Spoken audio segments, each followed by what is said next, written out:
All right, let's get this shit started. Sorry I'm a little late, but I was unboxing some packages I received early this morning. I all the trucks come like twice a day, but usually I get the deliveries early in the morning. I get my deliveries between 8 and 9:30. My delivery lady is pretty slamming. Uh, I'm gonna see what part I'm gonna do first. It's this early in the morning. 10 o'clock, I'll be doing NFL training camps. I'll tell you the latest news. Uh, I'll get you some press conferences later this afternoon. I may make this a quick show, maybe go to like 1 o'clock and then come back at 5:30 and do the nightcap with. Huh? Trying to get latest news, guys, because that's what I do, guys. Let's see the NBA first. There.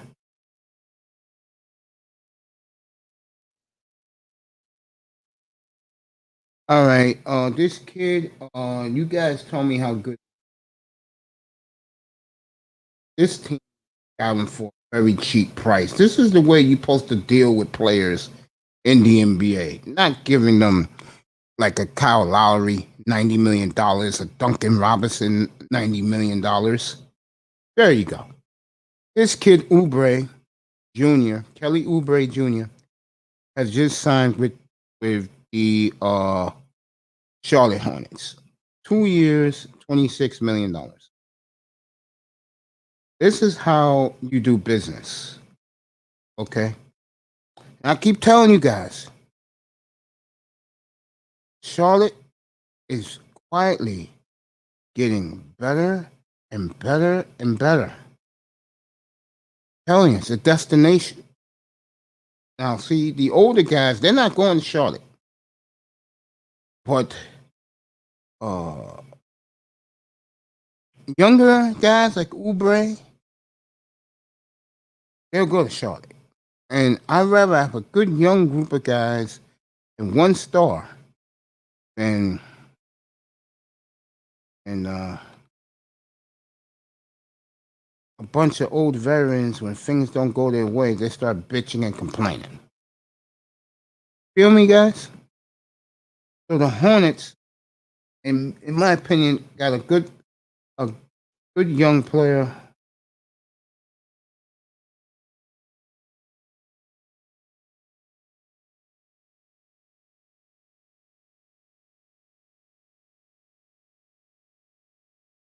I think that's a good move for the Hornets. And trust me, LaMelo Ball will get him the ball. No pun intended. That was a great move by Charlotte late last night.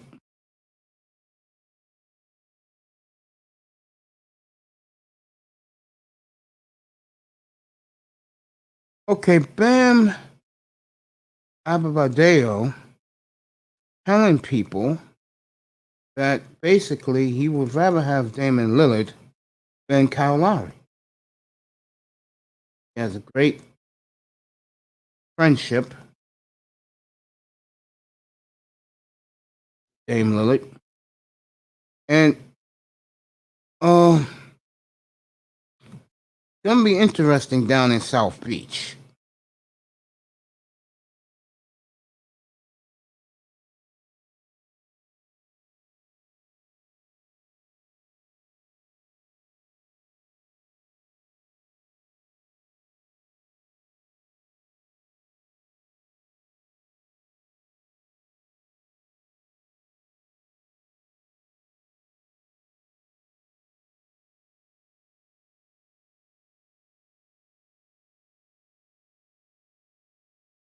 The Knicks had a horrible offseason.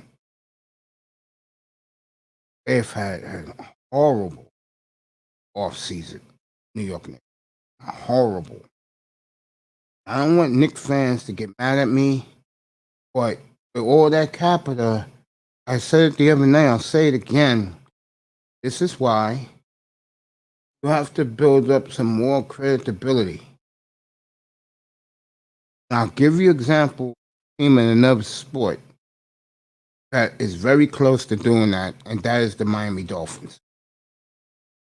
And if Tua looks half of the way he is performing in training camp right now with the backup receivers,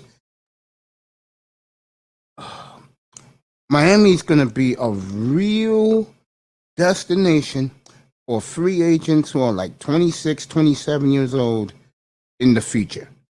Warm weather, no state taxes. Team, if he plays well, team will be on the rise. They'll go get a running back for next year. He fucked up there. He'll make up for it for the fan base, because the fan base down in Miami is very, very passionate. Speaking of passionate, look who's in the building this morning. My boy, Peanut Butter Hero. What's up, buddy? Good morning to you. Charlotte is gonna have to prove it to you. Well, let me tell you this. I'm not a fan of LeVar Ball. I'm not. I laugh at him sometimes because I think the man was a fool, but you know what? Lonzo's improved, and the Bulls got him at a very cheap price. Lamar is the real deal. I mean, not Lamar, LaMelo is the real deal. And when he was healthy, the Hornets were the 4th seed in the East. I'm telling you right now, 1 through 6, I think the East is going to be fun basketball this year if they stay healthy.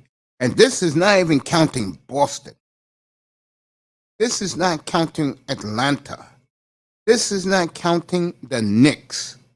Those teams, especially, actually the Knicks going down. The way I look at the East right now, if Philly keeps Simmons, Philly will be 3, because that is going to be a serious detriment to that franchise. And Philadelphia will find out the hard way. Okay? They're going to find out the hard way. If they trade Simmons, they're the number 1 seed in the East, and to me, the number 1 seed in the NBA. They'll be the team to beat. They'll be the team to beat. Okay? They'll be the team to beat if they trade Simmons, because they're going to get something real good back for him. And he said last night he will play in the state of California. That's including the Kings. Watch that very closely. Because I'm telling you, if they'll probably get the Aaron Fox back in return, Peanut Butter. And if Philadelphia does get the Aaron Fox, they're the team to beat in the NBA. The Lakers are too old. Right now, Kawhi Leonard holds the key.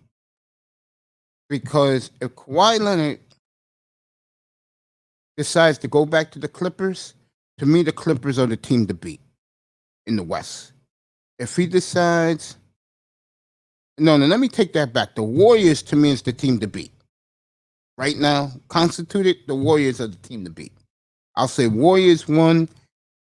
If Kawhi goes to the Clippers 2, Lakers 3, Denver 4, Phoenix 5. That's how I'll rank the West right now. Memphis 6. I think it's going to be a long year in Portland if Damian Lillard stays or he doesn't stay.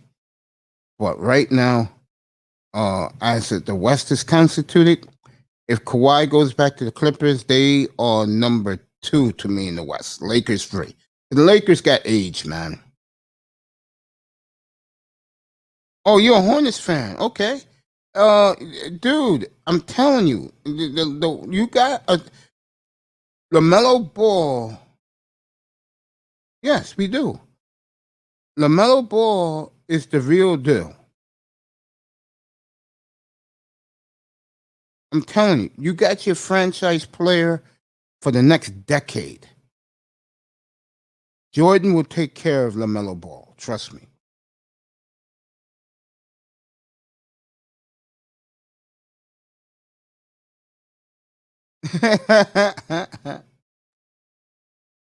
Portland, the team or the city? The city's beautiful. The town. I look at Portland as a town. The town is gorgeous. The team is blah. I totally agree with you. I ain't gonna lie there. Don't say that. It's a beautiful city. It's a racist city, but it's a beautiful city.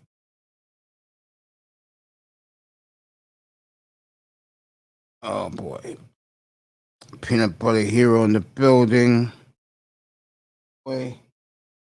Reason why I'm throwing myself in, I will because I have to do something while I'm on the air. And what that is eat breakfast. It's rude to go on a show and you're eating breakfast. At least when I'm snacking on Tic Tacs, that I'm snacking on something. You know what I'm saying? Seattle is overdue too. But you leave the Pacific Northwest alone. I'll tell you what, Seattle is a swirling capital of the world. Portland, you would like it as a single guy.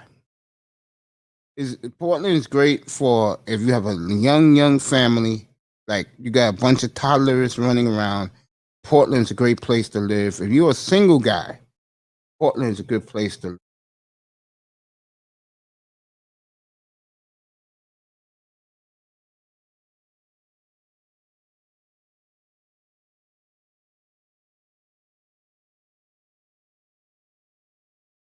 Alfred Payton looks like he's going back to the Suns. I think the Knicks were a big loser in free agency. They overpaid mediocre players. I'm gonna read my boy in a second what he said. Boy, I tell you, when beautiful women drop by, you better appreciate it. The beautiful Corrine from the Isles of Champions is in the building. Good morning, baby girl. Oh yeah. From the Isles of Champions. She can brag all that because the Jamaican track team just obliterated the Olympics. And this is a class lady. You know that? You don't see enough of this in the United States. And I'm not kissing you know what. He's congratulating Alex and Felix, the track star, for getting a bronze medal. I think that's a little backhanded compliment. Oh man. Oh, this lady is terrific. If she want, I think she's on her way to work. Other than that, I will bring her up here. Baby, you want to come up here? I'll drop the link. Let me know you want to come up. I'll drop the link.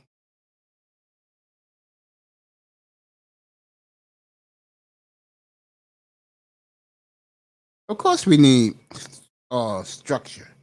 Hell yeah. Kareem, you want to come up and you're on your way to work, baby girl? Yeah, we need structure. I believe in structure. I do. Let me see what else is happening around the association.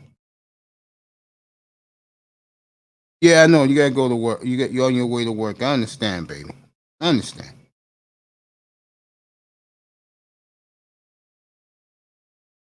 Okay, the link is there. You can come up. Link is right there. You can come up for a couple minutes. Back to NBA news. Oh, okay. Okay. Well, I just started. If you want to come up after your Zoom meeting, you can. I'm gonna be here till like about 1 o'clock. Then I'll come back for the regular show around 5:30, 6:30. So you want to wait for your Zoom meeting? You can. I'm gonna be here, so you don't have to worry about me going anywhere. It's up to you, baby.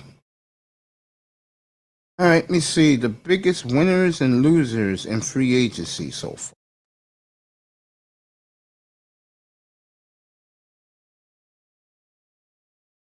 I love what the Bulls did.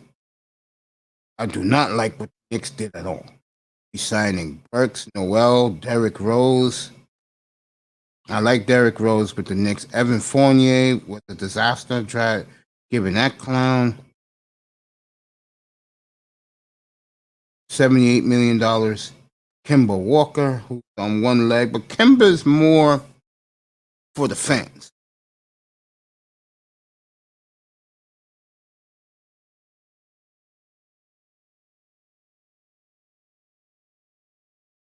Toronto, I don't see.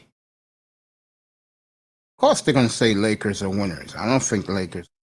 No. I think the Lakers are in limbo. That's what I think the Lakers are. Lakers are like, if they win it, it was a success.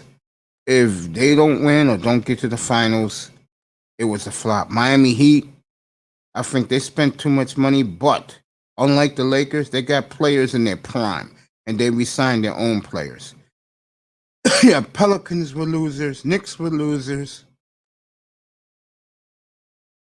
Star point guards 33 and over, under 6'2" were winners. I agree with that. Chris Paul, Kyle Lowry, Mike Conley, they all broke the bank. No question about that. The Boston Celtics definitely losers. It's the best you can do. Is Al Horford and Moses Brown. You're not going anywhere. Let's be honest. You're not going. Just not. I totally agree with that. I think the Celtics are on their way down. Oh, okay. Hold on. Hold on, baby. I get into doing the news. I'm all in on the news. I gotta give everybody, people listening on the road, what's going on this morning. Link is right here. I thought I dropped the link before, but maybe I didn't. There goes the link. Come on up. I might as well show my face because I didn't do what I wanted to do yet. I'm doing all this news, which I love to do. I'll do football news next. Yeah, you're right. I've been saying that these Laker fans, like Prince Pierre, they are this headstrong that things are going to work. I'm telling you right now, the sooner Philadelphia gets rid of Simmons, they will be the team to beat in the NBA. One of my favorite people in the world, one of the most glamorous women in the world, and you know how I feel about beautiful Caribbean women, the beautiful Kareen in the building from the Isles of Champions. Good morning, gorgeous. How are you? Here we go. Good morning, gorgeous. How are you? I'm good. Good morning. Good morning to your chat and to everyone that's listening. I gave Allison the compliment because I actually like her as an athlete. She's classy, and I like how she. Oh, yes, your phone. Yeah. I don't know what that is. Yeah, go ahead, Will. Yeah, and I know that she didn't come in at she didn't get the gold medal. The girl from the Bahamas did. The reigning champion, she won the last Olympics too. But for Allison to go back to the Olympics at 35 years old after having a baby, and she didn't have like a regular pregnancy. I have to give her credit for that. I know people are like, "Oh no, everybody has babies every day, blah blah blah." No, she's an athlete and it's different. Your body changes, and the fact that she was able to get herself back in Olympic shape and to go back and actually to get a medal, that's awesome. And even though it's a bronze medal, in the Olympics, you are awarded gold, silver, and bronze for a reason, because you are competing against the world. You know what I mean? Yeah. And you're not only competing against Americans, you're competing against the whole world that sends their best to compete. And this is saying that she's third in the world. So even though that she didn't come in first, she had a great time under 550 Hmm. seconds. So I have to say congratulations to her, because it's hard, you know. Yeah. So and she's very classy, and she don't act like the rest of the, some of them how they act. Um yeah, Yeah. you know. Very, very elitist. Like I'm better. And you know what? Because Nike played her, she went and she did her own shoe company.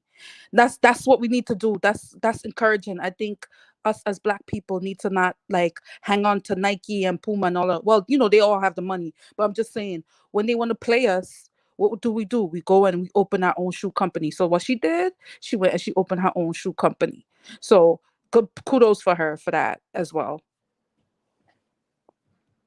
I feel you, baby. I feel you. Congratulations on the Jamaican team, but Yeah, yeah, we did good for. Remember, so Jamaica is just a small nation, and we don't compete in every sports in the Olympics. Mainly track and field, and then I think we have a diver. We do diving, and I think another sport. So we don't really have a lot of sports, but the one we do, we try to do very well. And I'm so proud of the Jamaican ladies. I'm so proud of Hansel Parchment. He won the gold in 110 medals. Big ups to Hansel Parchment. I love the name too. Everybody said his name, it's a Jamaican name because he has Hansel. every That's brother, and I told you this a couple of weeks ago when Richardson got in trouble. mm-hmm, Every brother in the chat rooms that I go to, and mm-hmm. Platinum did big feature, and you was in that day. Yeah, yeah, yeah. Every brother said they couldn't beat the Jamaicans anyway. Right. And it's true. Listen, not only, let me tell you why I had suspicions before this even all the stuff with Shakari came out. Shakari is supposed to compete in the 100 and the Mm-hmm. 200, right? Mm-hmm. The Mm-hmm. lady that won, the Jamaican lady Elaine, that won the Mm-hmm. 100 and 200, she's Mm-hmm. the reigning Olympic champion. She won that. So Shakari, she's talented, but she hasn't proved her talent.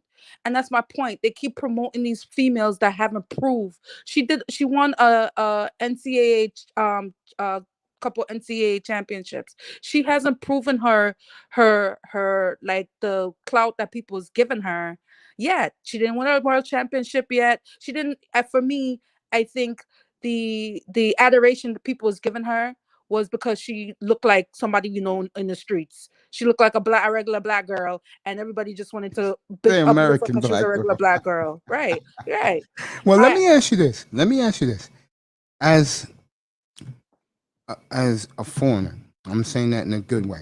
Yeah, no, How do you feel, especially white America? How do you feel the way in the media they treat the Jamaican track team? they don't really except for Usain Bolt, because Usain Bolt get all, like, he's still on commercials in America up to now, and it's because he was dominant. Let's keep it real. He deserved all of it because what he did was amazing, and I don't think anybody else is gonna be another Usain Bolt. So we have to give him his cred. But they don't treat, of course they're not going to treat us like they treat the Americans, because Mhm. it's a, people have some nationalism and whatever, and I don't really expect them to be that like that. But in track and field world, the people in track and field to respect Jamaica a lot, a lot, a lot. So in the world, we are respected and we are looked up very well. But in America, I understand the media, I understand what they're gonna do. It is what it is. I don't feel Interesting. away because Jamaicans Mhm. love her and love them, Oh and we God, big they up do. them all the time, so it doesn't matter. God, I remember my nephew was on a dating site a couple of years ago, and he's half Caribbean, so Hmm. he considers himself Caribbean. I just got off the phone with him. That's where you saw him on the phone. He used to just, let's keep it real, chase Caribbean women on these sites. Every woman on those sites Who's their favorite athlete? Usain Bolt. Right. Right, Yeah. right. So, listen, we gonna like I said, we're a small nation. There's only 3 million people in Jamaica. Like I said, we're not dominant in a lot of sports, but the ones that we are in, we try to cement to make people know who we are. We don't play when it comes to that. And like I said, I'm happy with this Olympics. I wish we got more goals, but I'm happy with the ones we got. And I respect all those athletes because I know how hard they train and they don't give up and they go through a lot, and Mhm. they don't quit. They're not quitters like some people. I'm not gonna mention the names By here. the way, they were complimenting you up here last night, and I said I never got two better days from someone like I got from, and I appreciate that. Oh, that's nice. Your audience is I nice. You have appreciate nice. you Your because what you did last week to Bios, guys are still talking about it. Listen, let me tell you something. Now people have been listening to other independent Hmm. channels, not Hmm. just the mainstream media, because the mainstream media want to push Oh this God, bullshit making on women. excuses for that bread. Yeah, Yeah. yeah, yeah. But a lot of people are saying, even the independent channels that are even very liberal, they're saying, oh, yeah, every day is a different excuse. First it was mental health, then it was the Hmm. twisties. Now her aunt died, or all of this, all kind of stuff she's bringing up. And when she went and she performed and got the bronze, everybody's like, oh, she got the bronze. Listen, who cares? I'm over there. Like I said, anytime she comes on TV, I'm not participating. She's going on tour. I think the reason why she did it, she's going on tour, I think in 2 weeks, and they have it in the Barclay Center here in Brooklyn. I would never spend my money on to go watch her, that quitter. Hell no, please. It's Anyway, funny. Like I said to you last week when you told her, I've been dying to kill Bios forever. But because he's an Olympic gymnast, I put it in the back burner because you know me, I'm not an Olympic yeah, guy. you don't like the Olympics like that. But honestly,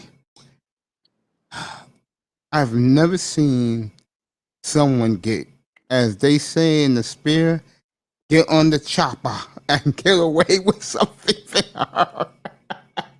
I'm just saying, like, she called herself the GOAT. Now, like I said, she's a great gymnast. I'm not gonna lie on her name. She is a great gymnast.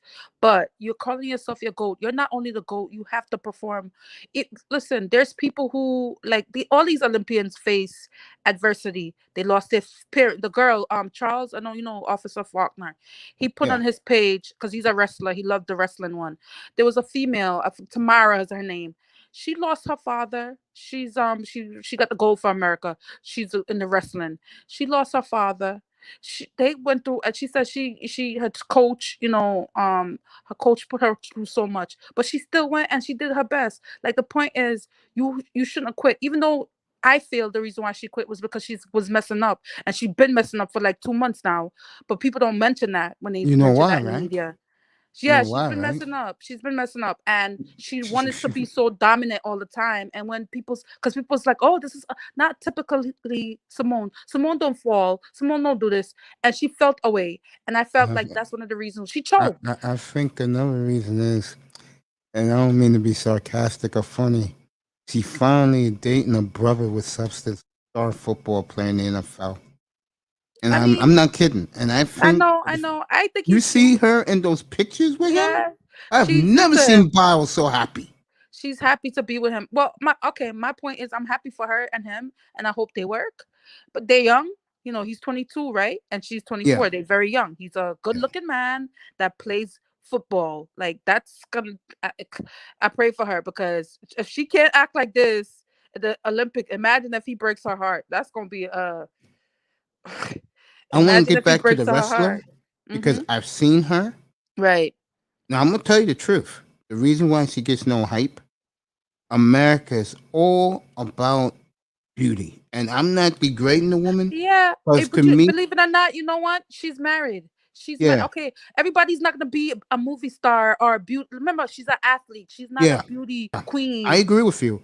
And that's why that young lady, you really didn't hear about the story you just told about her. Right, If right. she was some like But even the pretty ones, they don't like. Look at Sydney McLaughlin. Sydney McLaughlin is biracial, very pretty. Mhm, She could be a model. mhm, She's dominant. This girl's been dominant since 16. She should get the promotion rather than Shakari because she went to the freaking Olympics at 16 years old. She mhm. got a gold medal at 16, even on the relay. She and Delilah Muhammad, the girl from Queens, I'll be telling you about all the time every Yeah. time I come on this channel. Mhm. They are dominant. Every time they race, they beat world records and they always get gold and silver interchangeably. No one, and they're beautiful girls. They're slim, good bone structure. In a media eyes, they're marketable and they're pretty. They're not promoting her now. They're promoting Sydney because Sydney got the gold medal. But she's quiet and she's godly. They don't like that. They like the No, ratchetness. She's no, especially a elegant. She black talks woman. about No, God all the time, and they don't want that. She's like, no, "Oh they don't God." want that. Yeah, because they Right. asked her, why did you, since everybody's talking about mental health and all of that, how did you do it? She said, I stayed off social media. I believe in God. I have Jesus in my life. So they don't like that biblical talk when people talk like that. And they Oh don't like yeah. classiness. And she's calm. She's not ratchet and twisting and acting. And they don't like that. They want us to have this ghetto ratchet persona all the time. And Yeah. not all black people are like that. Let's keep it real. Yeah. Exactly. And I'll tell you a little bit about me. When I was on dialysis for those 10 years, I was never mad at all. I blame myself and I just kept it moving. But the point I'm getting to you is when I used to tell people that I put my life in God's hands, the reactions I used to get, Yeah. I was like, wow. I mean, I don't really care. I'm about to get the hell out of this place and go home and take a nap. But damn, really? Yeah, and like they don't want people like somebody said. I don't want to mention it, but they they feel they believe in the what they call it after they think that this is very Afterlife. Yeah. yeah after But my thing is that's one of the reasons you can't be. They don't want that good image. They kind of want to promote this like uh um what's the word to say properly because I don't want to bash. They call you bashing when you talk the truth. I don't want to bash Shakari, but they want to promote that type of image instead of the image of a calm, collected, elegant, and graceful woman. That's the only thing I could think about because, like I said, Shakari hasn't proven anything, and these other females have. They have the gold medals, they have the world championships, they have the world records. Why don't they get elevated? They're showing their product. They're like the Michael Jordan's getting the championships. They've in their sport, they're getting the championship in their sports. Why aren't they elevated? You understand what I'm saying? Yeah, and for Biles, this is a little message for her. Who's the one that was the champion before Biles came on the scene? Gabby Douglas. Okay. You will be replaced, Biles. Trust me. I'm gonna tell you why you're gonna be. Let them get a little Becky that's cute with nice long blonde hair as the new American gymnast champion in the Olympics in 24. 2024. Mm-hmm. You will be so forgotten, Biles. And then when they start talking about you, they're gonna bring up that instead you had mental illness, honey, that you quit. Yeah, the narrative will change. The narrative will change. And I mean, I don't think she's gonna compete again in 2024. Who knows? She may, but um like these gymnasts, they age out very young. They're usually teenage girls and in their very early 20s. After like very few gymnasts come back in their mid to late 20s and Yeah, 30s. So I don't think she'll be in Paris. Who knows what she'll do. yeah. I don't know, but that's kind of not unlikely that she'll be in Paris. So yeah, they're That's gonna the have next place, Paris. yeah, Paris is the next Olympics. So we'll see. In the next couple of years, which up and coming, because it's a farm. They always have up and coming gymnasts, because these girls have been doing these things from they're 3, 4, 5, 6 years old. Mm-hmm. So there's always new, fresh, you know, Let it be a young white talented girl. people coming up. Yeah, they have white, they have a lot of Asians, like the girl that Even just them, won. they will flip the script Yeah, on the Biles. girl, the girl that just won, Mm-hmm. and the star of the the American thing is Suni Lee, and she's Asian, she's Chinese.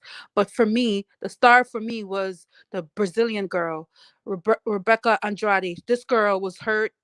She came back after like 2 or 3 surgeries, and she did wonderful. She got a bronze and a gold medal, and I'm so happy for this girl because they don't get shine, they don't. Because a lot of people are like me that live in this country. They don't. It just doesn't gravitate. And I'm not. No, don't get me wrong. I give all these athletes tremendous credit because, like you just said, sweetheart, they're competing against the world. They're not competing against their own kind. They're competing like the Jamaican team, for example. One advantage they have that the white media is not going to talk about. It's warm just about all year long down there. Yeah. They could train all year long. Yeah. They can eat the best of nutrition. The food is Here, better. The food is yeah, better, more natural, yeah, less stuff in the exactly. food. And I think this is my opinion. Uh, I think sometimes America makes a bad mistake where they don't give anyone credit but their own. That's just I my mean, opinion. well, I mean, they've been humbled in this Olympics, especially the Italian guy won the 100 meter. I mean, he was born in America, but he's Italian. His Consider mother's himself a Italian. natural Yeah, Italian. yeah, because his mother was Italian. He grew up in Italy, so he runs for Italy. The Norwegian beat the Norwegian Yeah, guy from Norway, but honestly, it's understandable if you're a track person. He was the world champion. Now the world championship is like the biggest event next to the Olympics for these people. So because the Olympics is every 4 years and the world championship is every year. So once you're a world champion, you always are the next year. You're the star for the Olympics. You are the one that they look to beat mostly. You know what I mean? I So think okay. yeah, no, so the world champion beat him and everybody was shocked and was like, why y'all shocked? If y'all watch track and field, you would know that this white Norwegian guy is good. He is good. He's the world champion for a reason. You know what I mean? But people are like clueless when it comes to certain sports, and I I get it. totally And agree. it's Let me say this to you. You have been tremendous educating us because last night you were getting praised for ripping bios. You have been tremendous with this Olympics because I couldn't tell you. I don't even know Richardson really. I really don't. Every yeah. time I see her in the And avatar, I a see lot of that people blonde didn't even hair. know her. A lot of people didn't know her until this incident. Yeah, I know her. I watch a lot of things on YouTube, and I've seen her when she was younger. She never looked like that. She used to have a regular hair. She never had all the tattoos. She's a phenom. She's good. But my thing is though, people are elevating her because of wrongness. Don't elevate her for wrongness. Elevate her for greatness, and that's my issue. She was yes. wrong. Let's keep it real. If we break a rule, just because we feel it's trivial because it's weed, whatever. If we break a rule and they say you break a rule, you can't go on a thing or you can't work, you can't do this. That's what you did. You broke the rules. She knew the rules. They Yes. trying to make it a race thing. They trying to make it a this thing. I said, no, everything is not race. You are participating in an event. They tell you got to do A, B, C, and D. If you don't do A, B, C, and D, you're out. Then you're out. That's it. I think Everybody the love to make everything racist. It's not racist. I Okay? think the best thing that's going to happen to her is that the next Olympics is 3 years away. That's like a trip around the block to Vega. When you think about it, uh, she will still be fresh in Americans' minds to like give her a reprieve. But if there's another American runner that's better than her, then she's gonna be pushed to the side. Even, Especially if that not next even person, American. Not even American, because there's a lot of African runners. There's British girls that's running. There's European girls that's running. Jamaica. So like when it comes to that sports specifically, because it's a sports you competing in the world. Even though we showcase them in America, when they perform, they have to go to world championship. And if she's not up to date, like she's good. If she don't continue maintain and have discipline, there's gonna be other track stars running showing her out, and America's gonna be like, oh well, I thought she was the greatest. No, there's a lot of up and coming female track star that could run for all over the world. Now I love Shakari for her running style, because she does remind me a little bit of Flojo, and Flojo was awesome. I don't care what people wanna say. Don't Nah, don't I say like nothing bad about FloJo Flojo. myself. Don't say nothing bad about no Flojo, because up to now people can't beat her record, and this is 33 years later, so people cannot say nothing about Flojo. And everybody that's a track star looks up to Flojo, because they what she did has nobody has done it yet. Nobody has broken the record yet. I So hate to say this about FloJo, but me, oh me and you yes, gonna fight. Don't say nothing bad about Flojo, Mace. Don't say nothing I bad about gotta say Flojo. it. As beautiful, oh, as gorgeous as that woman was, for her to die so young, you gotta connect the dots. No, but they did no. Listen, Mace. Let's start. Don't slander her name. They did an autopsy. They I couldn't don't. find. They couldn't find no drugs or nothing in her system, Mace. They did an autopsy. Everything. They couldn't find nothing. She's been tested all along. They couldn't find nothing. So we cannot. We cannot slander the lady. We're not Then gonna why the slander hell did Flojo. God take her away so Cause young? she was. Cause she probably was. She. They said she had a seizure. She had epilepsy or something like that, and Oh died my God! When she died that young, at 38. But she had a yeah, baby and she was married. She lived her life. She had an awesome life. Like I'm sad that and she died so young, but she had an awesome life. people don't know this. Back in the early '90s, when she became a designer, she was so hot Hmm. and fresh in America's minds that the NBA let her design the uniforms back in the early to mid '90s. Believe it or not. She designed them. Yeah. Yeah. So she lived her life. She had a good life. Oh yeah, No, she had a good life. She was young, but she had a good life. she was So, wow. I'm speechless. Like God yeah. took her away so early. Yeah. Um, It's sad. But you her imagine if she legacy, was alive right now, being an ambassador to track and field. yeah, she probably would be like Oh, an announcer. She oh probably would be man. on TV, and like Carl Lewis. You saw how Carl Lewis got into the relay guys. I don't know No, if you I know Carl. didn't You know see Carl that. Lewis, right? Yeah, I know The Carl. Yeah. Because they didn't make it. They didn't make it to the final, the men, and he got into their ass. He was like, "This is ridiculous. You guys should do better." Yo, they was awful. The relay team for the Yeah. men, they were bad. They were Kareem, so you know bad. those runners Embarrassment. that you're talking about right now? Mm-hmm. You know they're near 60 years old. Yeah, yeah, yeah. Where did the time go? That was It's the 84 and fast. 88 Olympics. I know, I know, I know. Time went by so fast. I was a kid. I remember it. Like how certain things stays in your mind. Of Like course, everybody. yeah. Like the '88 Olympics stayed in my mind because I remember watching it on TV as a young kid, as a 10-year-old watching it on TV, and I also remember. Um, I remember the other year, '89 was when Batman came out. That's like everybody always asks me, what's my favorite superhero? I was like, when I was a kid, Batman, because Batman came out that the following year. So those things is when trigger my memories. Is certain things that happened in that year Yeah, that trigger your memories from you as a you're a kid. Simpson kid because that started in '89 too. Yeah, yeah, yeah.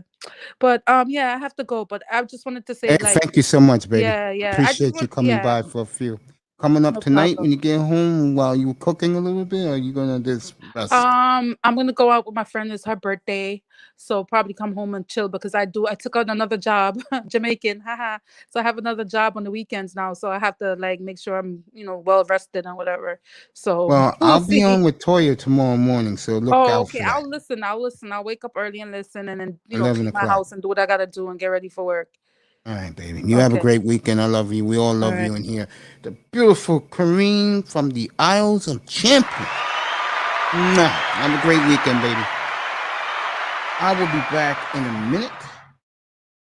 because I'm gonna enjoy something real quick. I'll be right back in a minute, and we'll get back to the NBA because to me, if there's one team that really did bad with their resources, and unless they make a blockbuster trade to rectify that, I think this particular NBA team is going to go backwards. I'll be back in a minute.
Back, back. I think the New York Knicks, unless they go get a damn, I think the Knicks horrible in free agency. I really did. I think the New York Knicks did a terrible job in free agency. I think them resigning their own bums back and overpaying them was horrible. I think giving Fournier $78 million is a joke. Talk Mew in the building. Good morning, buddy. I think that was a joke. I just think the Knicks did terrible. I do. I think the Knicks did terrible. I don't want to hear all this Laker banter. The Celtics did terrible. Let me see who else. New Orleans, like I said, that's a sinking ship. The Lakers, I think, are in the middle. I think Miami's win big. The Lakers only win big if they win it all. They don't win it all. I think someone said it the other day. I think it was Prince Pierre. They'll blow that team up if they don't win it this year. And I don't think they will, depending on what Kawhi does. If Kawhi stays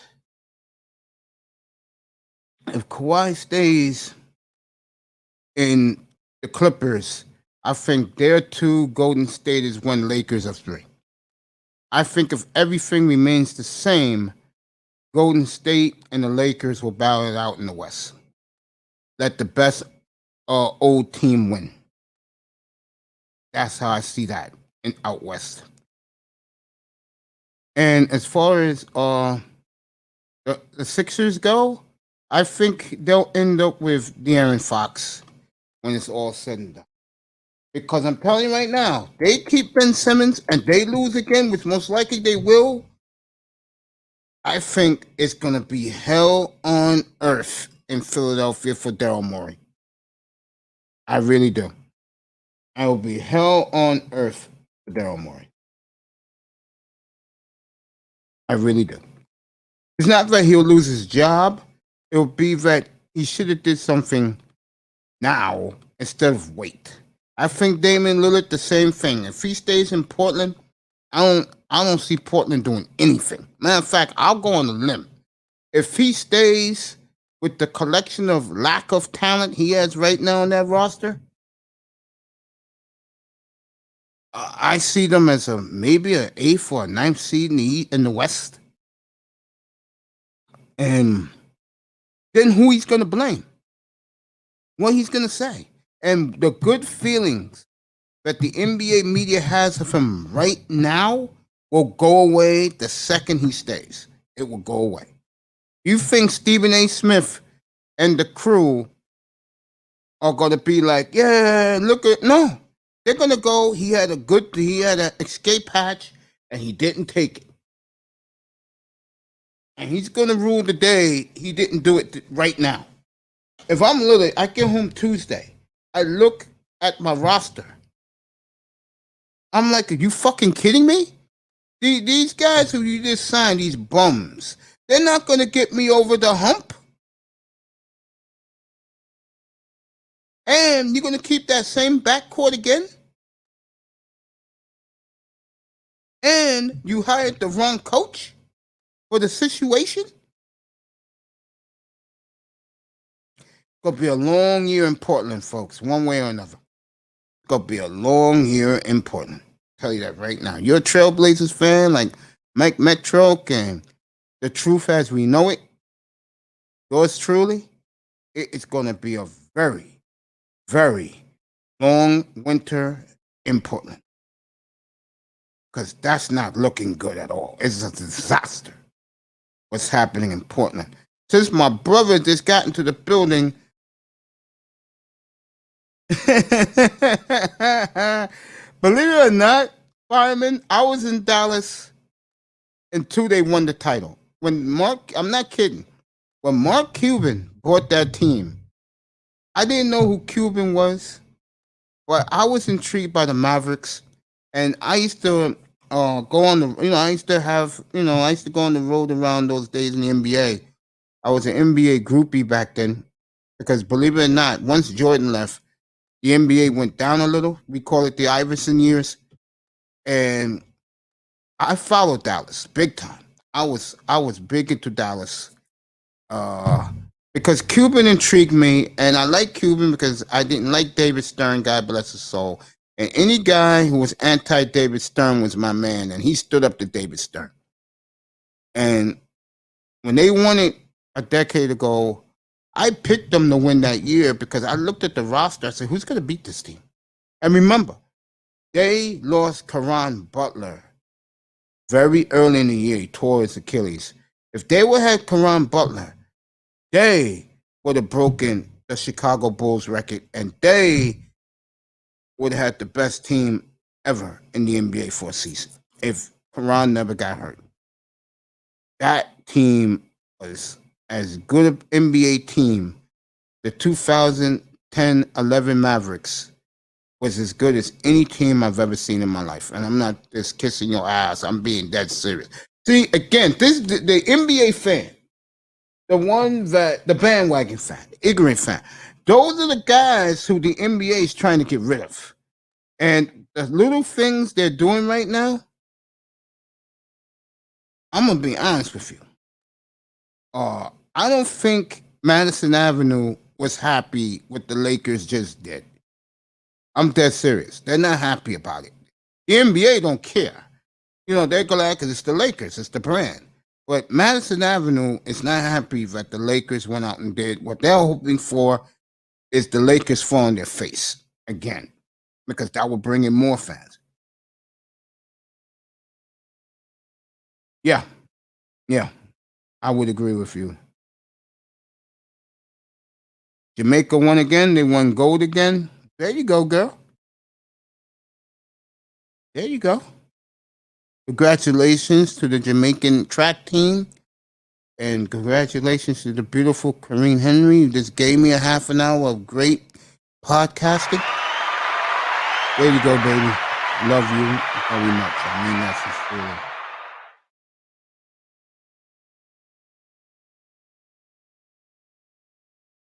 Damn right, bro. That Dallas team, sick.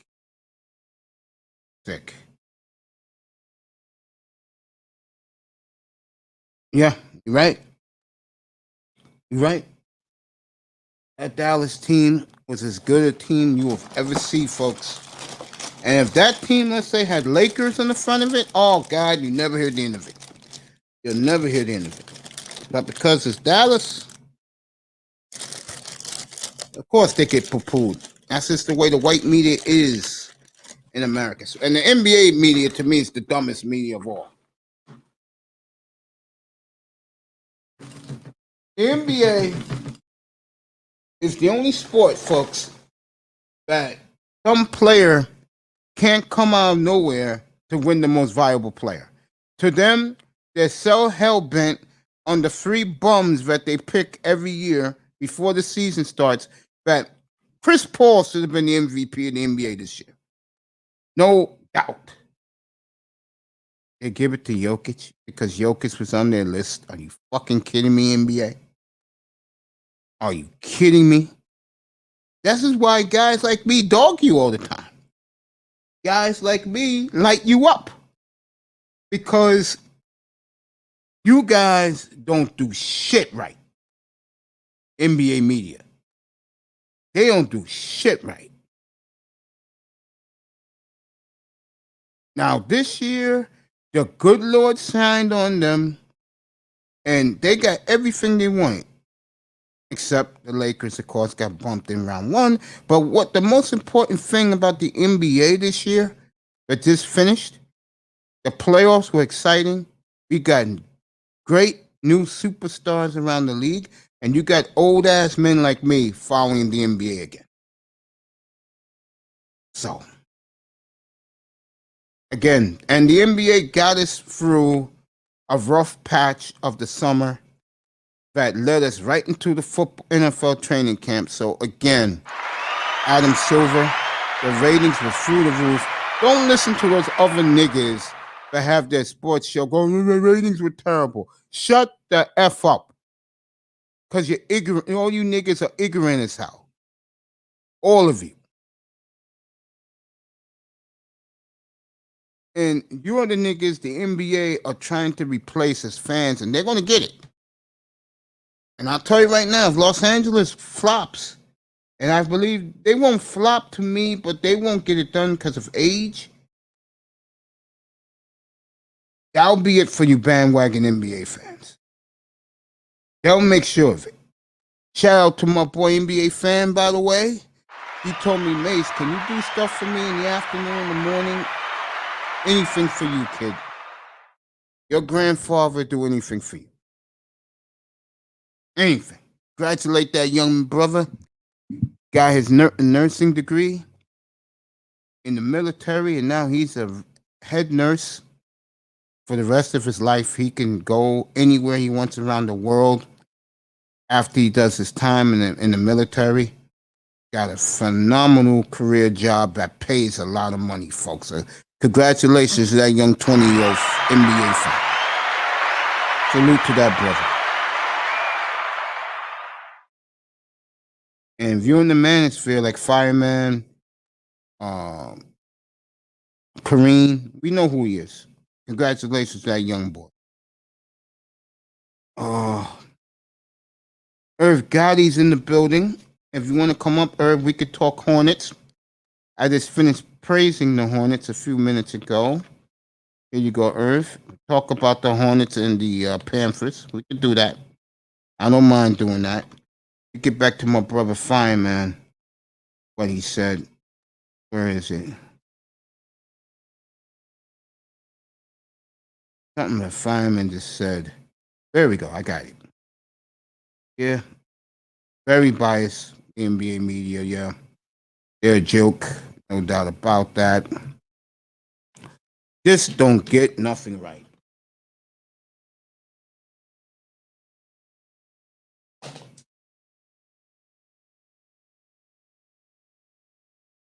They just don't get shit right. You gotta be kidding me. I mean, come on. Really? Now, Jokic had a hell of a year, but the point is, Chris Paul lifted the franchise, folks. And yet, you give the award to, forget Jokic. Forget him. I mean, it's not about him. The point is, the NBA just didn't give Chris Paul his due.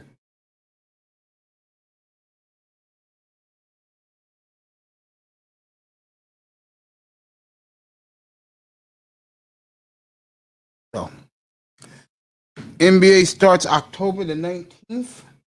They're going back to the 82 game schedule. And I'm going to have a contest very soon. And the winner will get $50 on their Cash App. Who will the Bucks open up against? I should do that next week before the NBA release their schedule.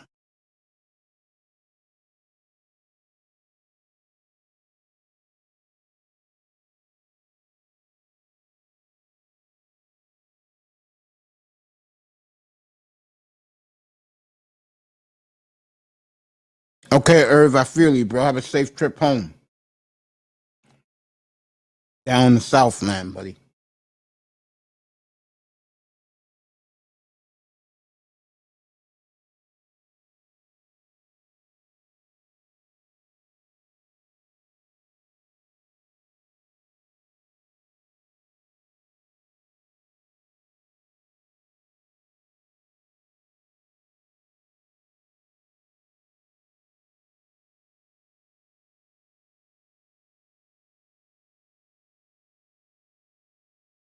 I tell you,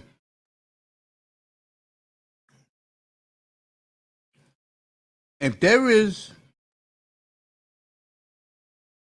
a team that the city is in love with their coach, and never in my wildest dreams, but we are talking about Philadelphia here. The beginning of I don't want to make it sound, but let me just put it this way. The falling in love that Philadelphia fan is having with one Nick Sirianni is unreal right now in Philadelphia. It's unreal. When I look at Nick Sirianni, folks, and I listen to him, sounds like a buffoon. I mean, yesterday comparing his quarterbacks to Kobayashi, the eating champion, and the people in Philadelphia are not only going to give Nick Sirianni a pass, but what they're praying for is that Joe Flacco wins this job. Now, Flacco's look great. I mean, I'm being fair here. Joe Flacco is having a hell of a camp for the Philadelphia Eagles. He looks sharp. He looks crisp. There's a whip to his throws. And I think one of the reasons why Joe is looking like this because he's home. He's from Delaware. That's right next door. The people there, he's one of them. If you know what I mean, they root for their Rocky Balboa type of guys, and Joey is one of their guys. He's Joey to them. Rumors out. I want Fireman to hear this if he's still in the building. Rumors are out that Philadelphia is putting a full court press. The 3 number ones will go to Houston for Deshaun Watson.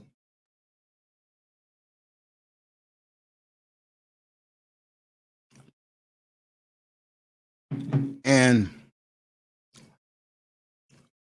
Fireman told me last week,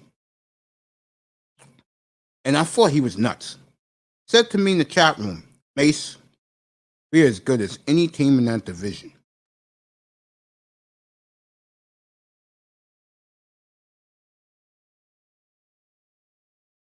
Yeah, Fireman just come out and said it. He's right. He's a Philadelphia Eagle diehard. Sirianni really wants Flacco to win this job. And you could tell by the way he talks about Hurts today. He says he's going to sit Hurts down and go for what he likes. He's only doing that for media speak. And I'll tell you right now, the Philadelphia fan is split. You know, the African Americans in Philadelphia is predominantly African American Italian city. Okay. We all know that the Italians love Joey.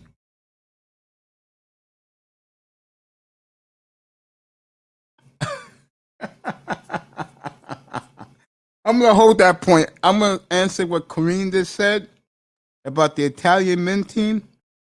And I'll tell you right now, I will say there are about 15 million African American women right now waving their pom-poms for the Italian track team. You could bet your bottom dollar, like Don Cornelius say on Soul Train, you could bet your bottom dollar 10 million African American women are cheering very hard for the Italian track team. Just saying. Just saying. Back to this. Okay. Let me say this.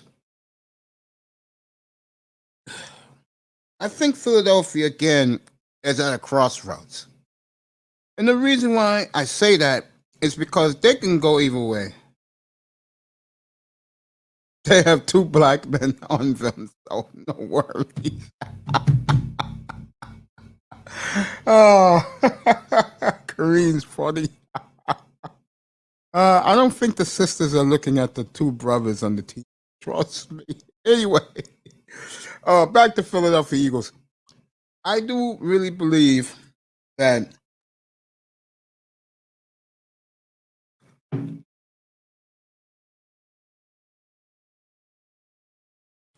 they are at crossroads as a franchise.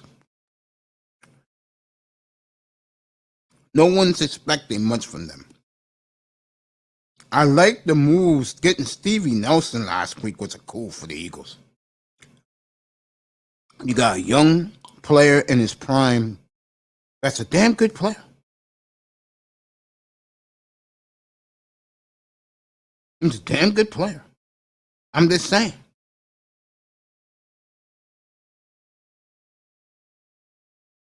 I know you love winners. You're a typical Korean. You're a typical American. You only care for winners. God bless you.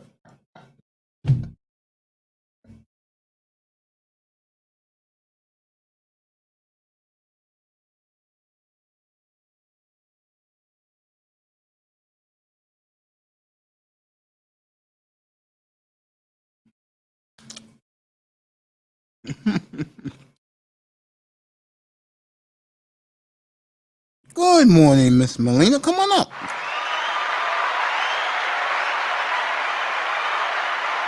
I think the Eagles are on a crossroads, but the town has really taken to Nick Sirianni. They really have. Interesting.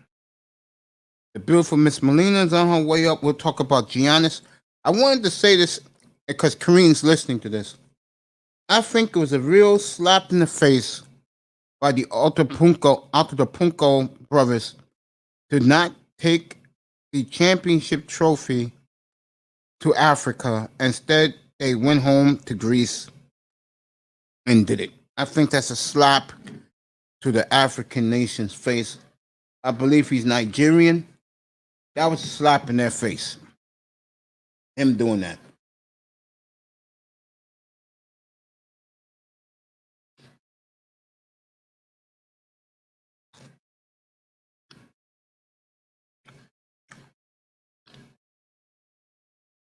I would never have done that.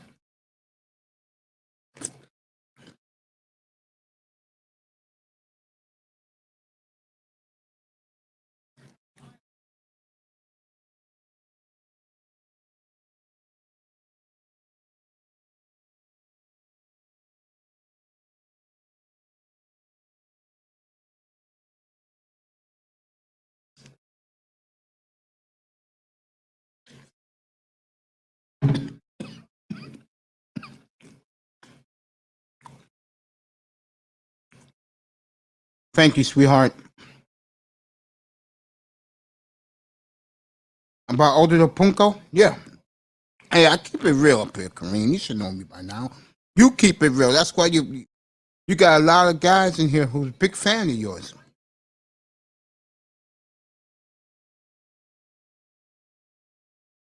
I appreciate that, beautiful lady. I appreciate that. And I appreciate all of you. I mean, one thing about me, there's no phony about me.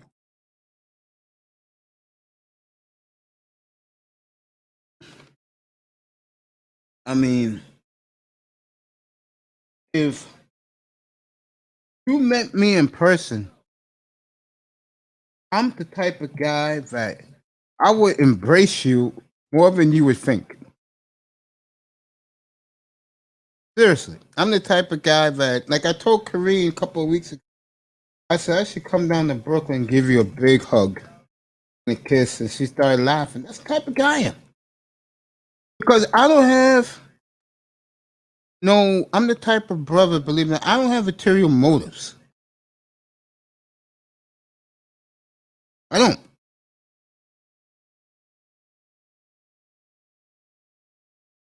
You know, I'm the type of guy that I love everybody who loves me.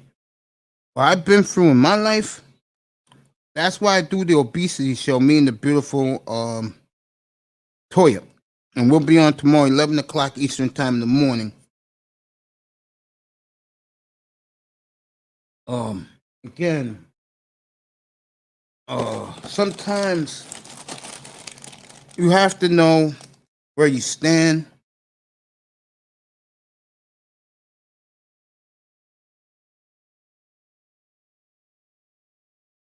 And you have to treat your public well.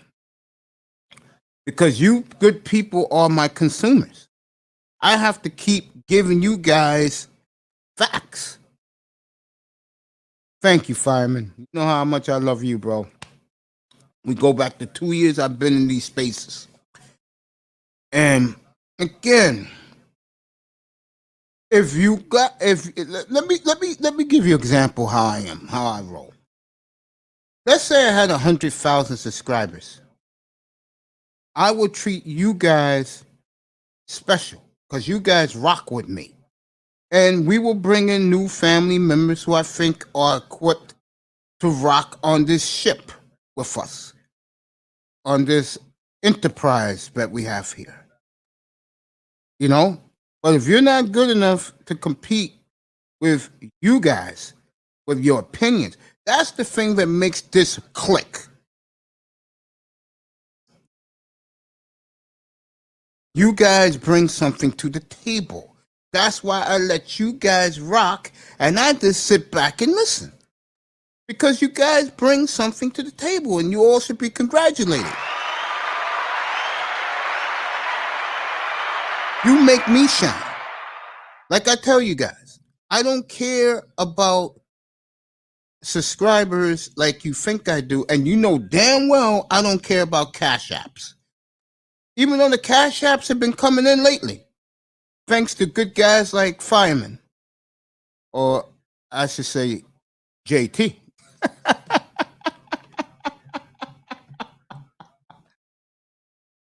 I'm being honest. It's because of you guys I'm here. Because sports talk radio sucks. I may be a little conceited about myself, but I'm not arrogant about myself. I had Don Philly up here the other night. We disagreed on something. I forgot what it was. And I told him, I said, Don, I respect your opinion, bro. It's not that serious. It's sports, bro. Now, manosphere stuff, I take a lot more seriously than the sport. But I know a lot of my audience, they love the manosphere stuff, especially when I start going off. They love it.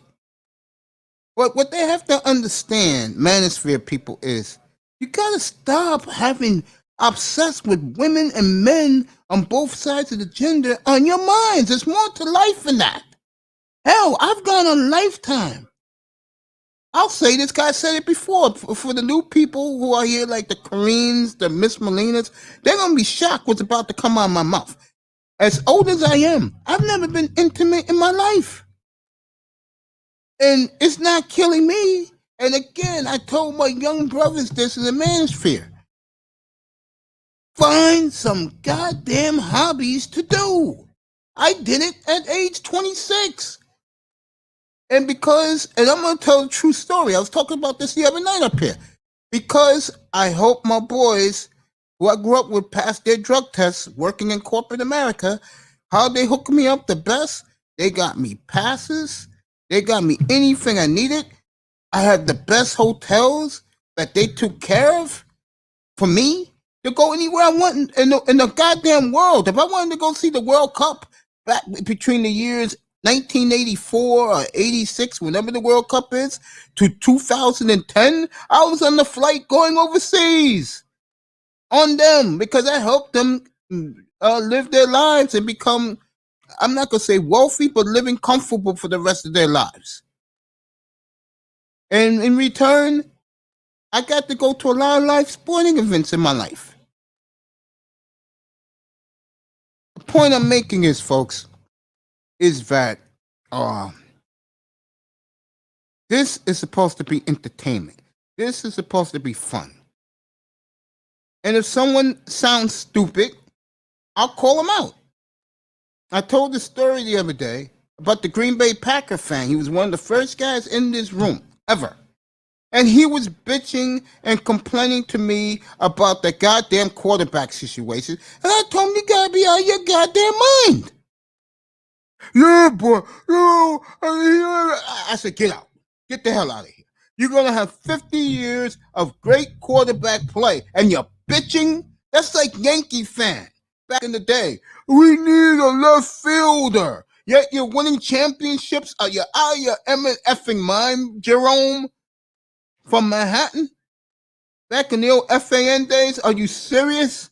Calling up every show, complaining about we need a left fielder, we need a catcher. I'm like, are you serious? Wow. Those are called spoiled, pompous fans.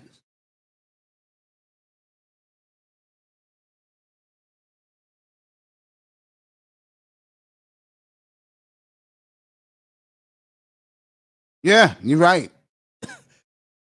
And the one thing I never did was chase women when I lost my weight a decade ago. Women came approach me. And I don't have an ego like that, so Let's get back to the sports. Kareem was in here earlier today. You missed that first 45 minutes of the show. You can go back and listen to it. She was excellent again with her opinions about the Olympics, how it's covered, how the white man media gives Simone Biles a pass. I killed Biles up here last week. Like I said to you guys, I've been dying to kill Biles for years. Okay? And everything Kareen said this morning, she was on point as usual.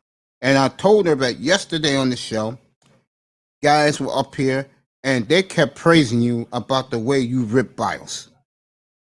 And then when she ripped Biles, when she was done, I ripped Biles. Finally, I let it out how I really feel about Simone Biles. I do not like that little midget at all. Okay, I'm keeping it real. I do not like her at all. I don't hate the woman. I just think some of the things, again, one thing about black women that I don't like is that they play themselves for the rest of the world to see and they don't care. But once they see themselves how they look, they feel stupid. And in a lot of places, who Biles, she was a swirler, bro. Every white every white uh young star, she would throw herself at him with the cameras rolling. I mean, Zac Efron. It was a couple of white guys she did that to, like Lizzo. Lizzo does that because she can't get Carl Anthony Towns.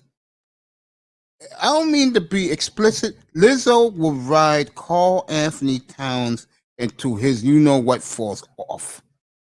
That's how bad she's crazy about Carl Anthony Towns. Carl Anthony Towns. There are certain women that, let's just say, you couldn't win their heart if you discovered life on Venus.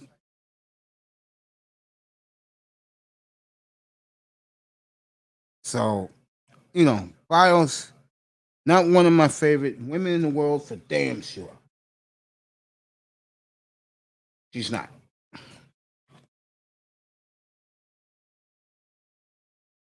Lizzo, I can understand. She's a 300-pound blob. Well, but I'll give this to Lizzo, and I'm not ashamed to say this. She is very beautiful for an obese woman. Lizzo, so give me a phone call. I'll get her on that diet. I'll have her lose 100 pounds in less than a year. If I lost 145 in 10 months, she can lose 100, a good buck in less than a year. I'll put her on my diet. She'll lose that weight. Her agent should give me a phone call. All right, I was talking about Nick Sirianni.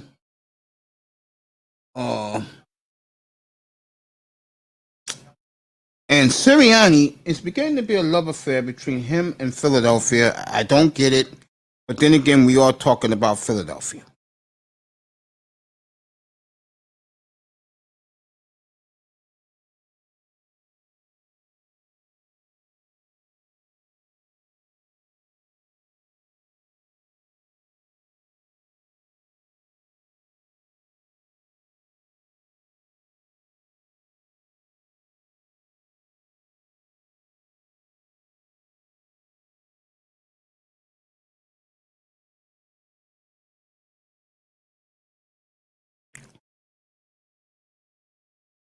Talked about the Lakers this morning. Right now, I got them number 2 in the West. I don't think they beat Golden State. And I'll tell you, those 2 rookies that Golden State drafted, they look very good in Summer League. They really do. And in the Eastern Conference, like I said, I think the Knicks had a horrible offseason. Horrible.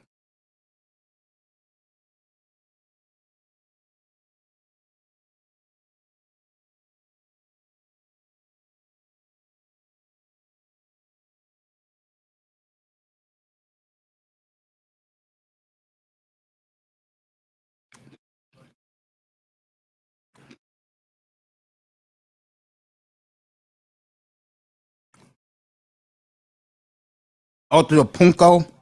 Again, a slap in the face to the continent, to the country of Nigeria. He didn't even get to Africa. Him and his brothers showing off the trophy yesterday. Showing off the trophy in Athens. They gave him a big ovation, welcomed him home.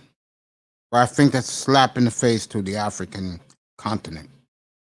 Should have went there first to the motherland and make your own people, bro. Last I saw, I see you with melanated skin. And I've been on your bandwagon, but I remember I said this when he had the press conference, and a beautiful African reporter came all the way from the continent to do the NBA Finals. And she asked him how proud you are that you make Africa proud. He blew off the question. And I said right there, bro, you don't do that, man. I'm from here, the Bronx, okay?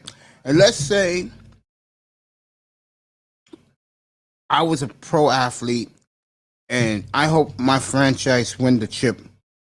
One of the things I would do, if a lady from, let's say, the Bronx News was there, just to cover me, and she asked me the question, the first thing I would do, other than thanking God and my parents and my aunts and my uncles, is I want to, this is for you, the Oasis, which is the BX, where hip hop and rap was born, and will always originate from and always will. I will not bypass an entire nation like Giannis did. That was a bad PR move by Giannis Antetokounmpo. Horrible. That's like me, okay? I'll go even deeper because I don't give a damn. It's my platform. It's our platform. I'm going to go deeper. That's like me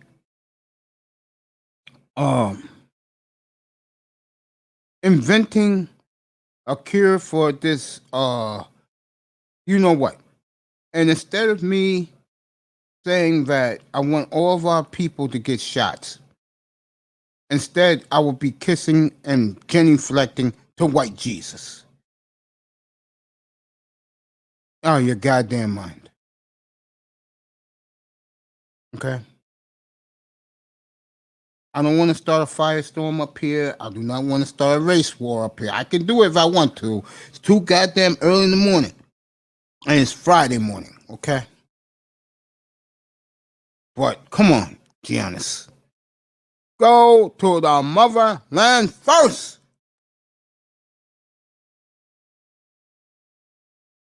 Shout out to Bill Leckis, one of the best sports personalities ever to grace a microphone. And he's from Greece. He's a proud Grecian. I'm sorry, Bill. I love you, bro. I am not taking that trophy to Greece first. I am not going to Athens. Greece and Italy are right next to Africa. I am not going to Greece. Greece can wait. You go to Nigeria, you plant that trophy in front of the president's face on the podium, and you say the NBA trophy is home in the motherland, nigga. You don't think Ujiri did that when he won with Toronto 2 years ago? Oh, goddamn, Ujiri's proud to be African. Siakam, you damn right those guys went home and became heroes. Ujiri, who just got a monster deal yesterday, what he said to the Toronto Raptor fans is how you do it. God damn it. He told the Raptors fans, if I built it once, I'll build it again. And we will win again. That is a man of leadership. Okay? God damn it. He told a whole nation yesterday, he built it once, he'll build it again. And they'll win again. That's how you do shit. Well, I don't, nah. It's not important to me. Um, I'm just glad that I'm proud to be Greek guy. Guy, cut it out. And I love you.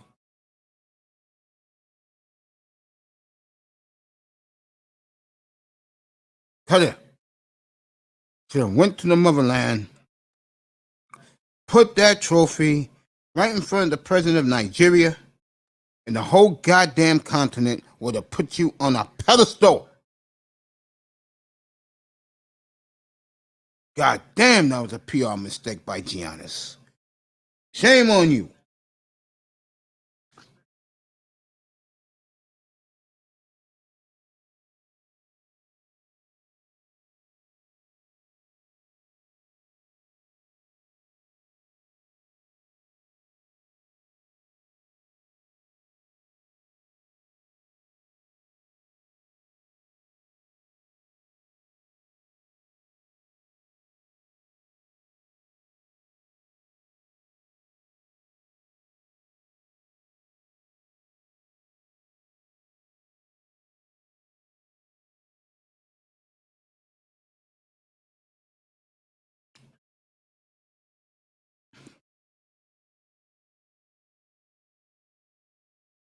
I want to talk about Cam Newton, who,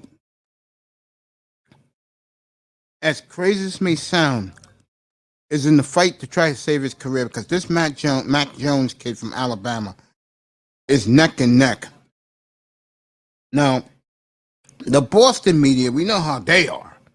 We don't even have to go there. Okay? They're pulling for Mac Jones to win. And everything they report is slanted for Mac Jones. We know why. If you have a fucking brain. I'm looking at them two right now. Cam Newton has praised the boy.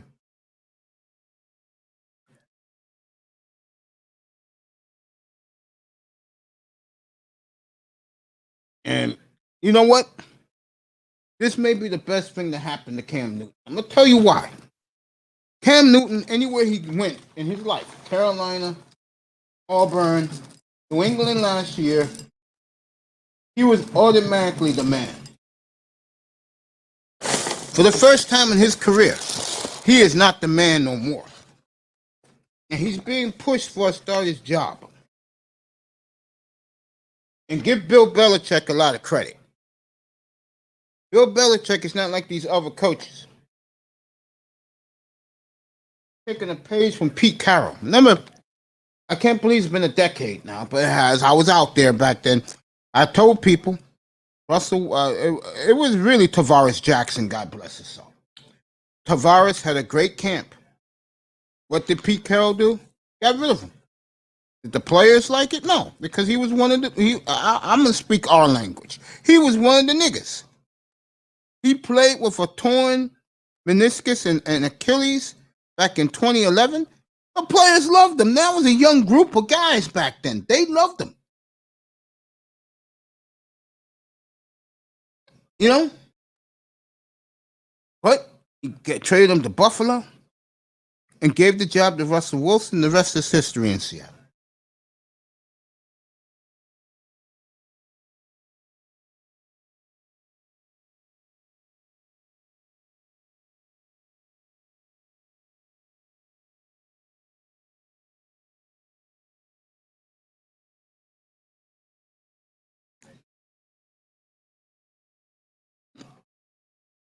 This is the best time of the year, guys. And next weekend is exhibition football. Starts Thursday night. Washington's in New England. Friday night, you got Chargers and Seahawks late. I'll be on the air, so I'll tell you what's going on in that game.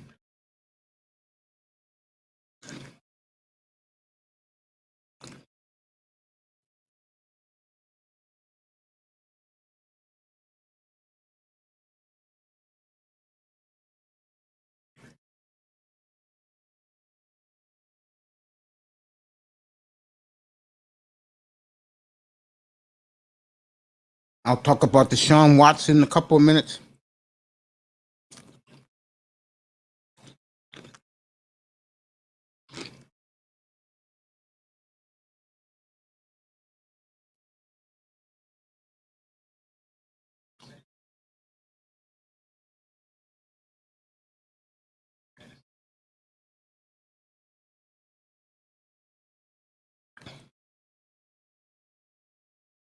Ryan Tannehill up to his old tricks. Our good friend Julio Jones is out. Got hurt Monday trying to catch a touchdown pass. You can't make it up with Tannehill. Just can't make it up with him.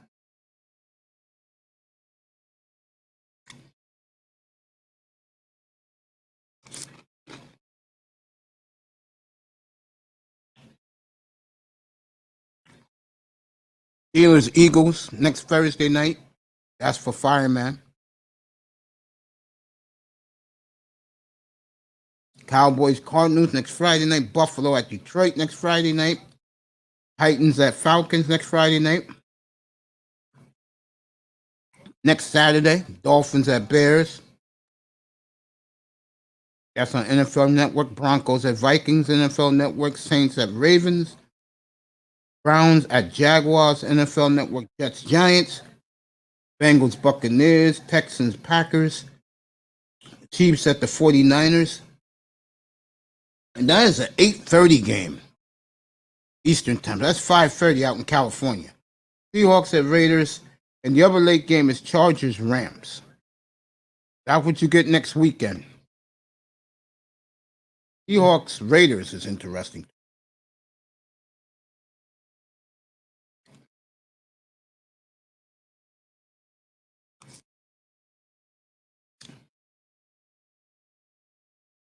Ben Simmons said he'll play on the West Coast, only in California.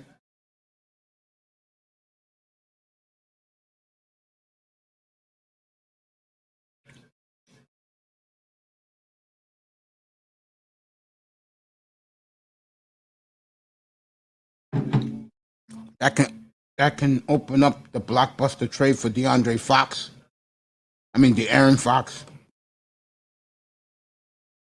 Going to Philadelphia. I'm going to say it again.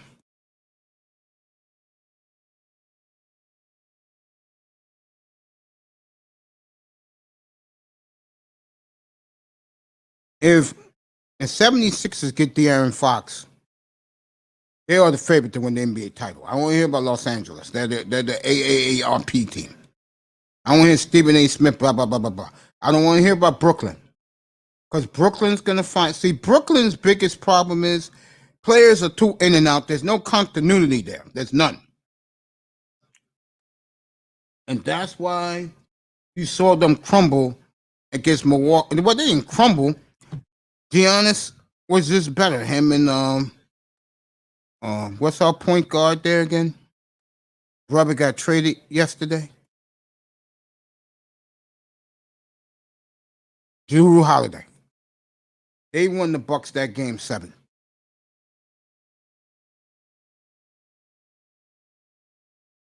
Tyrod Taylor was announced today. He will be the starter for the Texans. Tyrod and Laurel, shout out to my boy Laurel. Laurel don't want to hear this. Tyrod's your quarterback. You're winning 7 games at least.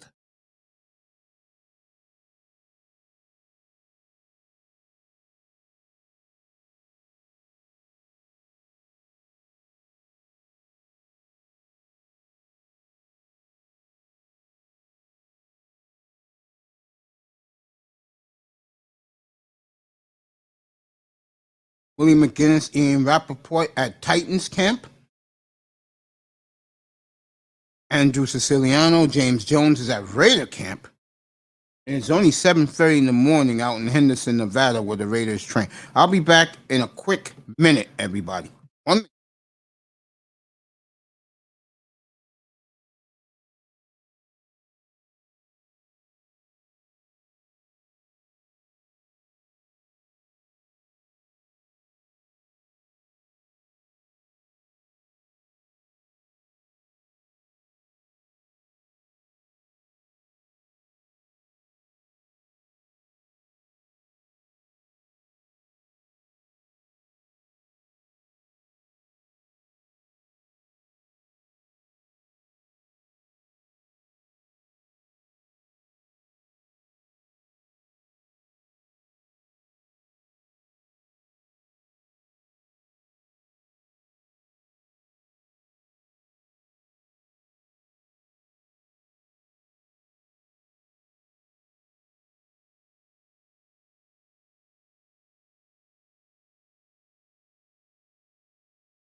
All right, I'm back for the duration of this platform. I'll be done at 1 o'clock Eastern time.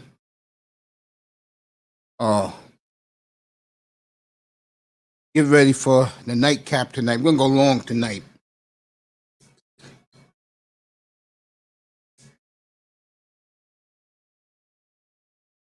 Do some more NFL news in a second. But again, just ending it with the NBA. Giannis made a tragic mistake not going back to the continent to Nigeria to put the trophy right there. Instead, he went to Athens. No offense to Athens, Greece, folks. And I'm not knocking the Greeks. None of that stuff. I'm just saying he should have went to the continent first. That's all I'm saying.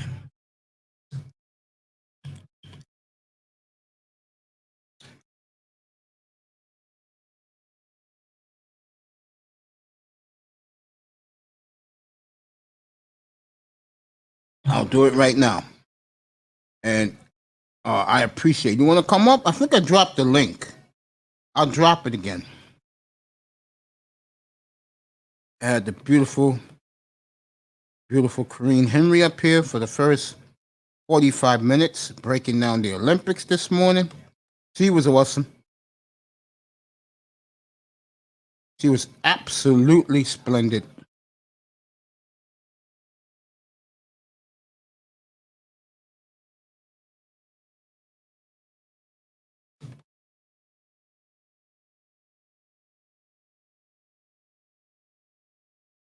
Thank you, sir.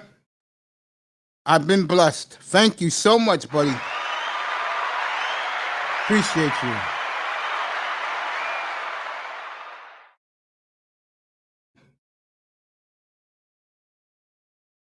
Damian Lillard, big article about him this morning in The Athletic. He's getting ripped.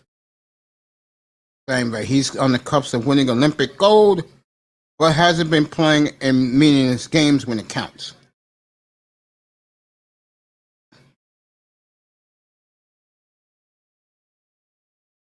So, Dame getting ripped again nationally.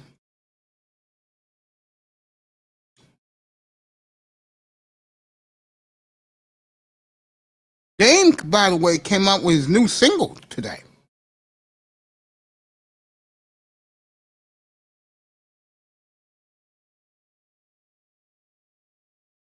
It's pretty good.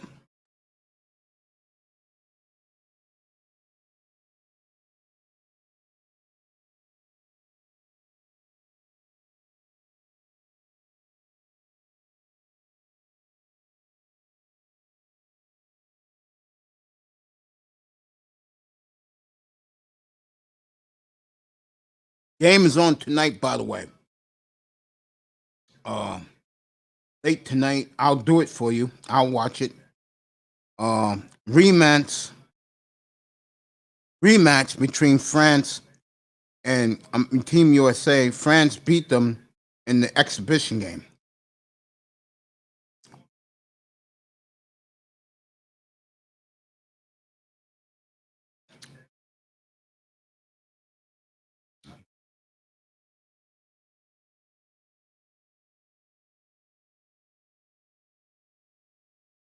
Wow.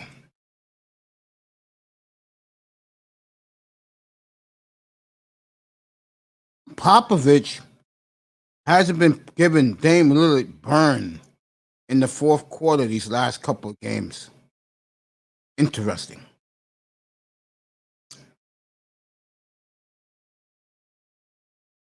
Very interesting. You know, one thing you hate about pro sports. Where's Prince at? Let me thank Prince personally.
That is for Fireman. Again, thank you for blessing me and blessing our platform.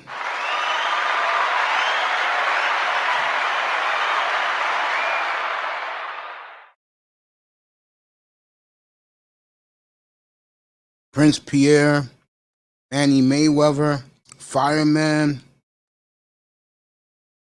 just to name a couple of guys. Commandante Lou with either crypto or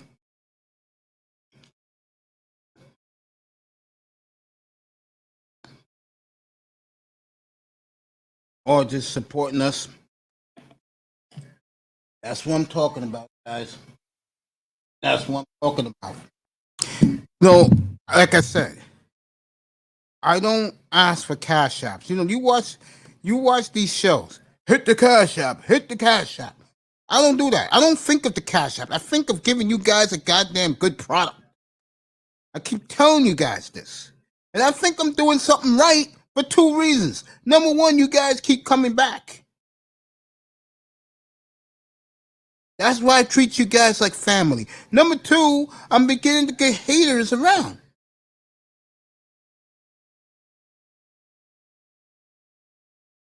Okay? It's not about me, it's about us. We're family here.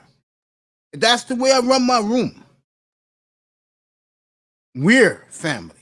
Not it's about me. You know I'm the man. I do that when I call someone out, or I want to let niggas know and white guys know.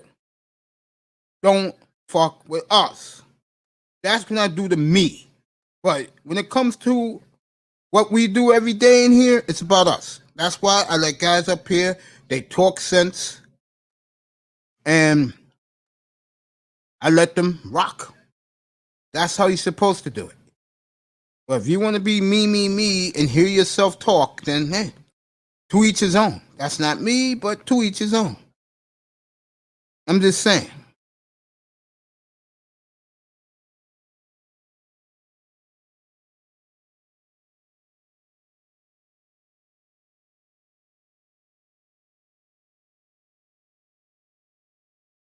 You know? I really appreciate all you brothers. I do.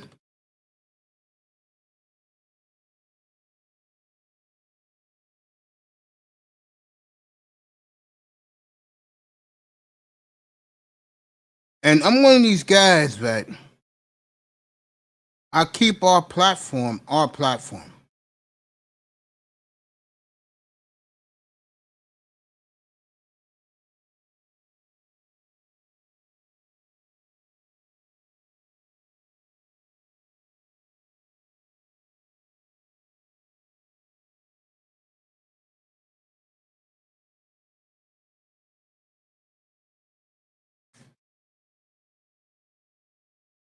You know, NFL is pushing down my throat to get a jersey.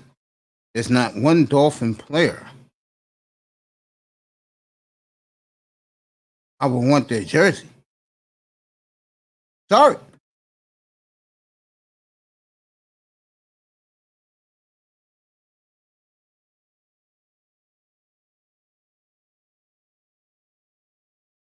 That's not me.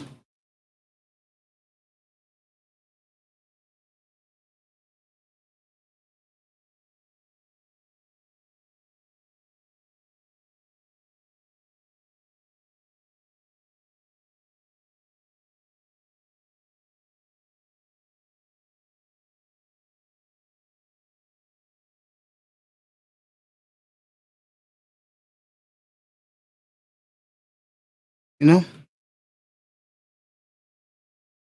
So I did the NBA with you. I said the Lakers are in the middle with their moves because the guys are old, but I said the Lakers right now is the second or third best team in the West, depending on what Kawhi does. If Kawhi goes back to the Clippers, Lakers go up to number 2.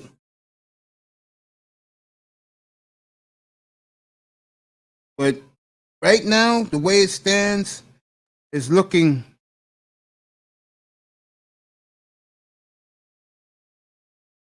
like Lakers Warriors showdown in the West.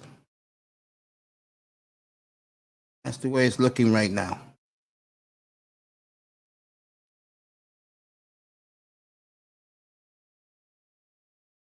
And I know the NBA will have a field day with that. Lakers, Warriors, Western Conference Finals.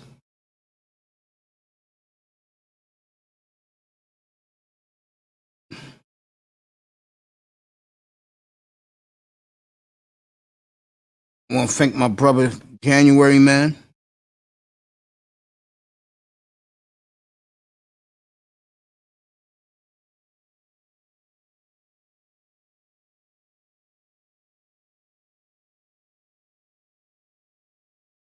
Appreciate Prince Pierre with his donation to the platform.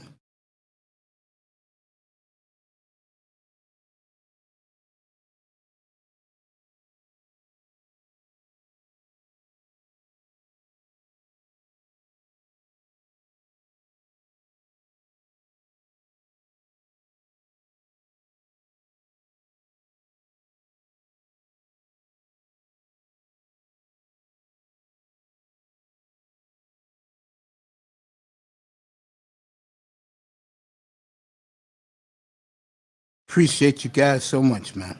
Don't know. It is a joy to me to get up at 5 o'clock in the morning, take a shower, take my walk, come back in here, and come on the air to give you guys what you deserve.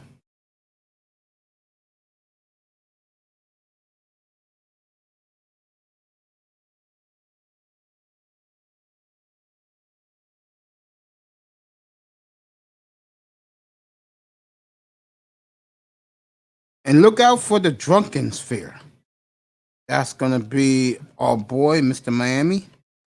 And what that show is about is live on the air. You guys show your face, and you go up there, have your favorite beverage,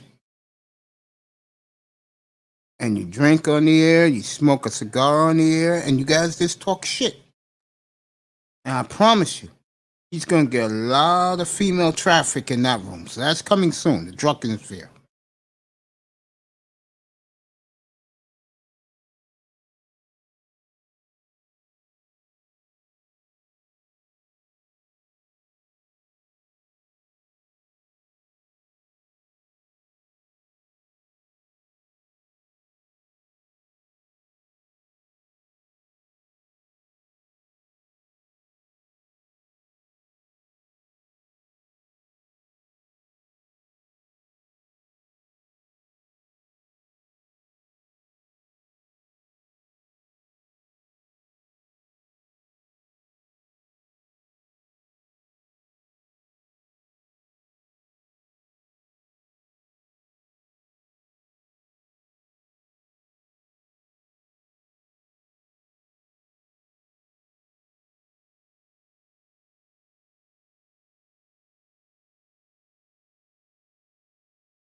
Going to be very interesting, folks, around the sports world next couple of months.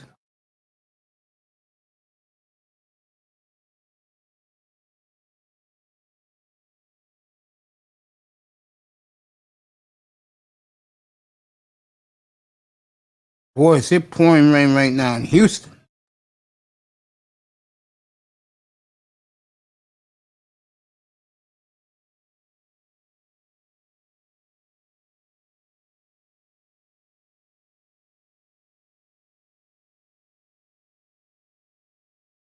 Oh, speaking of Simone Biles, I was talking about her with the beautiful Korean. She's at the practice, watching her man practice.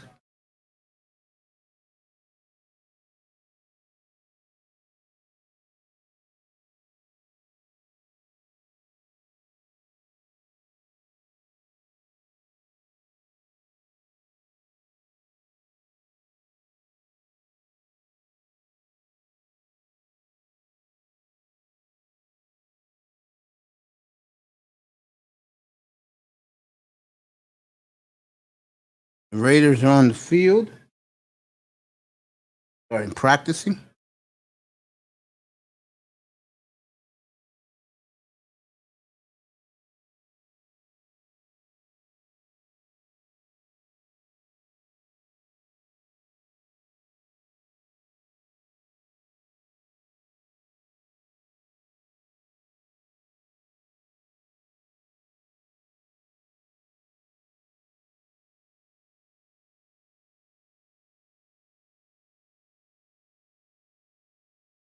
Folks, I'm just reading stuff.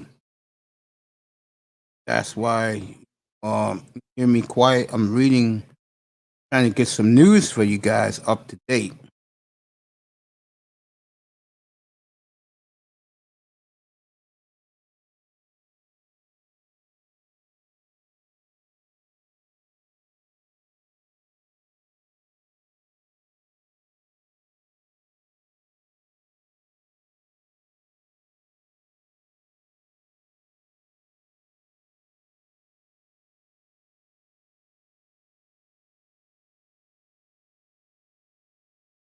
I like that move for the Hornets. If you didn't hear this morning, the Hornets went out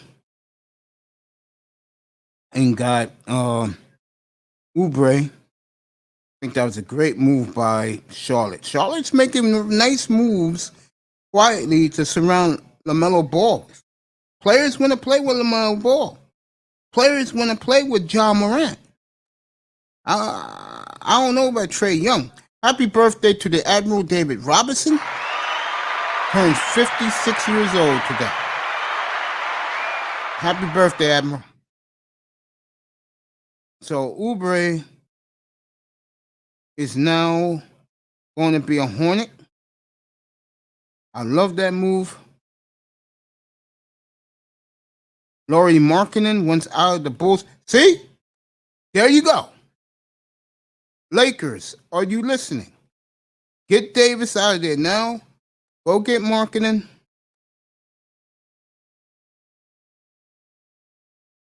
Your team gets younger, and you're gonna enjoy Lauri Markkanen. I think Markkanen's a good player. You put him on a place where he could flourish. He'll flourish.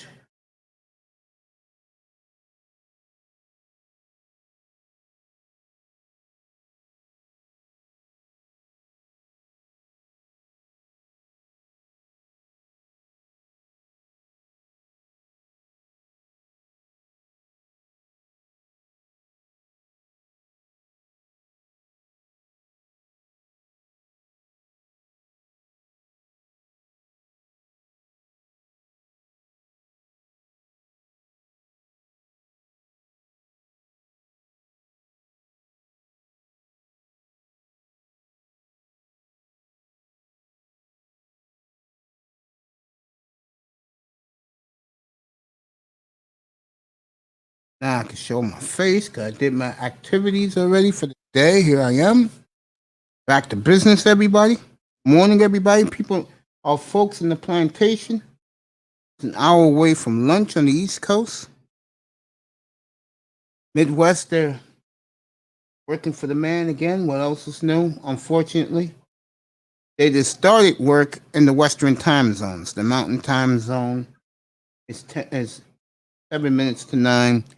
Mountain time, 7 minutes to 8 Pacific time in the morning. We're 2 hours in. I want to thank everybody for being here and supporting our platform. Mace Taggart here. And I was giving the winners and the losers in the NBA.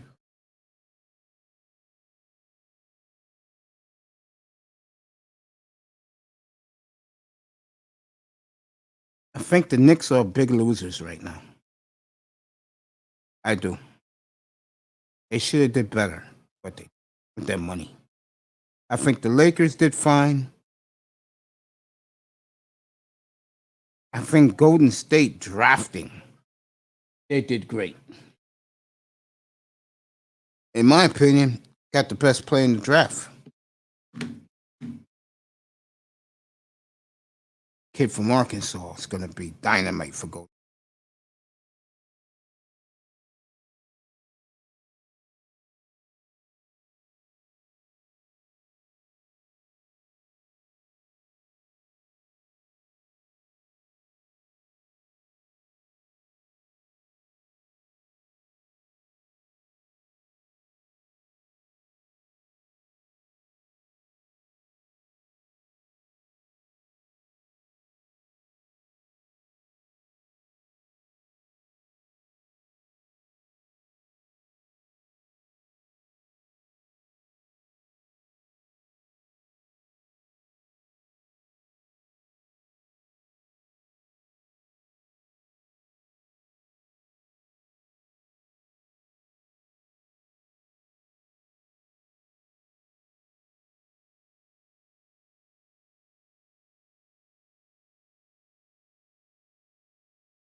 I don't think Kelly Oubre was fan favorite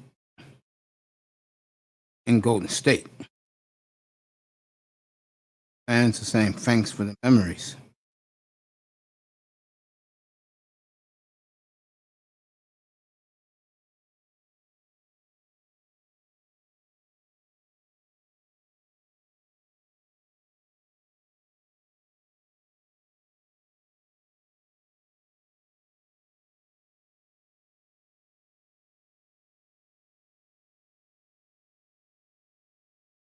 Yeah, I like this Moody kid. I do.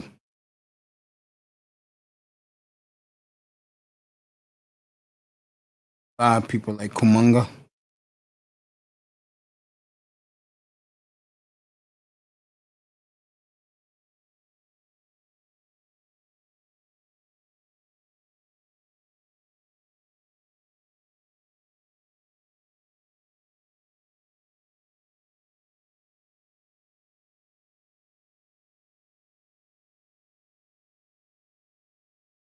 Interesting. They're back at Titans camp. I love the Moody kid. I really, really do. Jumps out at you on film. How could you not like him?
This is awesome, man.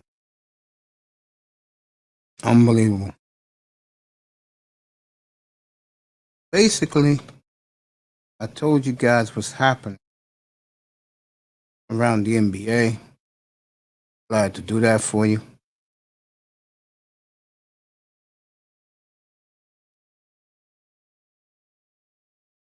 No one cares. No one cares about the Hall of Fame game.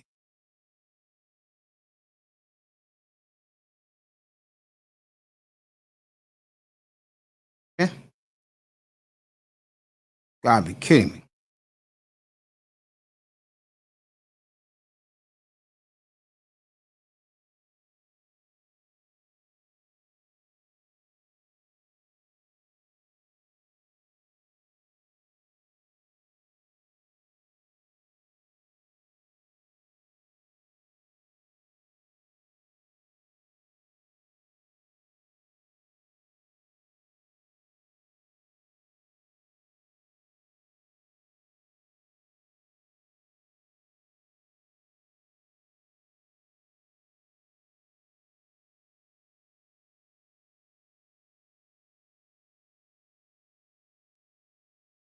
Elijah Moore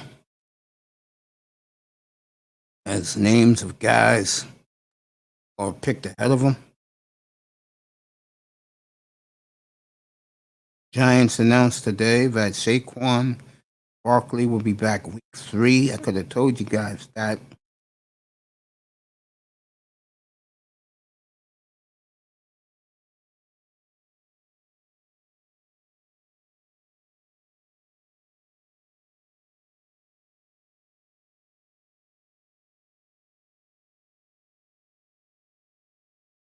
Nothing really happening in football. 11 o'clock Eastern Time, 10 o'clock in the Southland and Middle America, 9 o'clock in the Rocky Mountains, and 8 o'clock in the morning Pacific Time, and 5 o'clock in the morning in beautiful Maui, Hawaii.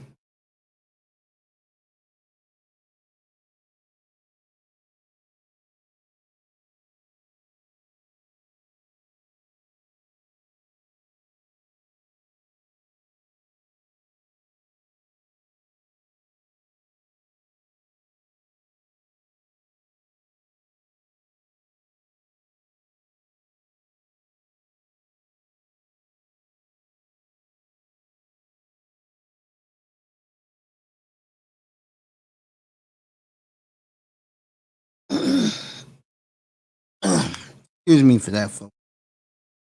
Had a short night, even though I did go to bed early.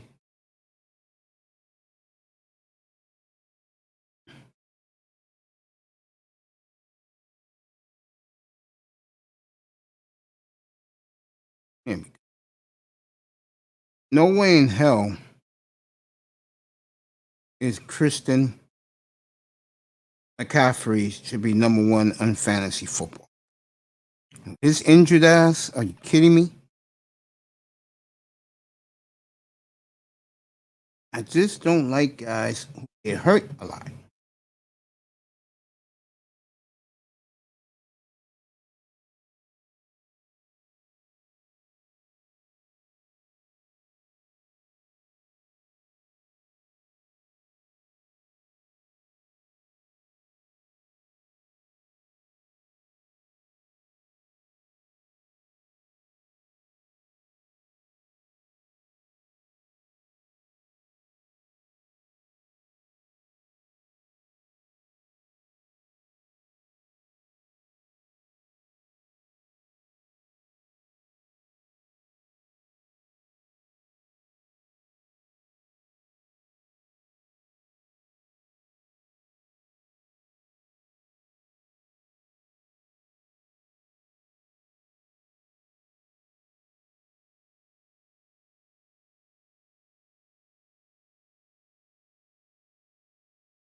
Oh, let me take a look at something. Here.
All right, getting back to.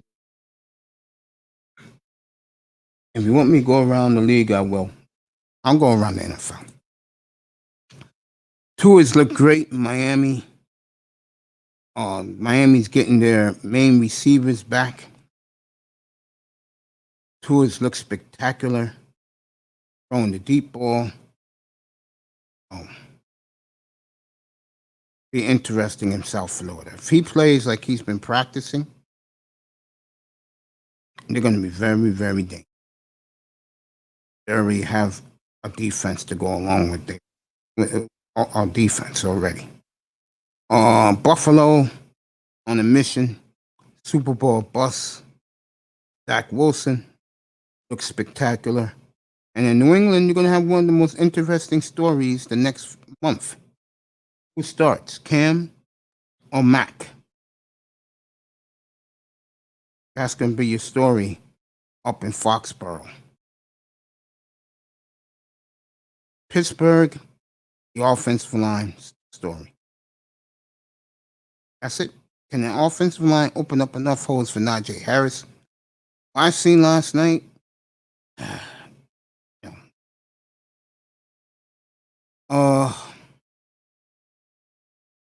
Cleveland is Cleveland. Probably the best team, player for player, in the AFC, along with the Broncos. Problem with both of those teams. Cleveland is experienced with the Broncos, the quarterback situation. Real bad in right now. Baltimore, again,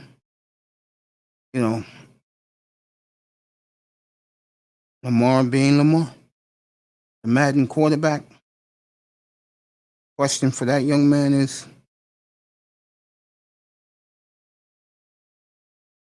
can he finally put the ball in the right spots, 20 yards, 30 yards in? He can learn to do that. Baltimore is a legitimate Super Bowl contender. If not, like the way I look at them, out in the first round as usual for Lamar Jackson. Cincinnati, Joe Burrow got a lot of weapons. Let's see if he bounces back from his horrific knee injury. Indianapolis, you know the story that Carson Wentz, Quentin Nelson, both out 3 months. Colts are fucked. Houston announced that they're going with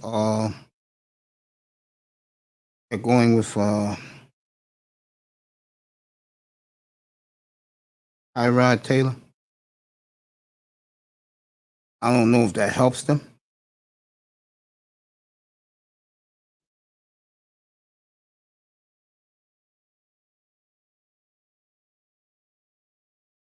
I don't know.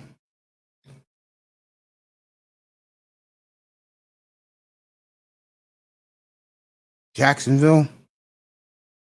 Well, the pieces that Tim Balky and Urban Meyer put together on defense, but they gel quick enough. The offense, I think, is going to be real fine.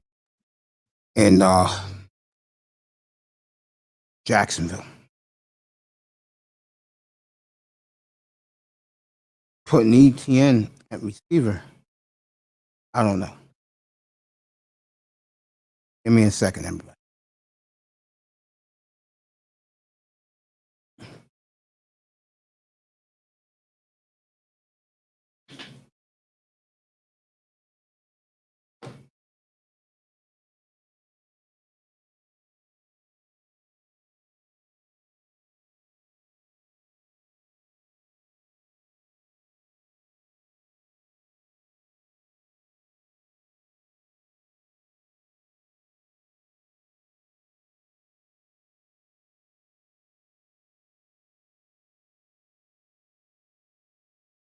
I don't know.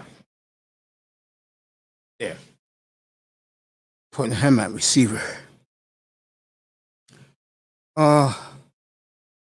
Raiders is an enigma. And I think this will be the year that John Gruden will catch heat by Davis's son.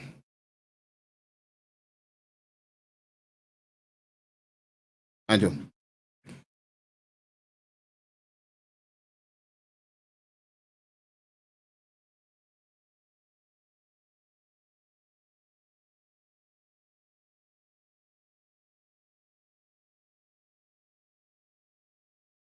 Okay. Chargers, can they stay healthy?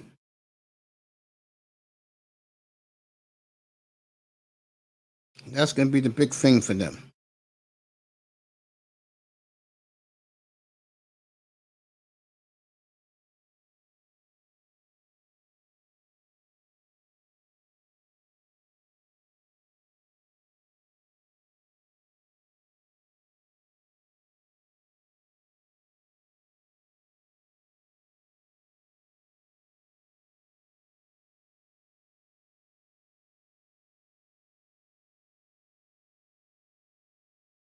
You know, Broncos quarterback is a disaster.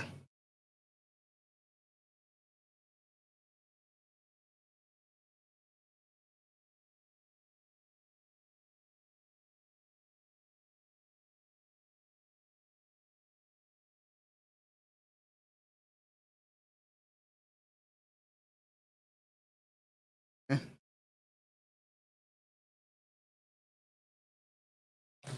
And the Chiefs are the Chiefs. Do they have enough defense to win another Super Bowl?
Folks, I didn't leave. So if you hear dead air, I apologize.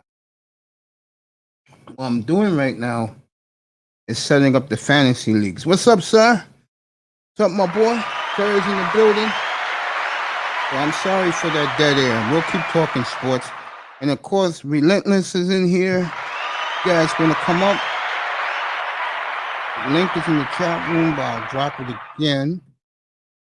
What I'm doing right now is just setting up the fantasy leagues because guys want to play fantasy football. So I'm gonna have a free league. I'm gonna have a money league. Both of them will be 10 players, and I'm gonna have an 8-player league where I love playing in those.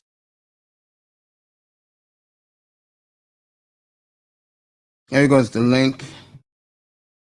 I'm sorry for that dead air. I apologize. I'm just so focused on getting this league ready.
All right. Coming up. Buddy. Guys are still. What's up, Joe?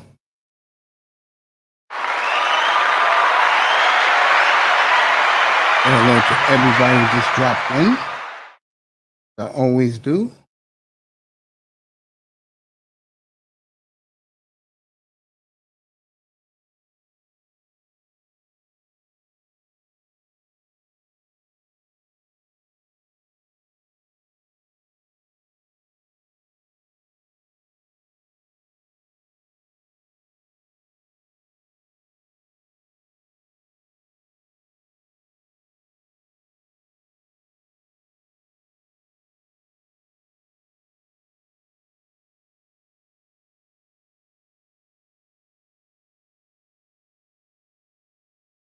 Appreciate all you guys coming in here this morning to say what's up to me.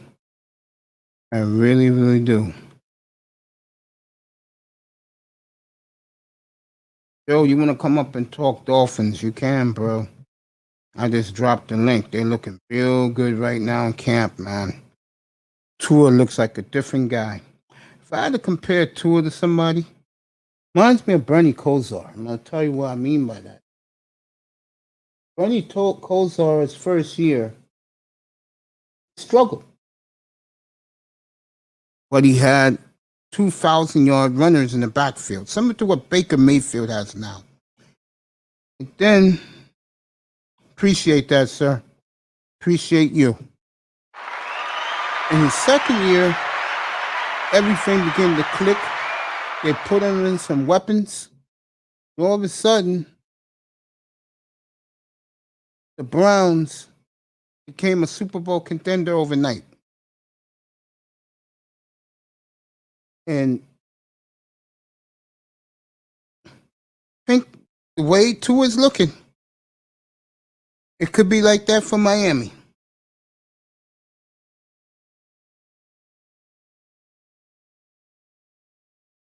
Germany's stepping it up. 7 German cities want to host the NFL game.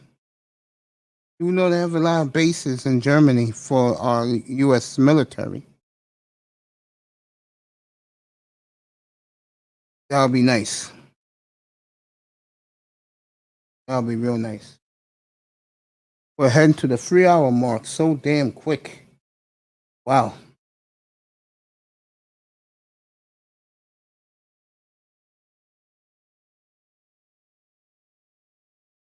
Awesome.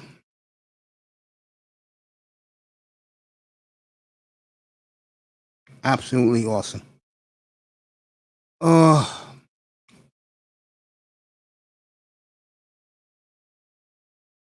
What else I'm going to say? I want to thank Prince Pierre for his nice donation. Thank you, my friend. Thank you. Take this another hour and a half.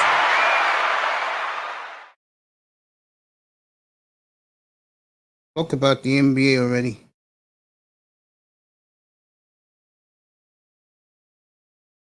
Told you guys.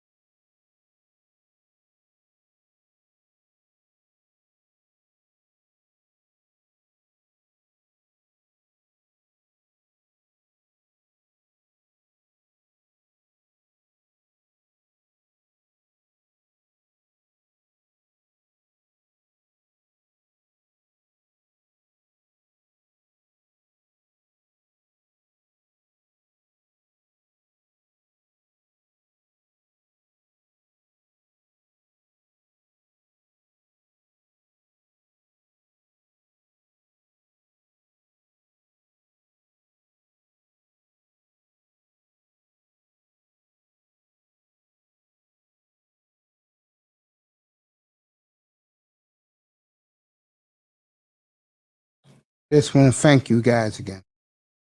You guys have been just so good to me. Damn, you guys have been good to me. No complaints about you good people. None.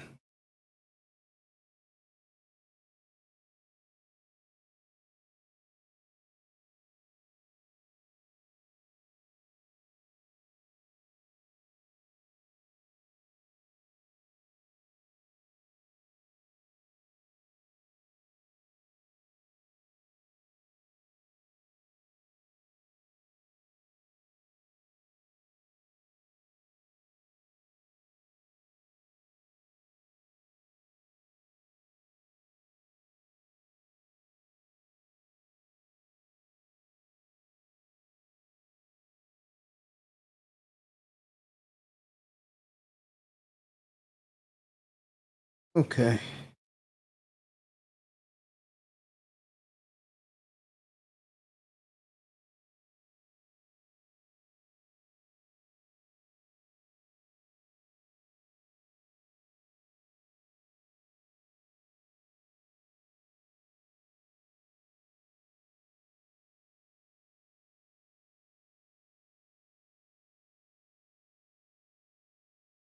Who else is on?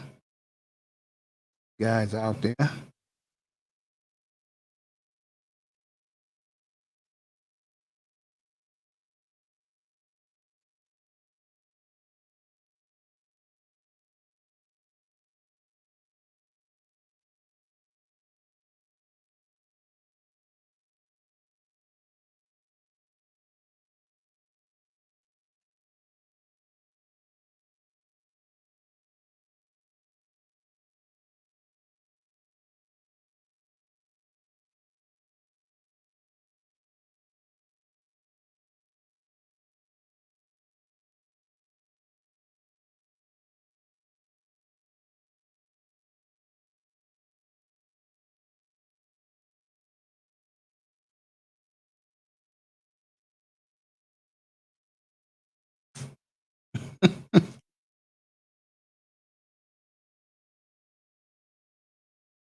Okay.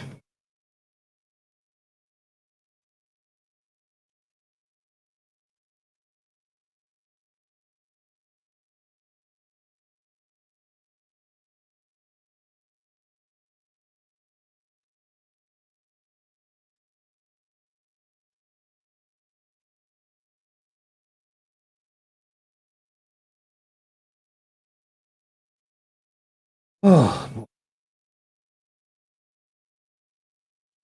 else is Hall of Fame is tomorrow and Sunday,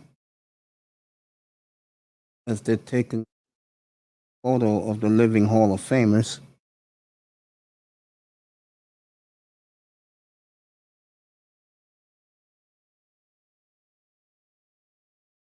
I hate to tell you, it's the Hall of Fame game sucked. Like, only good thing about it was it went quick.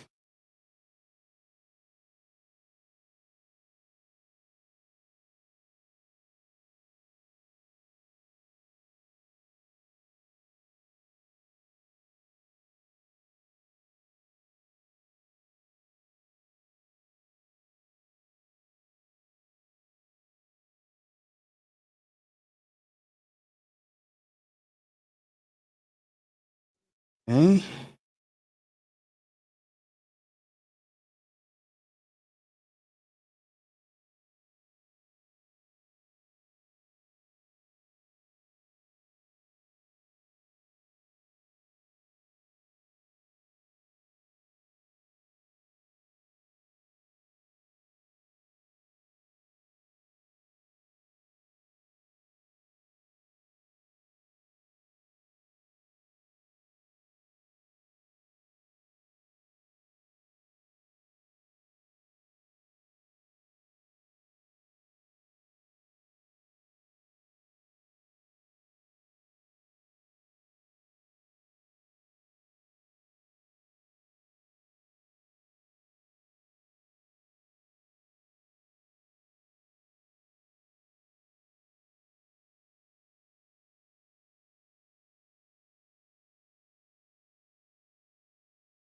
All right.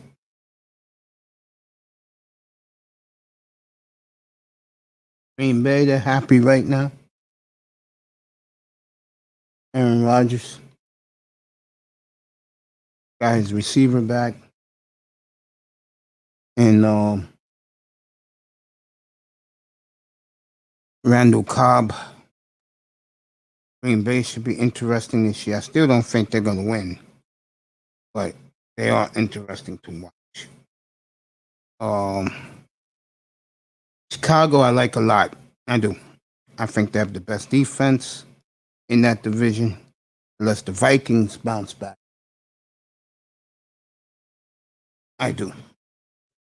I think Green Bay is a team that Offensively, of course, they'll be explosive, but you wonder about them come money time in the playoffs. Can they deliver?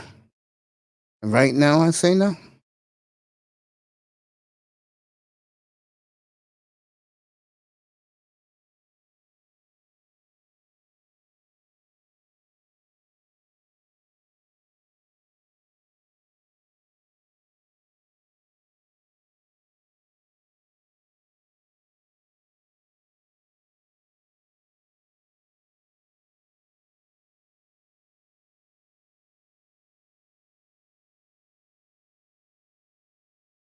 Tom Brady has confirmed this morning that he'll be a special guest of Peyton Manning's when the Manning brothers do Monday Night Football on ESPN2 this year. They're going to do it from their couch.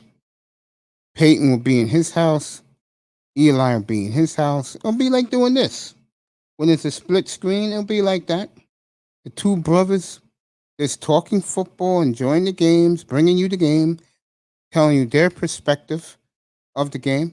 I know week 3 they have Troy Aikman as a guest. That was so funny last night. Peyton Manning goes, yeah, you're going to be our guest in week 3. You just haven't told you yet. They just haven't told you yet.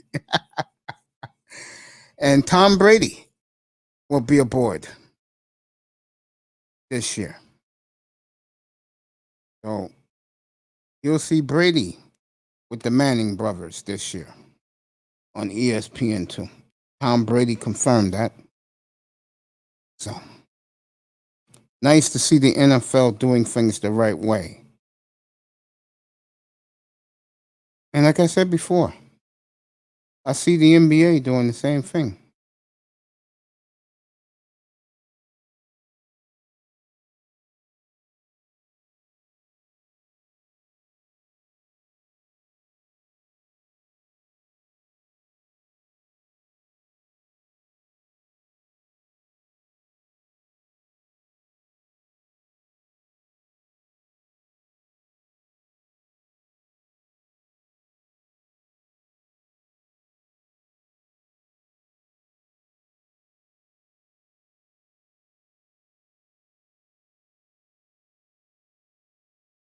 Yeah.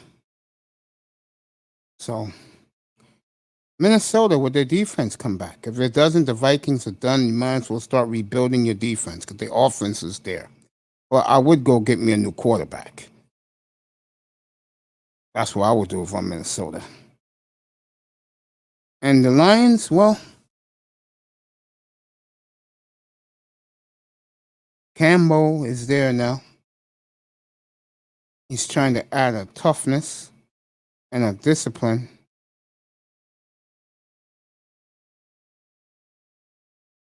to the Lions organization.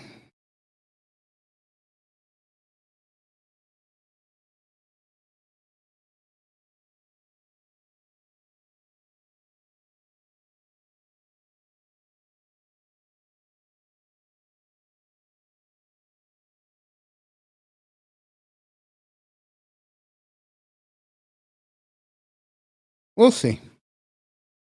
We're heading strong into the 3-hour mark. See how time flies fast when you're having fun? And I have fun talking to all of you. I know I got a lot of people in the clouds. I have a lot of people listening at work. So I got to keep up the consistency. And I will, as of right now.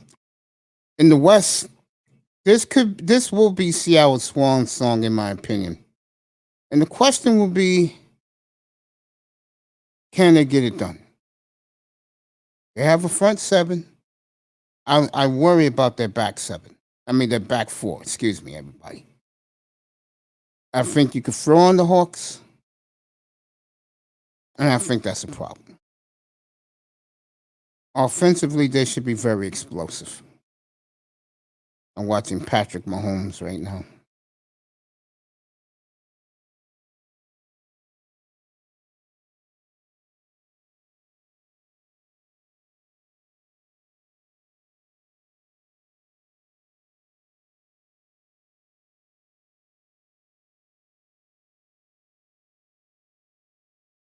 Are the Rams legit?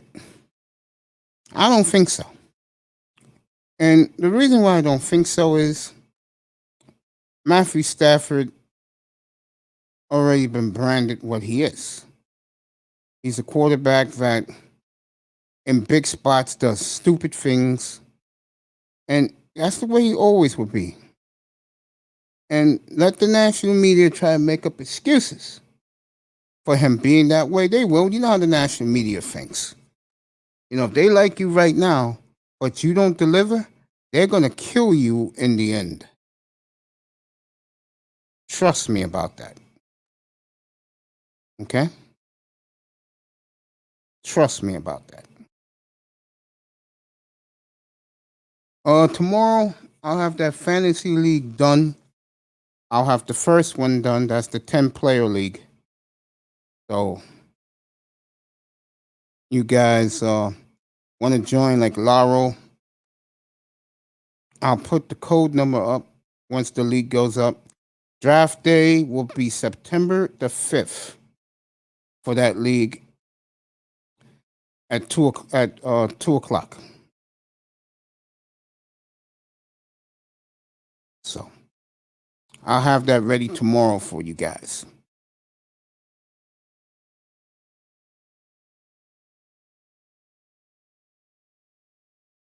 I think you guys will like that a lot. That'll be the first one. Then I'll do the 8-player league. Then I'll do the fun league.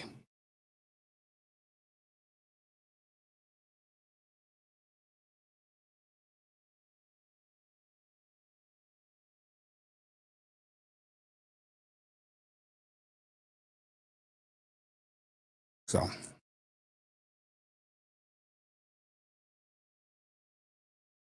in Arizona, the question is, can Cliff Kingsbury put a defense on the field? Forget Kyler Murray. He'll be fine. Kyler has enough weapons. The question will be, in Arizona, can Cliff Kingsbury put a championship defense on the field? We're going to find out. We're going to find out very quickly, too. And in San Francisco, it's just health. I mean, they can win a Super Bowl with either quarterback, Trey Lance or Jimmy G.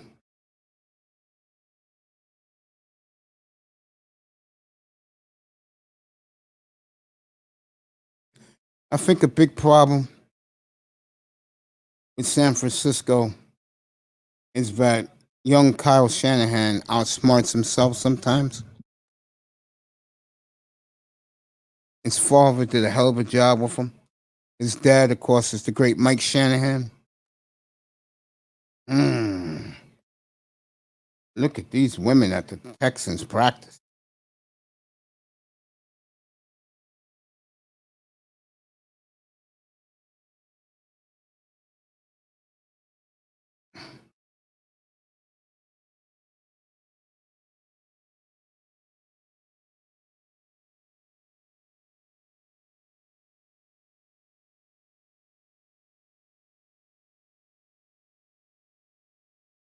Niners questions only health. The Redskins. How great is their defense? Some people comparing them to the 2000 Ravens. I am too. That defense delivers. Redskins win that division. Dallas, can their defense comes together? They played pretty. The backups played pretty good last night. And that Micah Parsons is a real beast. The New York Giants, their question is twofold. Can the quarterback stop acting like a effing clown and be a man?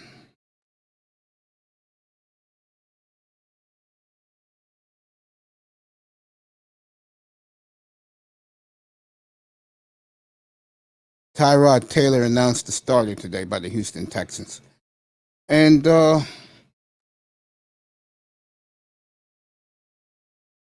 Giants' is quarterback. They're what you call it? Slowfields, get up here, bro. We'll talk NBA. I'll switch it to NBA. Get up here.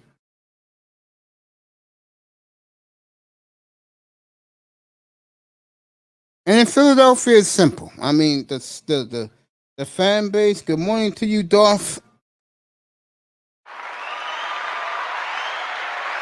The fan base is in love right now with Nick Sirianni. The reasons are obvious. He's one of them. And yesterday, he did one of the most asinine things I've ever seen in my life. He compared the quarterback situation with Flacco and Jalen Hurts to Kobayashi, the former food eating champion, dipping his hot dog in warm water to soak the hot dog bun. You cannot make this stuff up, folks. Well, that's Nick Sirianni. That's how he is.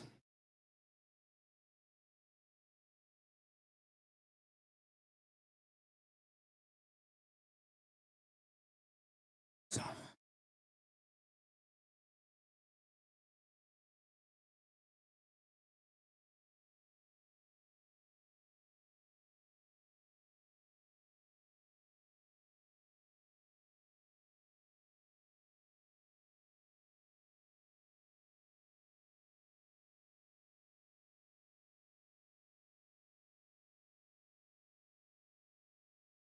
Eagles going to be fascinating. I think they're the worst team in the division.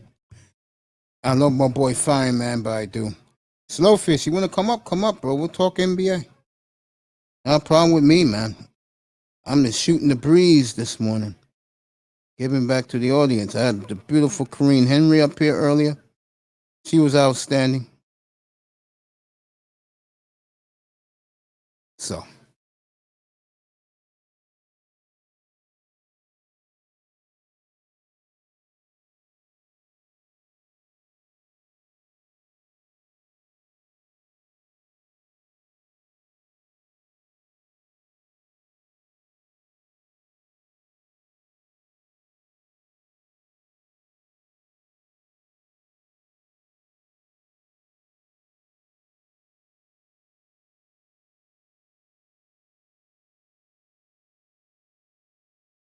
And last but not least, the division that has the world champions in it.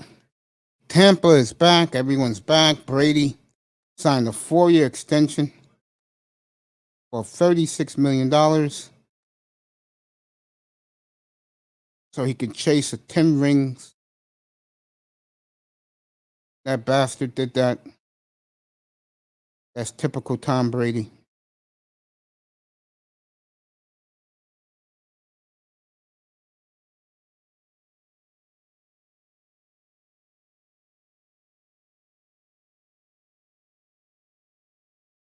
Okay.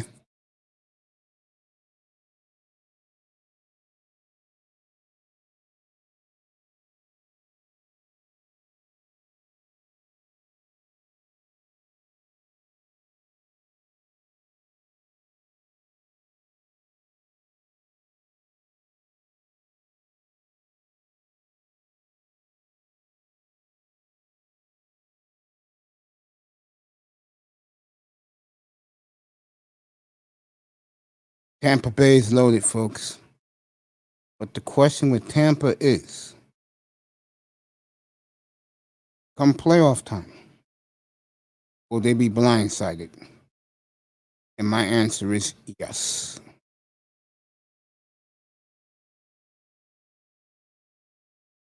I say definitely yes. New Orleans, I think, is done. And if Winston doesn't win the job as a starter, then he's pretty much finished. Michael Thomas didn't get the surgery back in January like he should have. Instead, he waited till last week to do it. He'll be out for the first 7 games of the year. That is a disaster waiting to happen. Trust me on that.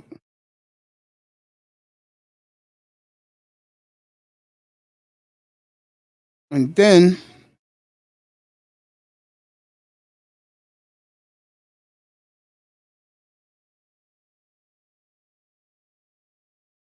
in Atlanta, yeah, Julio's gone. Defense sucks.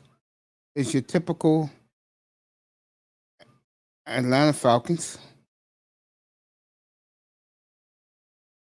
Last place is there. I'll say it again. I think that regime they have there, coach and GM, they won't last. They won't get past 2023. They'll be fired January of 2023. And last but not least, my Carolina Panthers, for all the additions they have made.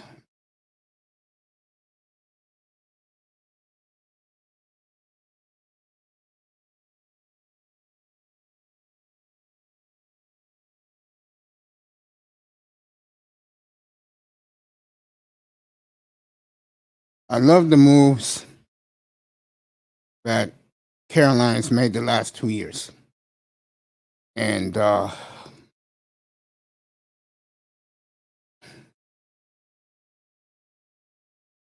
Matt Rule got something going down there. Irv Gotti was here earlier. I wanted to talk to him about both his Carolina teams. I'll tell you, Charlotte is looking up with the Panthers and definitely with the Hornets.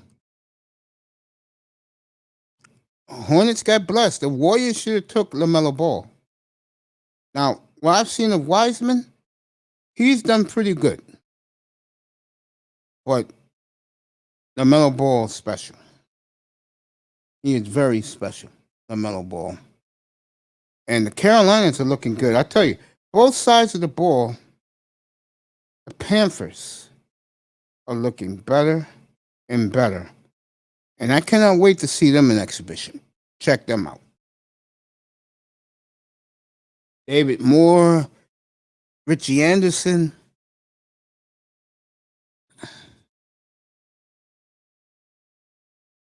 Got the running back from Kansas in the draft. Caffrey gets hurt too much. And Sam Darnold at quarterback. I see Carolina win 10, 11 games, finishing second in the NFC South. Saints third, and of course Atlanta dead last. What else is new with the ATL? Okay. Take a look at Carolina's schedule.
All right.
Alright.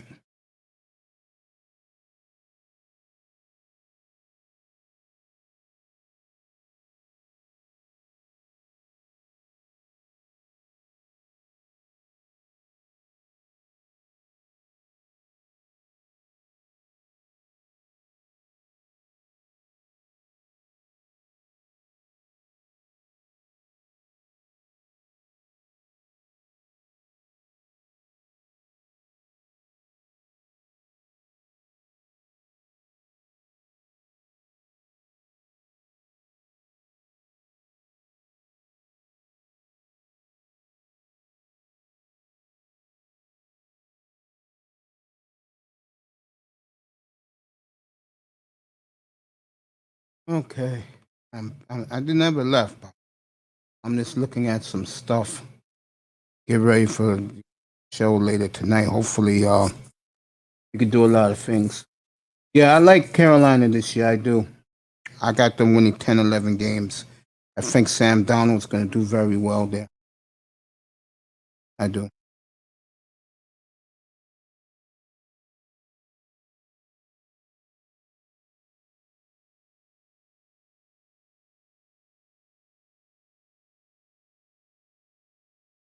I see Donald doing very well. I'll be going off the air in an hour. I'll be back at 6:15, 6:30. We'll go through the night. I don't care tonight. We'll go through the night. Um,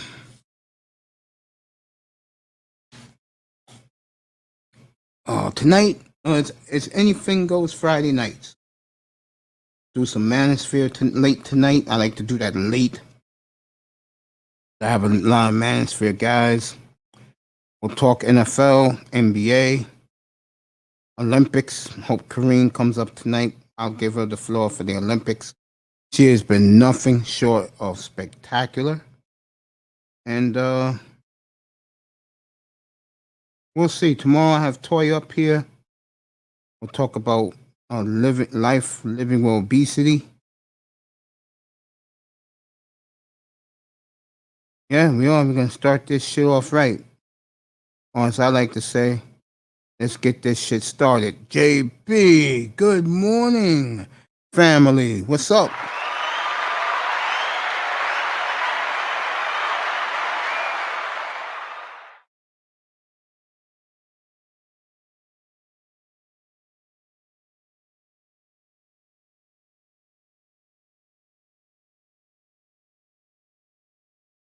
What's up, family?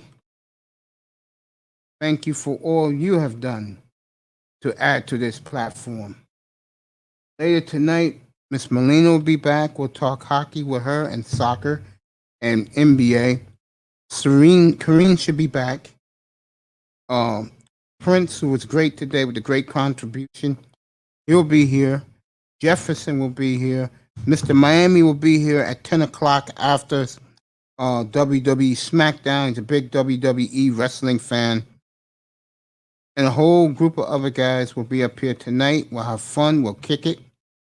6:15, 6:30, we'll start the festivities up here. It should be good. And next week, hopefully, if the NBA do not announce the schedule, we will have a contest next week. And the contest will be simple. Who will the Milwaukee Bucks open their title defense against? My couple of teams I put down were Brooklyn, Miami, Phoenix, Lakers. Those are my four. But you only can pick one. I'm the one giving the cash app away. So I can name those four teams. You got 31 teams to pick. You got 29 teams to pick.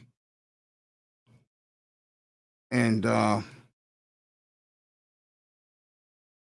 winner will get $50 to their cash app. So you guessed the right team, and you can't guess the same team. You got 29 other teams in the NBA. You only can pick one. And if you pick that team, You get $50 on your Cash App. So that should be a fun contest.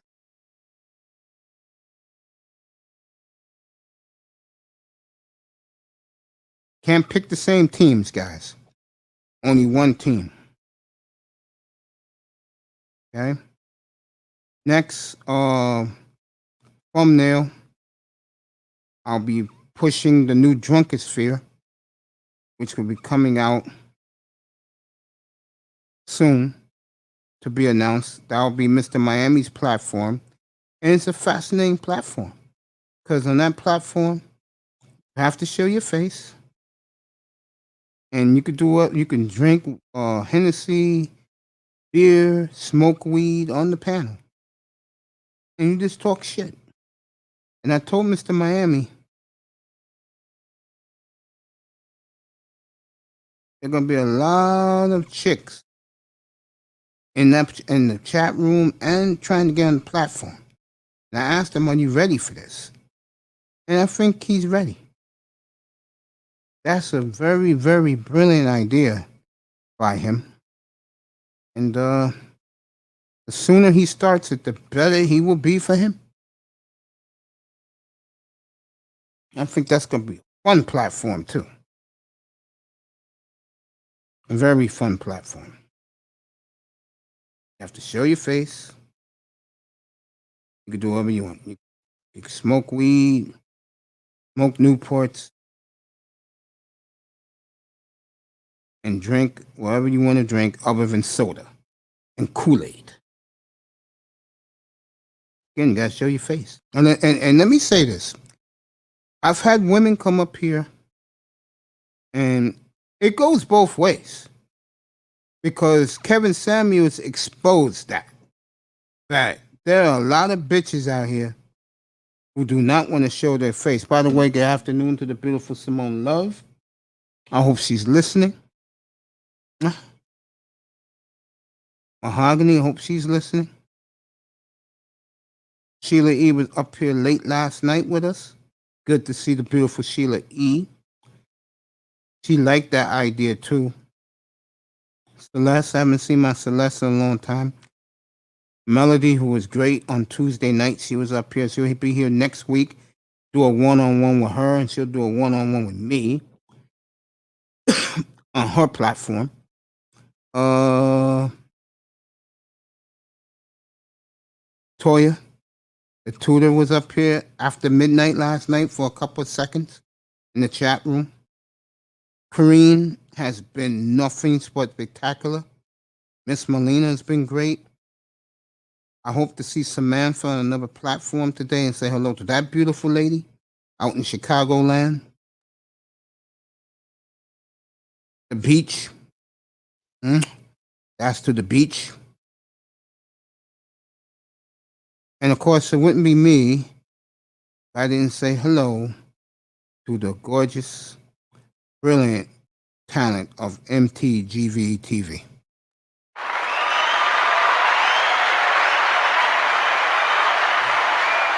So those are the things up and coming, everybody.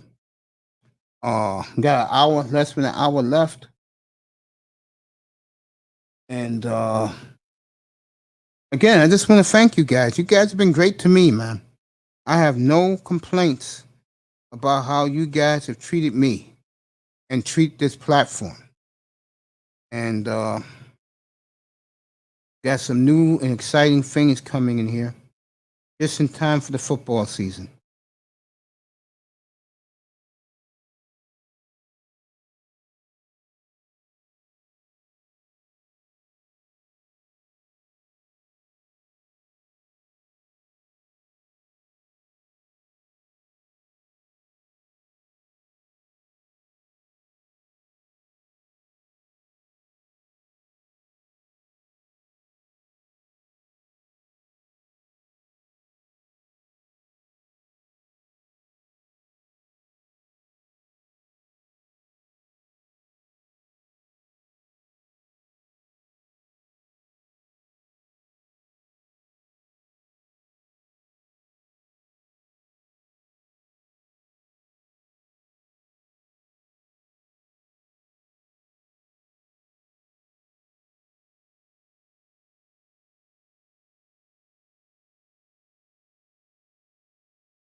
All right.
Okay. What I was just doing there was just looking at some of the NFL schedules. Start planning on building my fantasy team.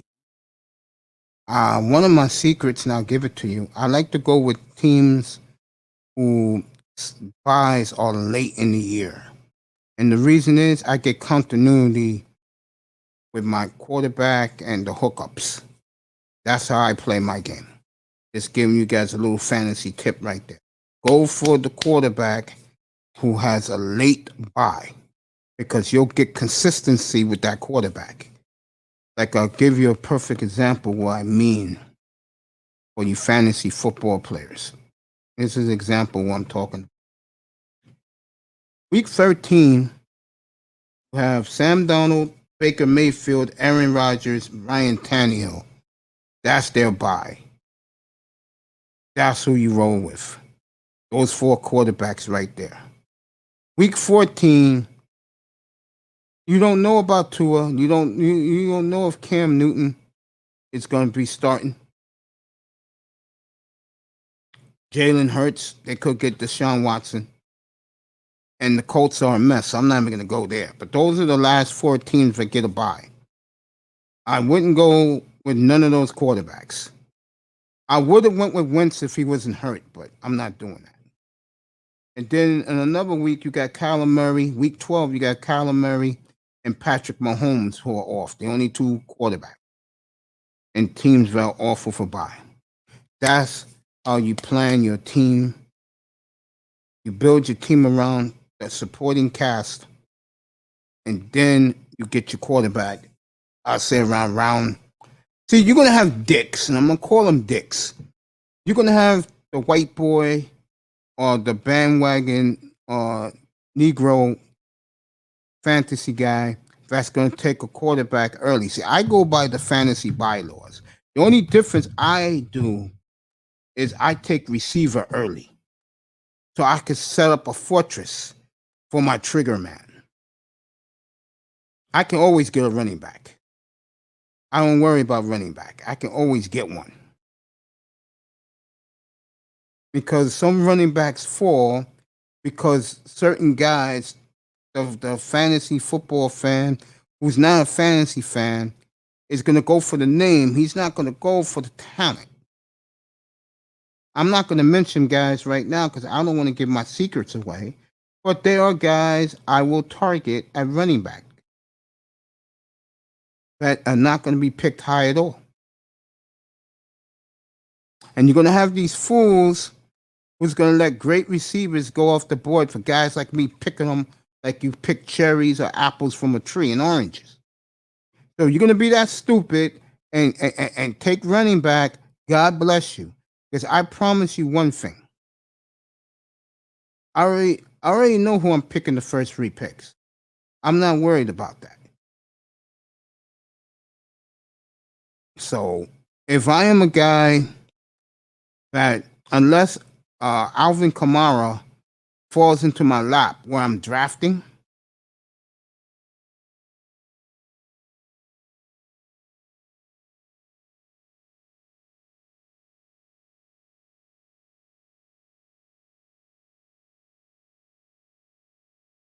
I'm not taking a running back early, depending on where I'm picking. Going to find out. I hope I'm picking. Well, I'm not going to give that secret away either, because I'm a fantasy veteran. I'm not going to pick my running back. I mean, excuse me. I'm not going to tell you that secret I was about to let out. But unless certain players fall to me, I'm not doing it. Fantasy League be up tomorrow morning before it'll be breakfast at Toya's tomorrow, 11 o'clock Eastern time. And like I said, we'll see some interesting things going on during the day. But I'll have the first Fantasy League up tomorrow. That'll be the $100 league.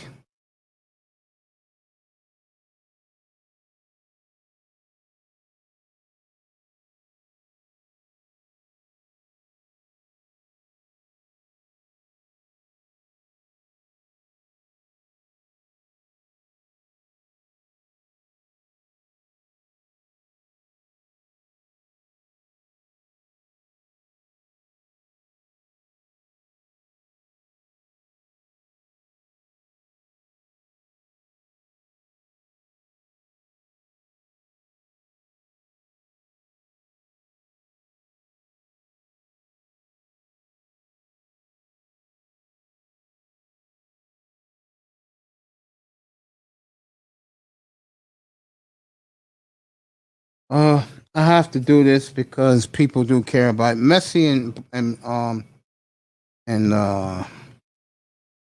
Barcelona have gone their separate ways. I can tell Tony Manzano right now he will not be playing for the MLS Miami, whoever their name is. Man, you is recruiting them. I saw the list of teams recruiting them already. Man, you was one of them.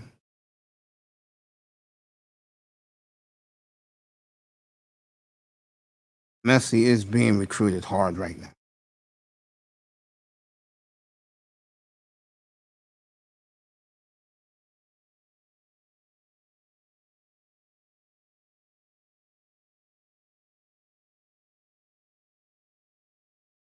So Manzano's dream of Messi going to the Miami team of the that crap MLS league, that's not going to happen.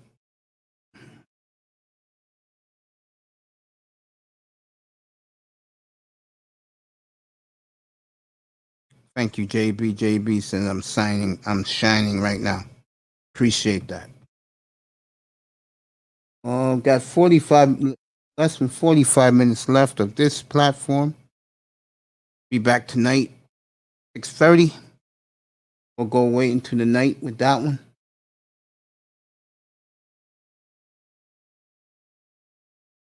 Forward to that.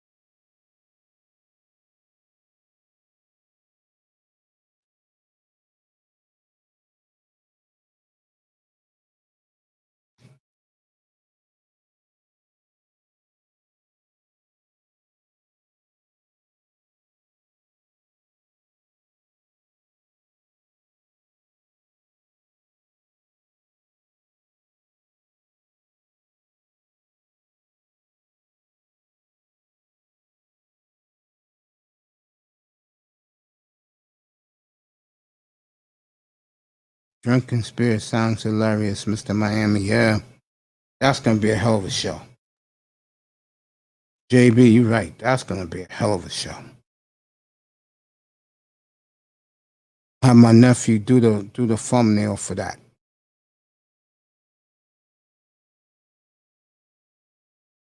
That's gonna be fun for you guys who like to get high, get drunk, see these women come up there and make fools out of themselves. Women are gonna come to that show.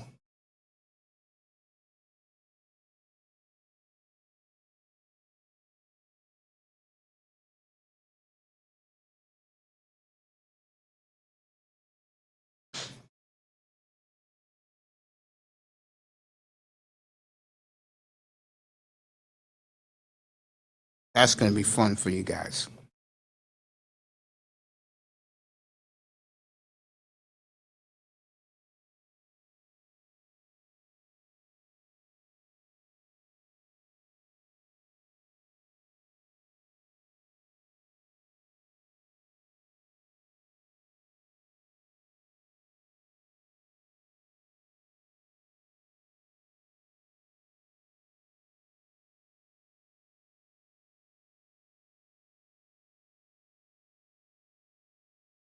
So you guys enjoying this 40 minutes left.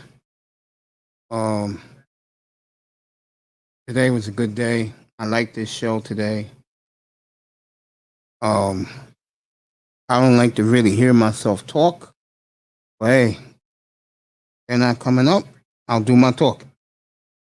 Yes, that show is gonna be good. You guys gonna enjoy that. Why do I say no sex, no drugs, no women at the end of the show? You've been watching. Trust. Fireman's here, my boy, my brother.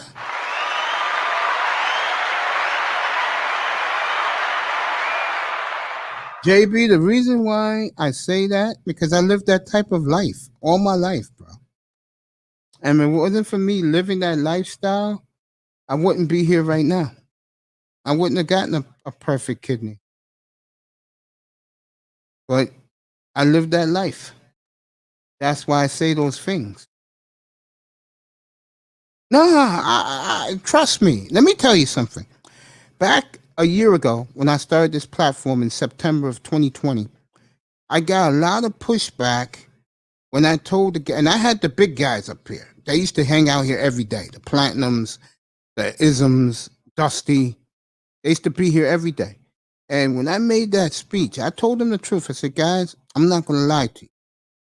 Ebo Sosa was up in here. I had a packed house, nothing but the guys you see around the manosphere.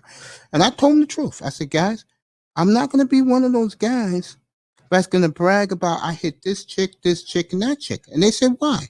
I said, I'm going to tell you guys the truth. Cause I have nothing to hide. I never been intimate before. I said it again last night. It's not a big deal to me. Like I said last night, guys find hobbies to do. I mean, stop being so obsessed. Now, I know why the brothers are obsessed. I know why. We're not going to get into it now, the real reason, but I think one problem that you have is lack of communication. Guys cannot communicate. They can't communicate. We don't communicate with each other. And more importantly, when you see your fine hotties throwing themselves at your enemies, it makes you very, very uptight and bitter. And it's something that unfortunately won't end. We will genocide ourselves. We should be officially genocide around 2060. This will be a mulatto country.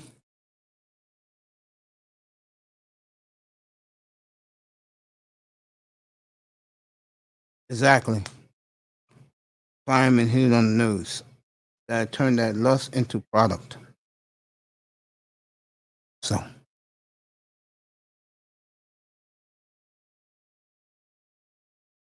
Preston Williams has been activated from the COVID list. Amy.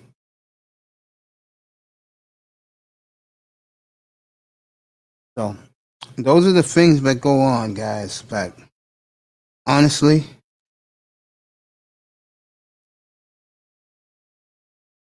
I feel you, fireman. I never had the weed and I never will. Thank God.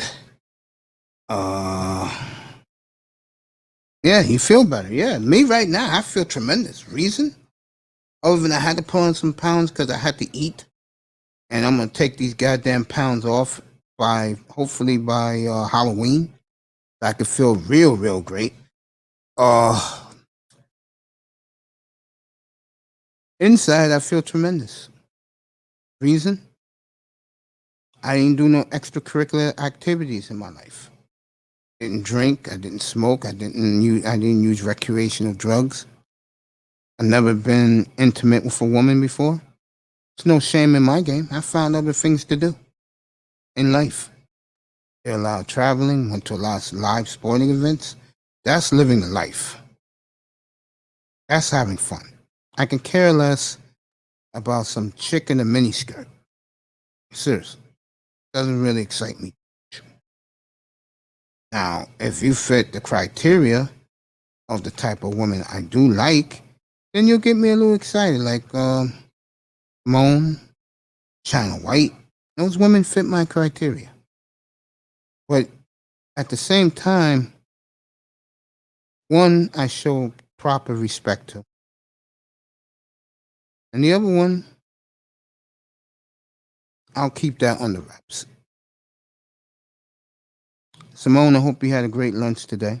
And go subscribe to China White's The Lion's Den. She was tremendous the other day. Go subscribe, guys. It's worth the subscription. She is something else, boy. Wow. Beautiful Samantha. Hope to see her in here tonight. Out in Chicago, from Chicagoland. She is gorgeous.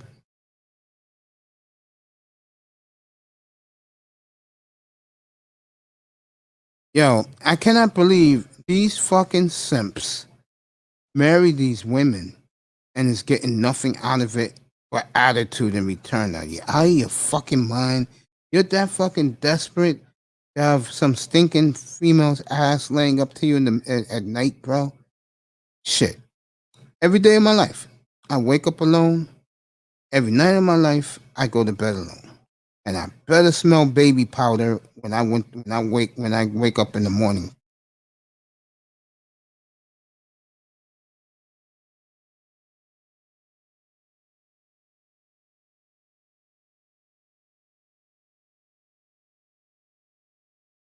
I don't worry about it.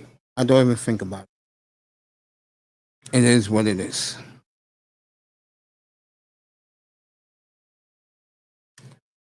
Check that. Wow, my people.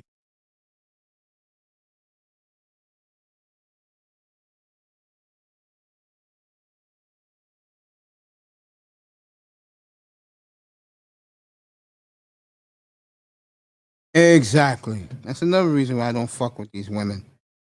They've been ran through. Fucking dumb motherfuckers.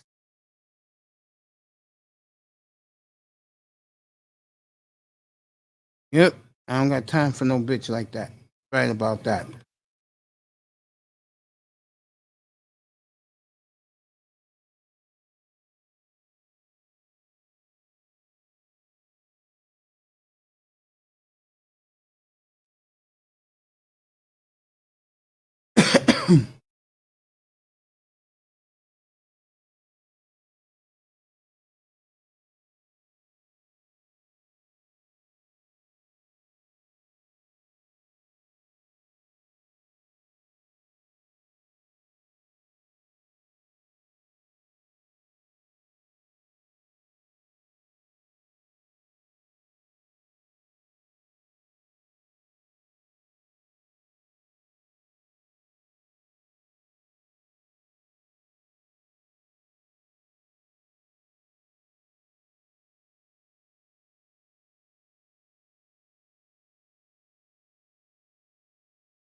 right here.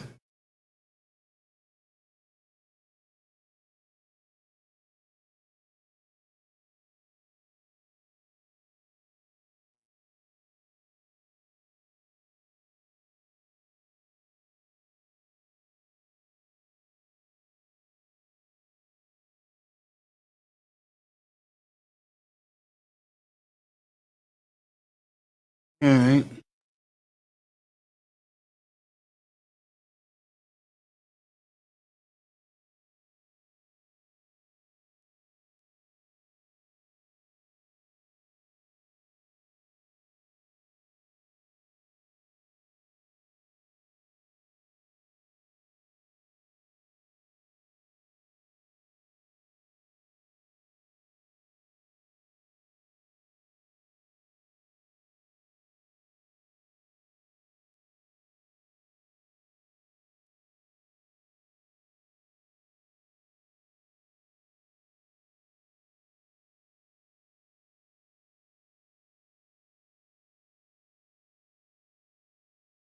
Okay.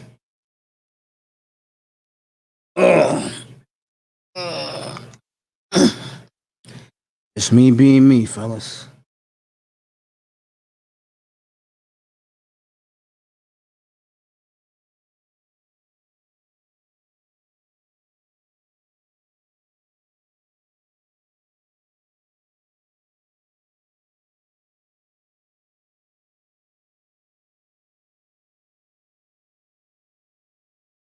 Right here, guys.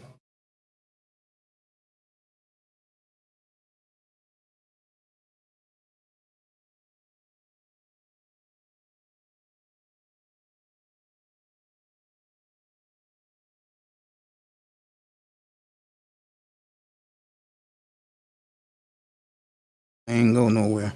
But yeah, that's why, JB, I say that why I say. And I always would tell guys in my old neighborhood, when you see me with a woman, you'll see it. If you don't see me with a woman, it's status quo.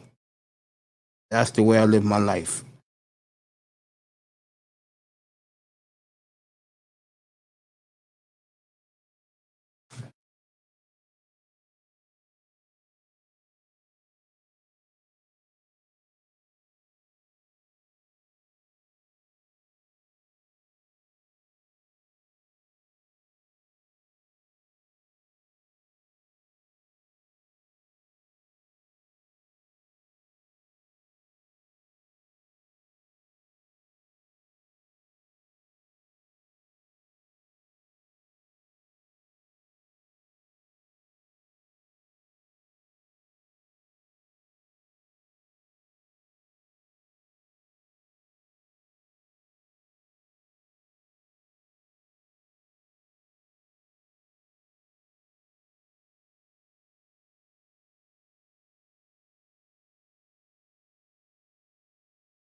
All right.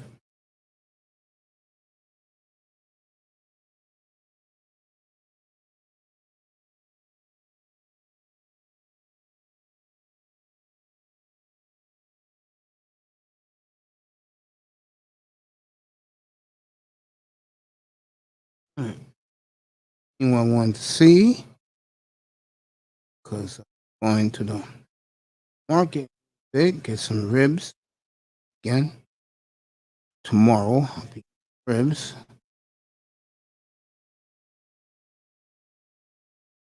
Back to this. That's why you see me, I was looking down a lot.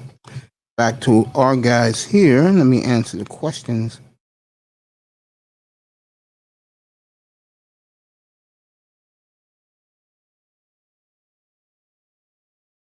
Less than a half an hour to go on this platform. Yeah, you get nothing for your investment. Yep, other men had her first. Absolutely correct. JB with the, I guess the documents. Yeah, women can be a document, all right.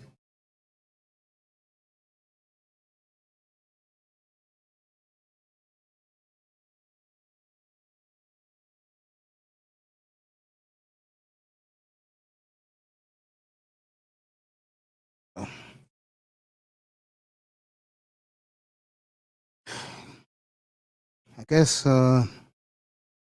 yeah. Oh, fax machine. Those are facts. Yeah, fax machine. Oh man, you guys have been awesome today, man. You guys have been terrific. For Fireman tonight, Nick Sirianni will be played. For him, I will play any of you guys' favorite teams' coaches if you want it. We'll do Sirianni tonight. That man is beginning to grow on me a little bit because he is a comedy of errors. But the Philadelphia fans love him. And Fireman said he was impressed with what he said last night. I think the national media is a little rough on Nick.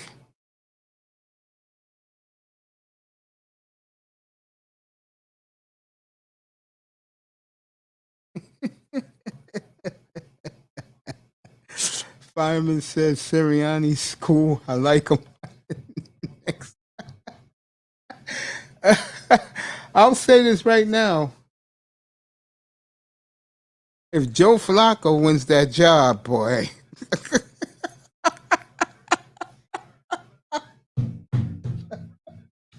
You know what the scary thing is? And I'm being honest. Yeah, Sirianni, you got it right. One thing about Flacco, I really think if he beats him out, Flacco's gonna have a big year. I'm serious. I'm not saying it to say it or to be an asshole. I think one of the reasons why he will have a big year because he's home, and those people are behind him. The offensive line is healthy. I saw the Eagles the other day. The offensive line's intact. They're healthy again. I saw Lane Johnson looking good. Kelsey looks good. I think Jalen Hurts will do well too. I just think Sirianni looks at Flacco, looks at his body of work, look at the Super Bowl, and he's in love with him. It just happens. You like your own kind. Like if I was, if I had a team, like Kevin Samuels did this, and he worked in corporate America. He's taking all the brothers and sisters with him on his team. You got a lot of sisters in corporate America would rather be with Brad and Chad. We know that. Or Lee Lang. We know that. You know. But there are others who are ethnically and as race loyal. I mean race loyal. Excuse me, folks. My mind's not there. Race loyal. It's just how it is.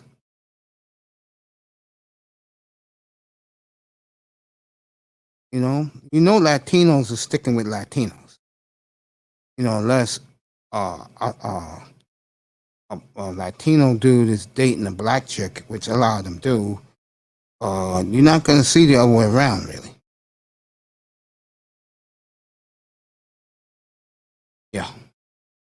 The only one who's not really race loyal is us. Let's be honest here. We hate each other. Guys hate the guys, women hate the women.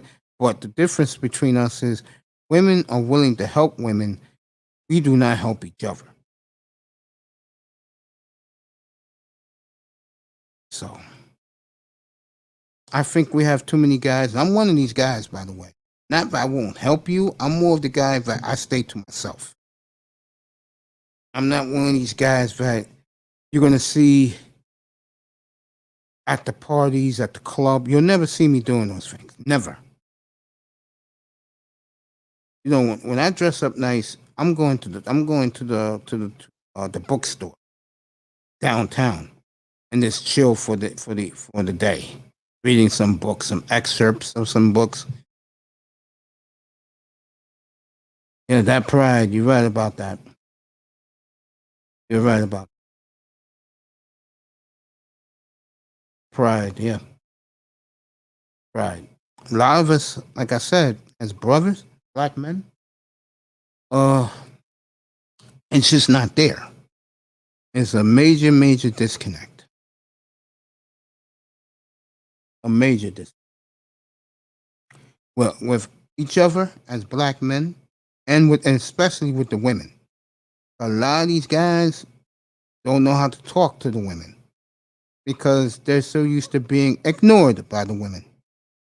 And again, black women, the mistake they make in life is they'll go on a journey with the white guy. They'll go on a journey with the Latino dude. She is not going on a journey with a brother. And then when that brother becomes successful and moves overseas and build more over there, which they're doing right now as we speak, and got some of the finest women on earth on their arm, these bitches get angry. The nerve of these bitches. Right, fellas? They get angry because guys who you could have been getting married up to, you just said, huh, you ain't nothing. You ain't shit. And black women, I hate to tell you this, you can cry that you didn't have a daddy in the home. But brothers have every incentive to hate you. And I mean that. I'm being sincere here. I'm not being a dick or a woman hater. They have every incentive to hate you. And a lot of them do, especially the educated ones. They don't want nothing to do with you. Nothing to do with you black women. Here in North, I told you the 4 places. And black men know this. We talk American. Let me get this right. Hello? Am I there? Yeah, there we go. American black men are not stupid, ladies. They talk. They spread the word. And I started spreading the word, and they're listening. I'm going to name the 4 places for black men not to go to pick up black women. Number 1, the Caribbean. Number 2, Africa. Number 3, Europe. No, number 3, North America. Number 4, Europe. That's the order. And what do those 4 places have in common? It's simple, it's obvious. The black women in those 4 spots worship white zaddy, as they call them. So brothers with money ain't fucking with those places. You know, you got a wife, yeah, you could take her to the Caribbean for vacation because you got your wife on your arms. In Africa, the boule is there trying to dictate to Africans how you should do shit, and Africans tell them, get the fuck out of here. We don't give a fuck about your status as some fucking uppity nigger, because that's what they are over there. I'm talking about the Americans who go over there. And then here is a fucking the electricity is in the air. You can see it every day as a black man when you wake up in the morning. You ain't fucking with the hoes here. And then in Europe, where the master clan are, you definitely ain't fucking with the bitches there. You know, guys go to Germany, you know, like, yeah, going to Germany, yeah. Mm-hmm. The home of white supremacy, I might add. But that's some niggas for you. You know, the smart niggas are where the real black folks are. And, you know, you had Prince up here the other night, Africa. That's true. But brothers ain't going there, Prince. They're going to South America where they really, most of the slaves was taken down there. Hate to tell you guys that. That's where the brothers are there. And the brothers ain't there for the mulatto. They're waiting for the mulatto, the guys who love mulatto women. They're waiting for Venezuela to open up, and then they're all running there. Every nigga who got money is running to Venezuela once they reopen that. I can bank, I will bet my life on that. So the brothers have options. And a lot of them, especially the ones who should be building the communities here, they're doing this to the African American community. And a lot of the reason is because you people don't want to be bothered. You people will give a fucking barbecue for Pookie and Ray Ray who did a 12-year bid. Celebrate that dumbass nigga. But the real nigga who you should be celebrating, he's saying fuck you to the man, especially to white Zaddy here in the United States, and fuck you to the black community and the black women. And you know what? They have every right to. And they do something very brave that most of you niggas will never do. They got the fuck out of the matrix and they're not coming back. And I told those guys, my advice to you is don't come back. Because once Biden and Kamala start whipping their magic wand, they're going to try to suffocate the black people in this country, both male and female, until they squash them to the ground. And you know who your family's going to blame? When you're making all that money and you're partying every other night with some of the finest women you lay your eyes on, they're going to blame you. And they're going to try and kill you. So once you leave here, I'm dead serious about this. Once you leave here, don't come back. Especially in the future as time goes on. Because it's going to get worse here for black folks. Trust me, it's going to get worse for both men and women in this country, African American. It's going to get tougher. So, just the scenery, yeah. Yeah, Simon. My advice to you, because you're a young guy, first get a little taste of what it is. Go to Aruba, bro. Some of those women there, they do dig the brothers there. Just hang out at the sports book, and look at the brown skinned Caribbean women playing volleyball on the beach. Beautiful scenery. Carousel is another place for you guys. Costa Rica, for young black men to get women. Exotic, fine ass women too. Yeah, you're not getting it here. But I'll say it again. If Brad and Chad made a major announcement, yes, we love all black queens. They just have to lose some weight.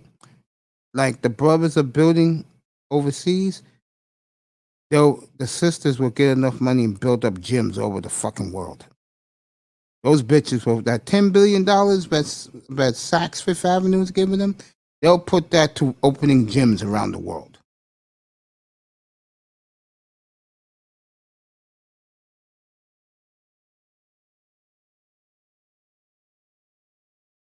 Trust me, they would.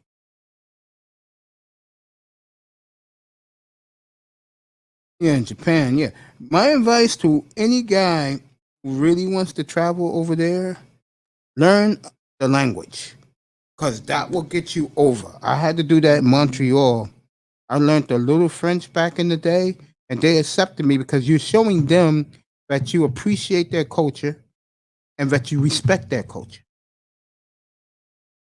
That's why got brothers right now who are my age or a little younger than me, they're learning how to speak Portuguese because when they go to Brazil and they can speak it, the women are going to throw it because the women, and let me tell you something about South America.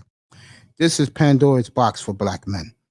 They crave us because we went through the same things their ancestors did. They don't like the fact that we get beat down here in the Matrix. They don't like that at all. They crave us. But you're going to have to go. You can't speak on it. See, I can speak on it because I don't plan on going to Brazil. Now, Colombia, yeah. Aruba, I'm not Aruba. Trinidad was on my list, but now I'm hearing that they're worshiping White Zaddy there too. Carousel, yes. Africa, yes. Africa is for business and to see the homeland. It's not to pick up women with humongous asses. It's not for that. I don't have time to give a chick a goddamn cell phone. Okay?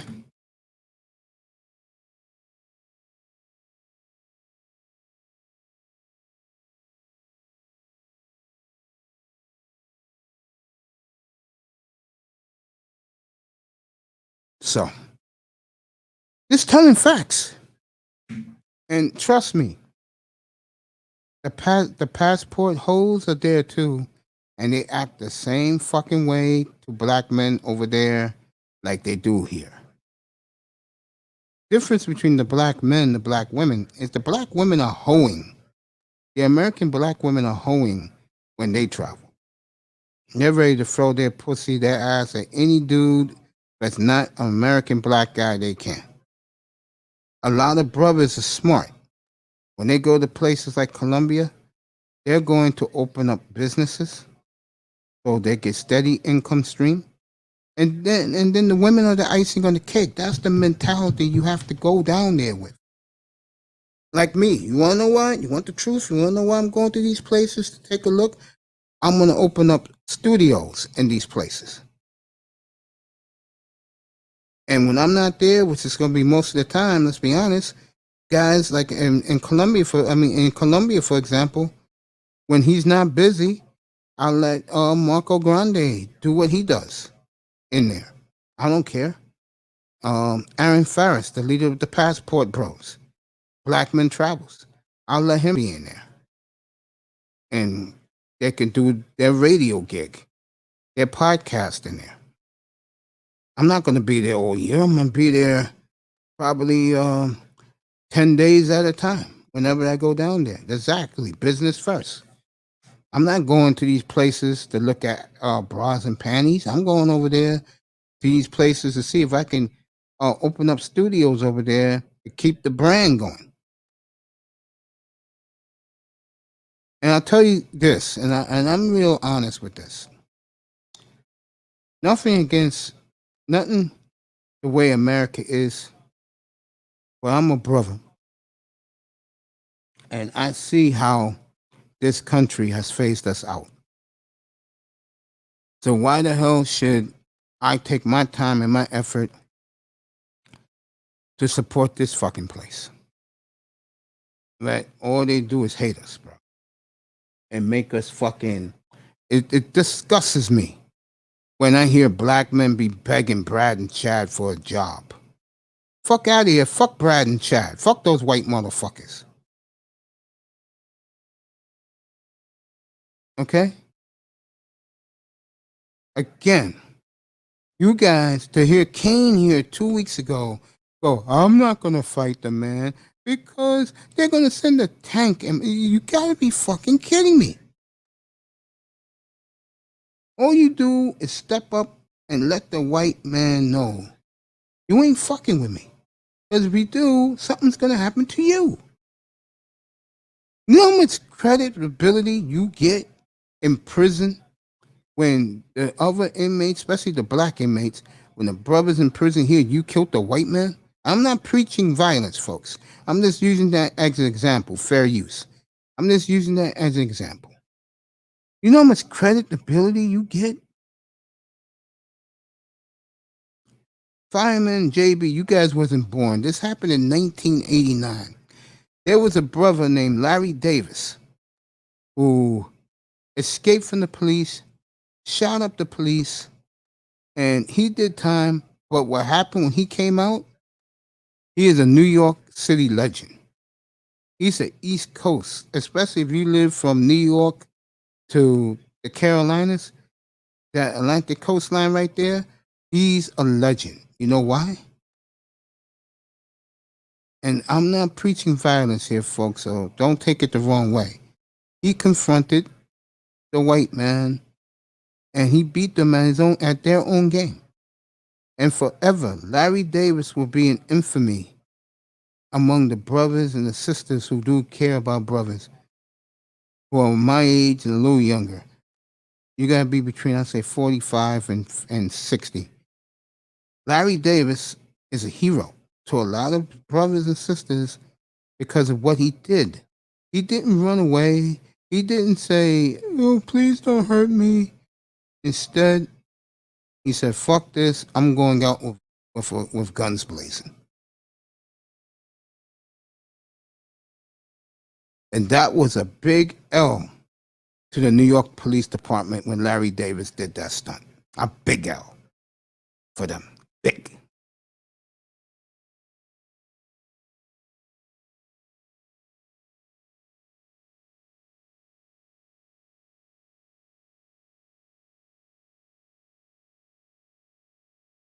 That was as bad of a hit the New York Police Department ever took in this town. Was what Larry Davis did to them. And again, I'm not condoning violence, folks. All I'm saying is, for black men, you have to confront your enemies. I'm getting a bad reputation around the manosphere now of banning people, being confrontational, or have a bad attitude. It is what it is. If that's the side you see of me, and you do see that side, I'm not going to lie to you. If you can't deal with that, so be it. I'm not one of these ignorant niggas who go up on panels talking about ass 24/7. I don't do that shit.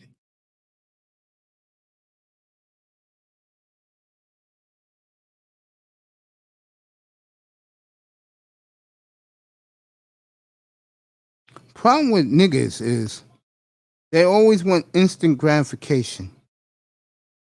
That's why the under educated lame is always going to be ahead of the other brothers. The bougie nigga, Jack and Jill Negro, the bow tie nigga, they're always going to be ahead of guys like Pookie and Ray Ray because those guys got one finger in their hip pocket. A lot of those guys know how to use their hands and their brains.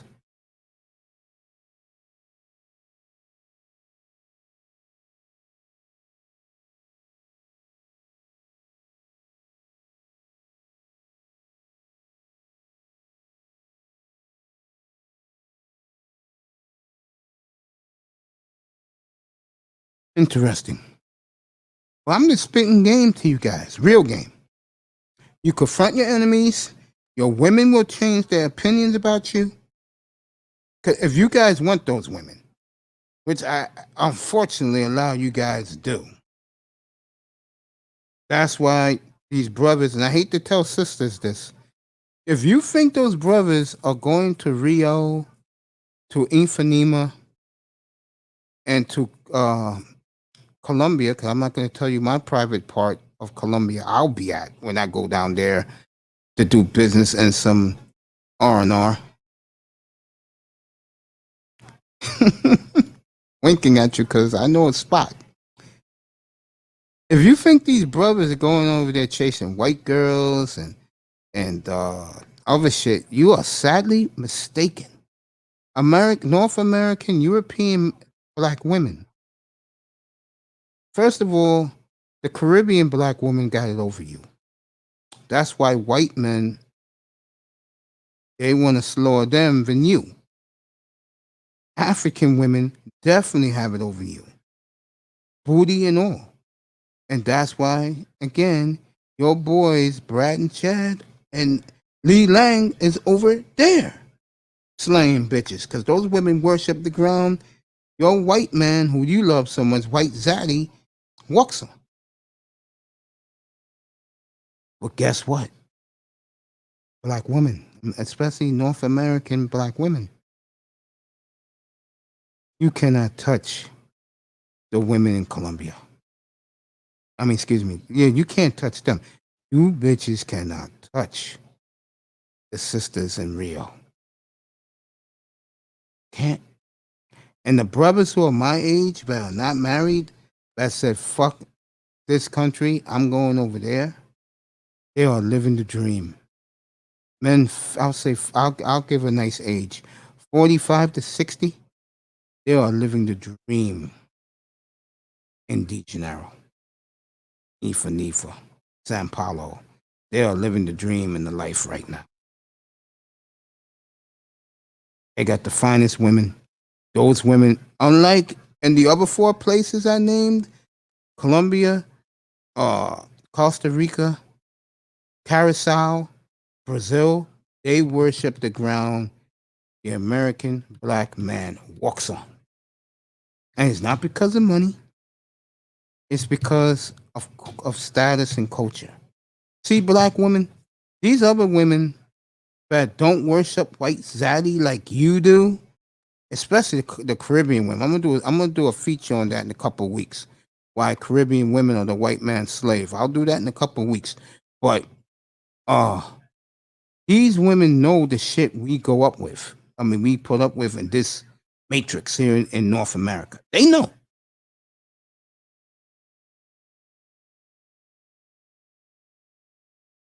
Okay?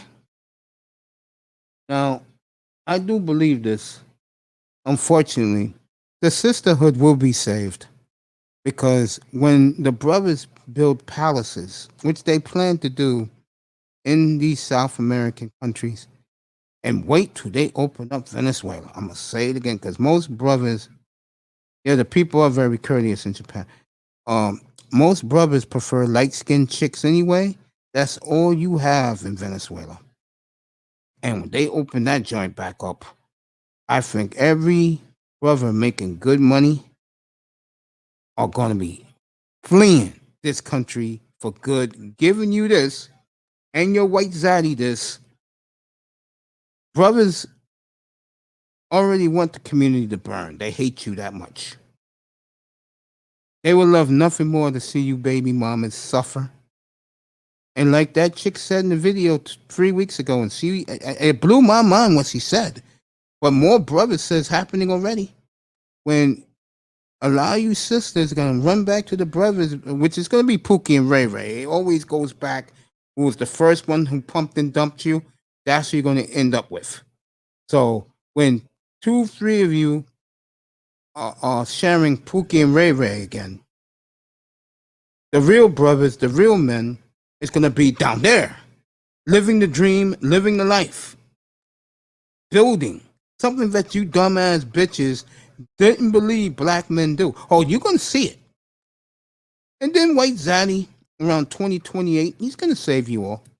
He's gonna rebuild the hoods, the ghettos, make it immaculate for you black women to have you baby mamas by then, have a good place to live.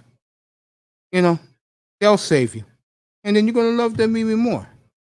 Simps will finally find out, hopefully they should find out by now, but you don't give a fuck about them. You don't care about the simp man. The cleanup man, that dumb motherfucker driving 800 miles to sleep up to some stinking ass bed. Yeah, your fucking mind, nigga. When I found out and realized that that's how you guys had to get women for the last 40 years, I said, what the fuck has happened? God damn it. You don't let those hoes push you around. You tell them, fuck you. You do what I tell you to do. That's how you dictate to these hoes. And stop putting your goddamn head down and confront your fucking enemies. You're gutless. You're spineless. You can kill each other, but you cannot push back against the niggas who are laughing at you. The niggas that your bitches are fucking sleeping with and getting fucking slaughtered with.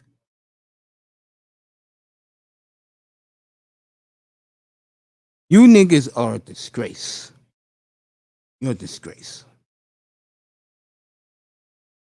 Fireman. Relentless said, get on Mace.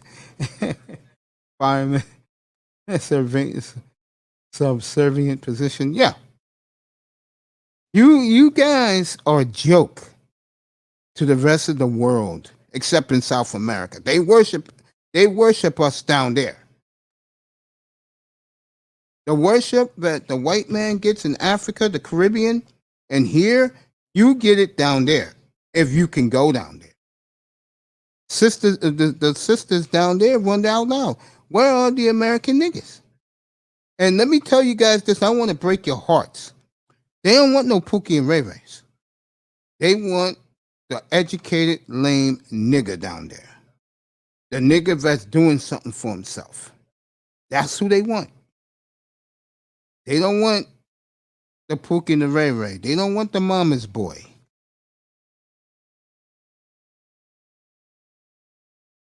They want the nigga that's working on his laptop for 8 hours a day, wearing the fucking suspenders and the bow tie or the tie. That's who they want. And for those guys, especially in Rio and in Colombia. It's a dream for those guys. They got some of the finest bitches on earth throwing themselves at them. And trust me, the black women who are hoes down there, the passport hoes, they know this. And it bothers the hell out of them.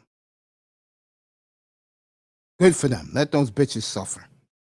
I couldn't agree more. I've been saying this for the longest. Let those hoes suffer. Don't worry about them. Don't sweat them. I treat them when I'm on the street like they treat us. And I go back to my old neighborhood. Oh, that conceited nigga, that rich nigga, he ain't shit. Yeah, the passport hoes, that's what they are. Hoes. They're really hoes. Those bitches will fuck a roach. As long as it's not an American black man, they will fuck a roach if they had to. I wouldn't touch one of those radioactive bitches if you paid me to. And trust me, most black women are radioactive. Let's not kid ourselves. Most black women are radioactive. Ran through by Brad and Chad at the workplace. Don't you ever wonder, any of you guys who dated a corporate bitch or living with one, don't you ever wonder if she dressed up her best for white zaddy and the guys at work whistling at her panty line because she got an ass, she got a body, and when she comes home to you, she's barking at you? I'm going to say it one more time. Avoid office bitches. Do not date women who work in the office. I'm going to sound crazy. You guys are not going to like this. If you're going to date a bitch, date the ones who work at Best Buy, at Target. And I know those bitches can be stuck up. I know that. But if you look good enough, she's gonna quietly come to you in a quiet way. Get up here, boy. We'll talk some dolphins. Get up here. I'll stay up here a little longer to talk to you. Any of you guys, but this guy in here, I'm gonna say it one more time. Without this young man, I'm not up here. And if he comes up, he'll get the applause he deserves. It's my boy in there. That's my baby bro in there in the chat room right now. I love all you guys, you know that. But let me finish up what I was saying. That's where you get your girls from. The ones who work at the restaurant. Without attitude. See, I'm very confident the way I look. So I'm the type of guy that when I go into a bookstore, for example,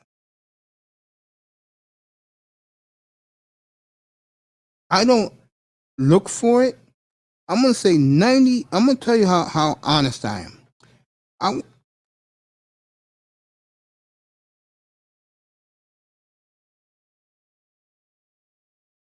All right, Josh Allen signed a 6-year contract extension through 2028.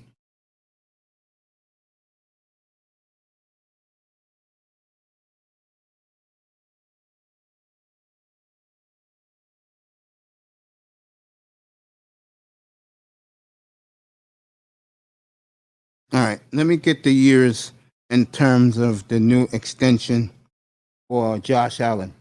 Well, I'm going to get right back to what I was saying. I'm waiting for Sean to get up here, and you guys want to come up.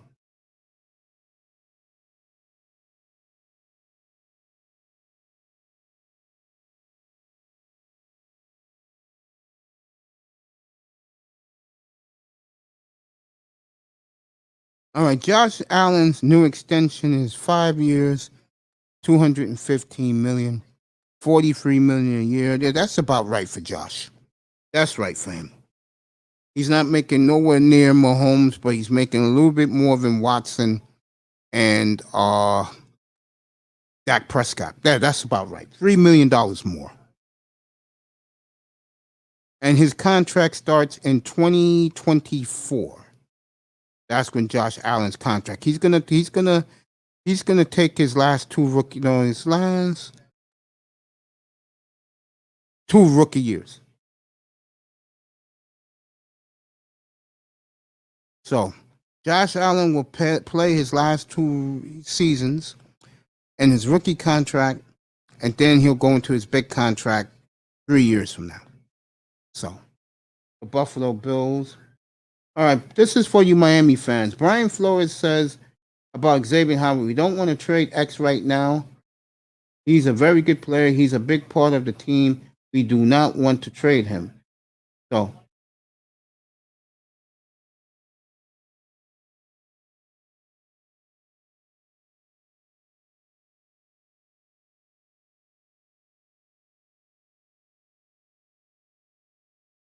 oh, it's a 6-year deal. So that contract, that new deal starts in 2 years.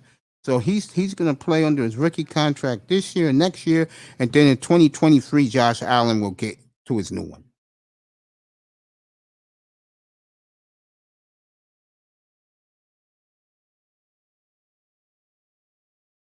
So Josh Allen, they lost the audio. All right, he's back. Let me see if somebody's texting me. But like I said, you know,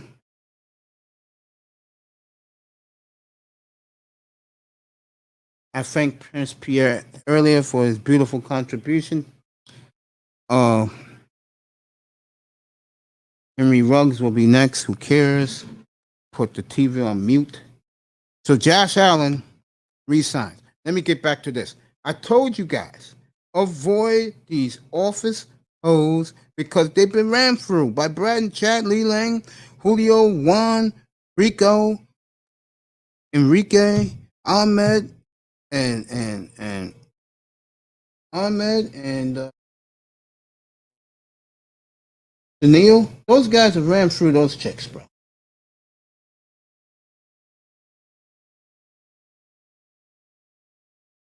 And I'm a Platinum Elite. A couple of weeks ago, he had a show. But before I get there, D-Man, who has put me on the map, he's helped me so much with his rumors. We're going to talk Dolphins football right now. Then we'll get back. I'm going to wrap it up about the women that I'm off until later this evening. My boy Sean in the building. What's up, my boy? I miss you up here. How you doing? Man, I'm okay, man. I've been, on the man, I haven't been feeling well lately, so I'm sorry to hear that, man. I'm trying to get better. Good. I hope you do. Godspeed to you, man. How's your mom? She's good. She's Okay. she's at a doctor's appointment right now. So All right. she's I good. just read the Brian Flores quote about Xavier Howard. Yeah, He doesn't want to he doesn't want to trade Xavier Howard. What you saying? I don't see the Dolphins signing him. Do you? I don't know, man. It's such a difficult thing. Um, it's difficult, but it's not difficult. I don't know, man. I don't know. It depends on them. Okay. I guess it. Yeah, I agree with that. I guess it some gotta make sense. You know. They gave him his contract. On good faith, because he was going through a whole lot when he got his money. Yeah. So I don't know. But hopefully he's like. Kuda's on live right now. Okay. I'm here with my boy Sean. This will put a smile on your face. Can you believe the camp that your quarterback is having right now with the backups? I hear he he's slinging the rock. I'm shocked. I'm not gonna lie to you. I am shocked. I remember I had Great One DeVore here a week ago last Friday, and he couldn't stop laughing. And he said the same thing I said. He said, "Can you believe this shit?" I said, "No." To this moment, I'm still stunned. I'm not, cause I told y'all let the man let the man recover. He got a full season to recover from his injury, and hey, now we gotta You see if know, he can add that to the games. But you gotta if keep you up them want to good know practices. the three best quarterbacks in camp right now in the NFL, one, and I know the national media is not buying it yet. One is Tua Tagovailoa. Two is Trey Lance, and number three is Mac Jones up in New England, who is looking more and more that he's going to win the job in New England. Mm. I am stunned. I am not going to lie to you, Sean. I am stunned that Tua is throwing rockets. Mm-hmm. Well, I'm telling you, all you gotta do is get him a chance. He wasn't, fully healthy last year, but So we're it's gonna see. looking more and more that my prophecy is going to come true. Hey, that'd be good too. I said he'll play well, but it's going to be because of the running game. MG, wow, we're going to be held back. Mm. I'm going to be honest with you. Do you trust Miles Gaskin right now? MG, I like Miles Gaskin, man. I like him. Like I said before, he for a guy his size, he be he be toting the rock like he way bigger than he is. So he be not too long ago I just watched some highlights of him. And I was like, man, that's crazy how he just just zoom through the hole and carry whoever with him. The And he be game he breaking showed me tackles. something was the Raider game. Yeah, he a The good Raider pass game, catcher. he was very good. I'll give him Mhm. that. You know me, I'm a fair guy, but I still think he's the weak link. Mm, did you saw the game last night? Yeah, I had it up here when I was on all night last night. Yeah, Okay. it's up Yeah. into zone. I'll answer your question in a second. Yeah, go ahead. Yeah, Sean. Yeah, I Yeah. saw it. You Yeah. did? Oh no. Yeah. I watched it. I watched the beginning. You know, until I think second half. Now, like, that ain't my Exactly. team, but I was excited to see some football. Um, it was good to see some football, man. Those, yeah. You know the Dolphins are on NFL Network next Saturday against the Bears. That game is on at 1 o'clock Eastern time. The second week against Atlanta, uh, I know you can see it live. You live down there. A guy like me have to wait till NFL Network shows it. But that's the game Flores said they're gonna really play the guys. And um, I really believe, and this kid's been having a hell of a camp. Javon Holland. Um, you're going to get excited what I'm about to say, but I'm just being honest. They have the makings of a Super Bowl defense in Miami. And if Phillips gives them anything on the pass rush, like Test says, who's going to throw against this team if they keep Howard? Who's going to throw against them? Hmm. To me, the weak link on the defense is obvious the linebackers, because all these teams can still run the ball at us. See, they should have took Parsons. Well, the linebackers is pretty decent. We got McKinney, we got Baker, we got you say AVG, we got Griffin. Who else we have? Well, once Roberts get back healthy, we got him. So, who else? I cannot think of nobody else. I know we got some more players, Be but surprised they took care of on Baker like that. um, yeah, I was surprised. I was surprised. Yeah, the reason why I'm surprised because we know the Dolphins. They don't pay.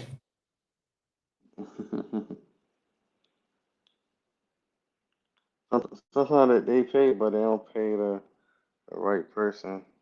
Yes. Like I said, you wasn't in here when I said this 2 weeks ago. All this shit started with Howard once the kicker signed his deal. His agent got right on the phone and told him, "What the hell is this?" You will love this rant I had. I'll do it for you again. For you.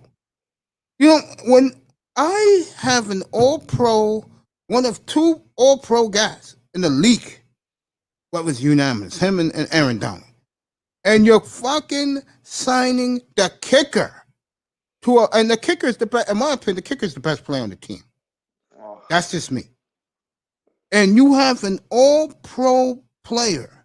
You sign him first to an extension. The kicker can wait. The hell's wrong with you, Chris Greer? The kicker can wait. It's the goddamn kicker. He can be replaced. It's dumb shit like that, man. It just makes you wonder about Chris Greer. The stupid shit like that. The goddamn kicker could be replaced. Am I right or am I wrong? you're right, but Howard haven't really been able to stay healthy though. He only stayed healthy that 1 year. Oh, was eye test giving me hell about that? Shout out to the You know homie. he loves Xavier Howard. I know, sure I was that too. He a baller, but he gotta stay on the field though. But shout out to the homie eye test if he listening. The homie. Oh yeah, Big bro. he gives. I forgot the nickname he gives you, but I told you he gives you that nickname. You need to stop it. You need to cut it out, man. You You need to cut it out. deserve every accolade you get, man. I told your mother that too. You get every accolade I give. And the other guys respect you too. That's the beautiful thing. I I mean, you appreciate it. made me shine, man. Shit. And you give me a Manzano slap was on the great shoulder. last week with the baseball trades. I wasn't focusing no baseball. I was talking all football in the NBA. And Manzano came with all these trades. And I gave him his due. Yeah, man. Marzano, he love that baseball and what's that, hockey? Soccer. I mean soccer. Soccer. Yeah, Yeah. he likes both. Yeah, he loves both. Uh and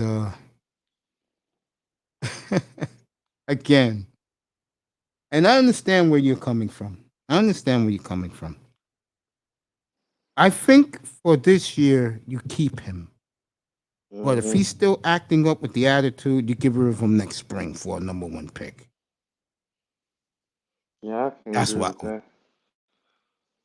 I think. If Jones have another subpar, yeah, that's another thing that made him mad. That's where eye test was going at. That Byron Jones should even be on the team. And eye test loves X, so he was a little biased. Let me ask you this.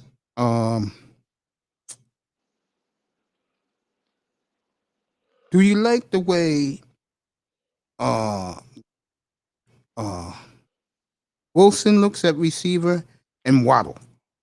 This is the reason. I'm Um, going to tell you the reason why I asked you that question. Heard Wilson been dropping balls lately, but other than that, he been doing good. See, I didn't know that. Waddle.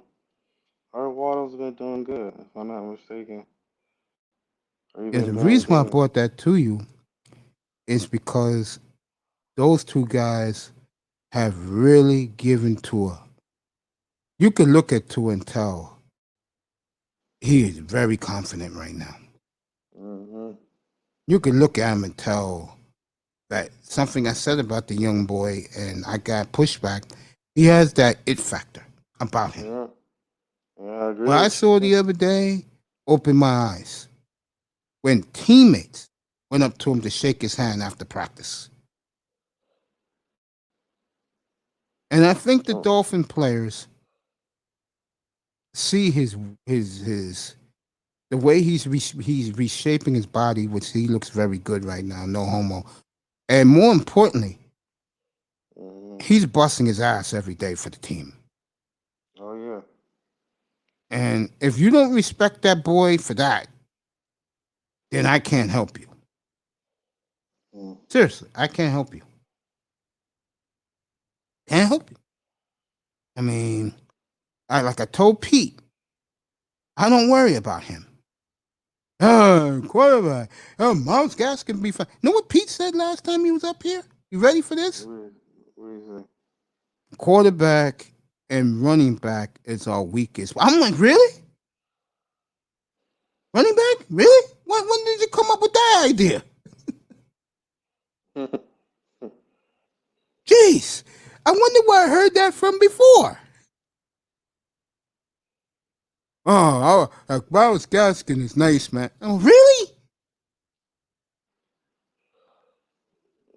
I swear to God, if this is a winning team, but because of lack of running game, we don't make the playoffs, I swear to God, I will destroy Greer and Flores every day.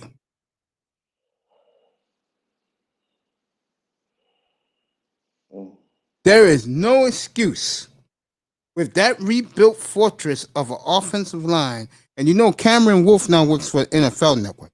He said yesterday, or the day before yesterday was his first day, that offensive line's a fortress. And what did he say he worries about the most? The running game. You Yeah, I know, heard they've been Sean, holding up for two. So. you there? Oh yeah, I'm here. I'm saying I heard they've been holding up for two pretty good. Yeah.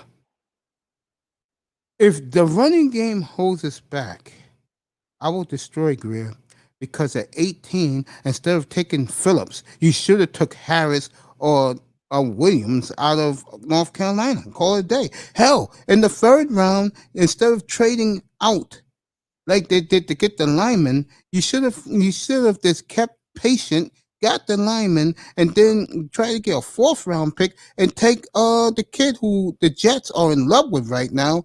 Um, I forgot his last name, but he also played at North Carolina.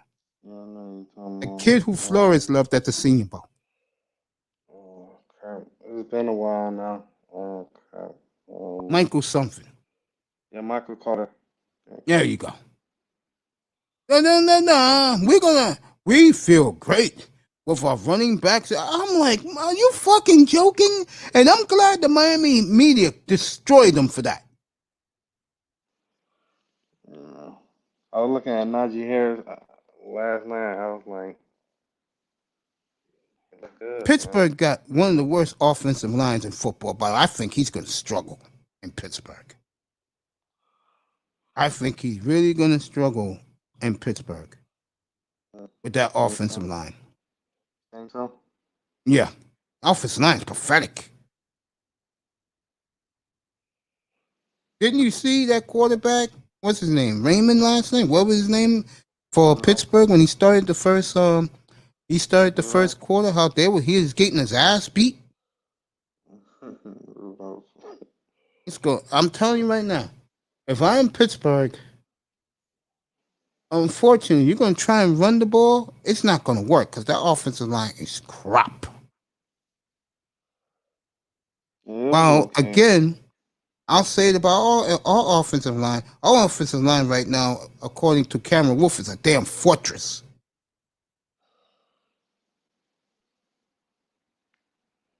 I think Tua.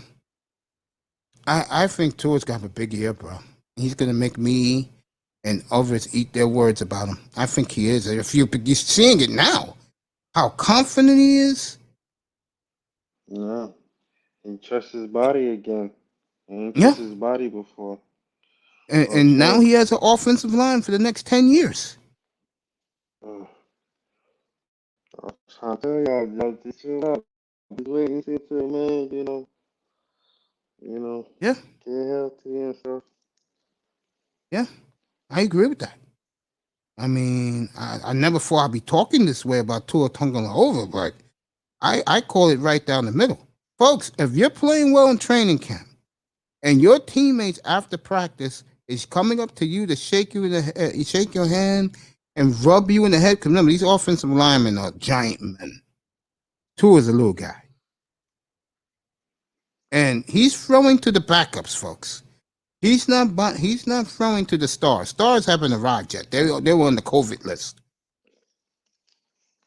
They brought Williams back today. They took him off the COVID list. Yeah. So Williams, Parker, and the guy from the Texans, Will Fuller, they haven't even touched the field yet, folks. He's doing this with the second and third string receivers.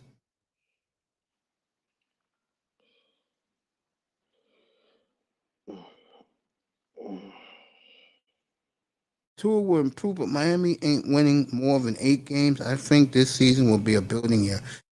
Oh, if Tua improves, they're going to win 12 games. I don't think they beat Buffalo for the division, but they'll damn be better than New England. I can tell you that right now.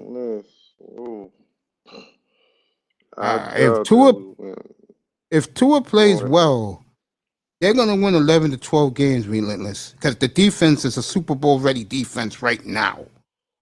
The secondary, I will predict, will be the best in football by Thanksgiving. Yeah, 8 if they stay healthy. Say that again, buddy? No, I'm saying 8. He said 8 games. I don't see. If Tua plays well, no, they're going to win 11, 12 games. Yeah. And they will be a tough out in the playoffs, folks, with that defense. If they get a running game, ooh, wow. If the Dolphins get a consistent running game,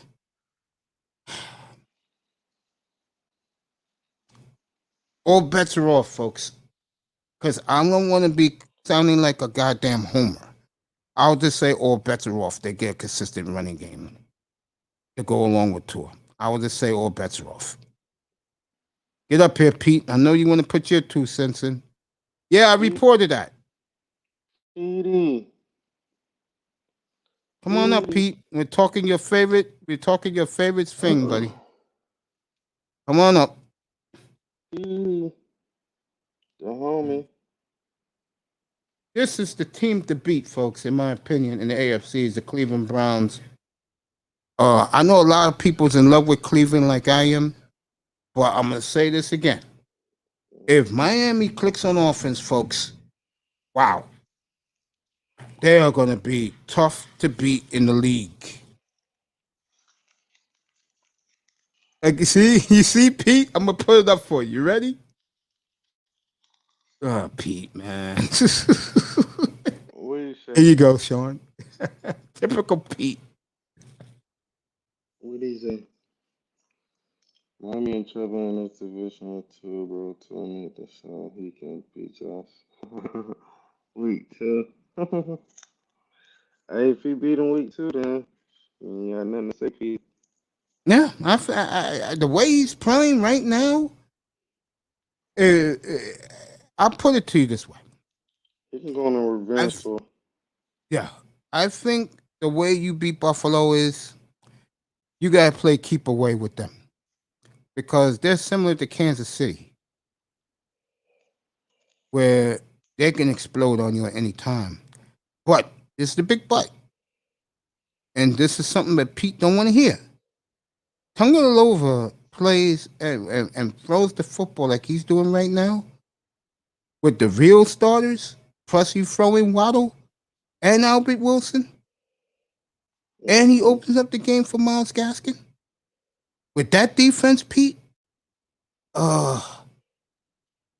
again, I do not want to be a homer. All bets are off. In a positive way, I might add. Not in a negative way, in a positive way. Because I don't want to, remember my prediction, gang. I said 2022, the new dynasty begins in Miami. I'm going to stick with that. Especially if Tua is playing well. Howard versus Diggs. Uh,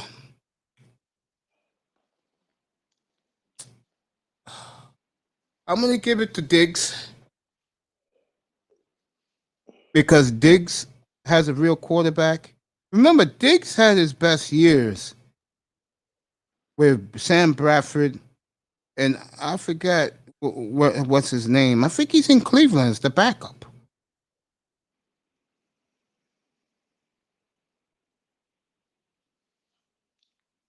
Yeah, we'll see next Saturday in Chicago. We'll see against Atlanta. And we'll see against, well, Joe Burrow's not going to play, but CBS is showing that national on the 29th, Miami and Cincinnati. That's a 4 o'clock kickoff in Cincinnati. They wanted Burrow versus Tua, but Burrow is not going to play. Teddy Bridgewater has been a disaster in Denver. In Minnesota, he was okay, but he was scared of the Legion of Boom in Minnesota. He was scared of the Seahawk defense back then.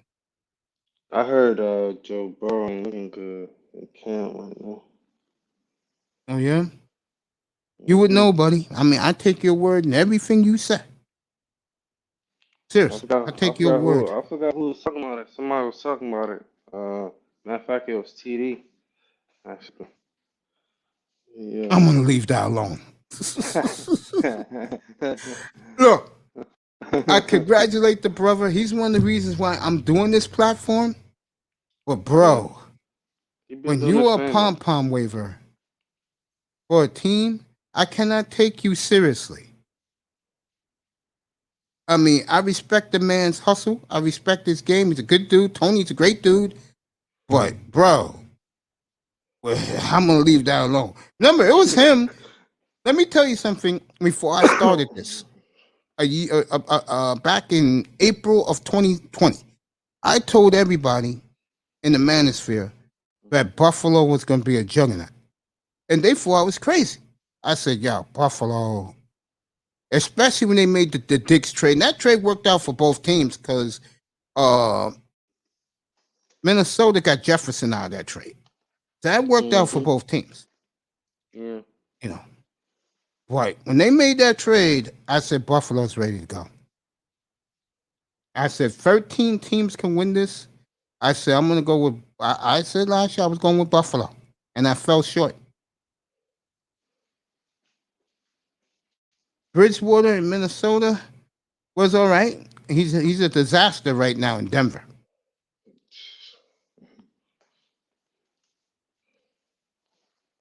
Yeah. Oh, against Atlanta in 2 weeks. Yeah, I know. They're going to have standing room in Miami in 2 weeks for Atlanta coming in. It's their only home game of the exhibition. Yeah, I believe that. And Dolphin fans should be, if Tua plays like this with all the weapons he got, Dolphin fans should be really pumped up right now. I'm not just saying this to say it. I'm just being honest, folks. Dolphin fans should be excited right now. It's like they say, folks, hard work and perseverance pays off. Tua Tagovailoa is busting his ass every day in Miami. And I am not a Tua fan. I just call it straight down the middle. All right, P, I'll stay up here for you. Don't worry about it. I got you. What do you think? Yeah, you should be pumped up. You should be. We said they pumped up, Pete. Because the Dolphins have something that a lot of teams in the league don't have. They have a championship defense on the field. All right, Tess is going to join us. One of my favorite people on the face of the earth. Bro? Yeah, he's getting ready to come up here. Yeah. What's up, man? He'll be up here in a minute. His signal went out. He'll be up here in a minute. Telling you now, folks, Pete's right. If you're a Dolphins fan right now, you should be skeet. See, I can't do that because I do the entire league, and I have to be unbiased. I made my statement back in November of 2020 when I said this is the next dynasty in the league. Okay? I got laughed at. Mike Florio was the first one to say it. And Florio is still on the Dolphins bandwagon, I might add.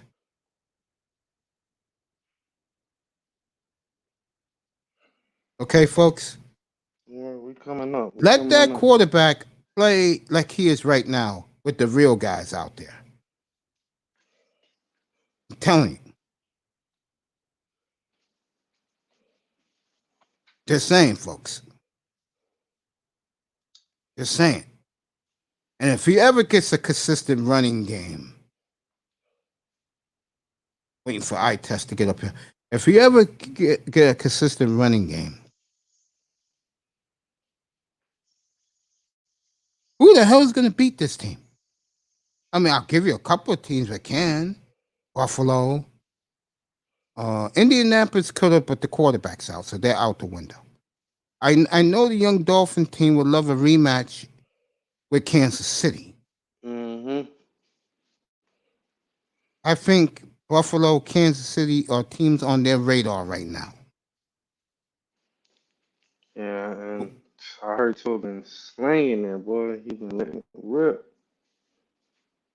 I Even Coach mean, said it. He been on there deep more.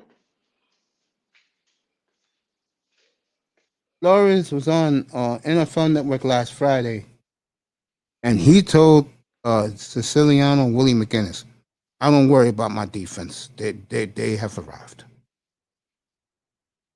I do agree with that. And I told people about Holland.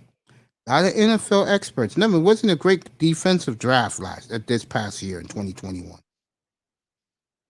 A lot of people feel he's the best defensive player in the draft. Oh, Holland? Yeah. They compare him to Troy Polamalu.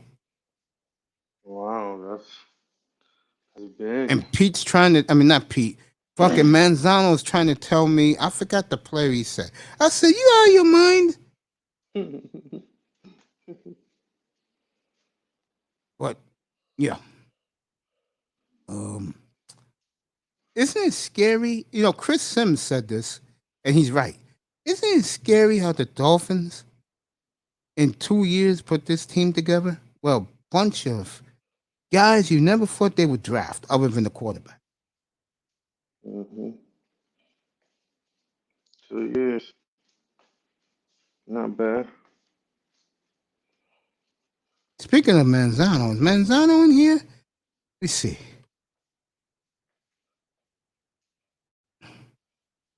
I thought Manzano came up here.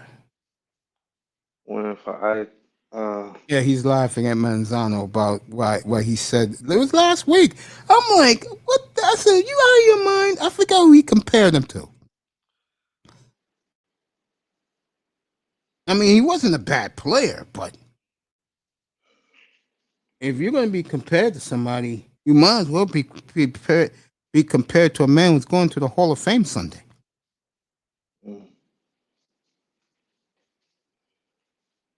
So Josh Allen got the 6-year, $258 million extension that begins in 2023.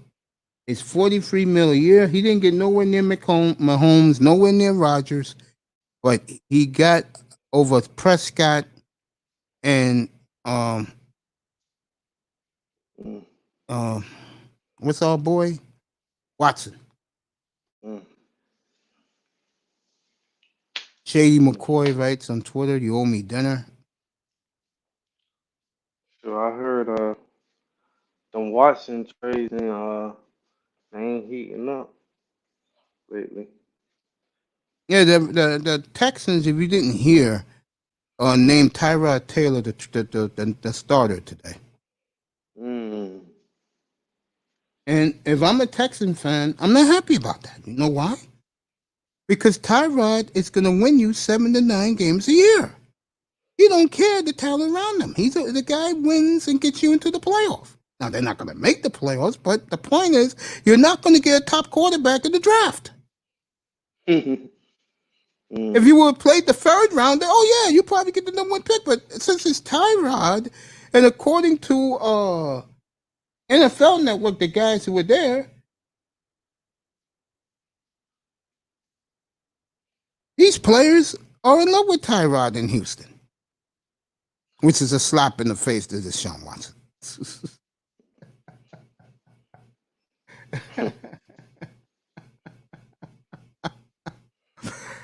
But seriously, folks, Tyrod's the starter. That's 7 wins right there for the Texans. They won't get a quarterback. Sorry.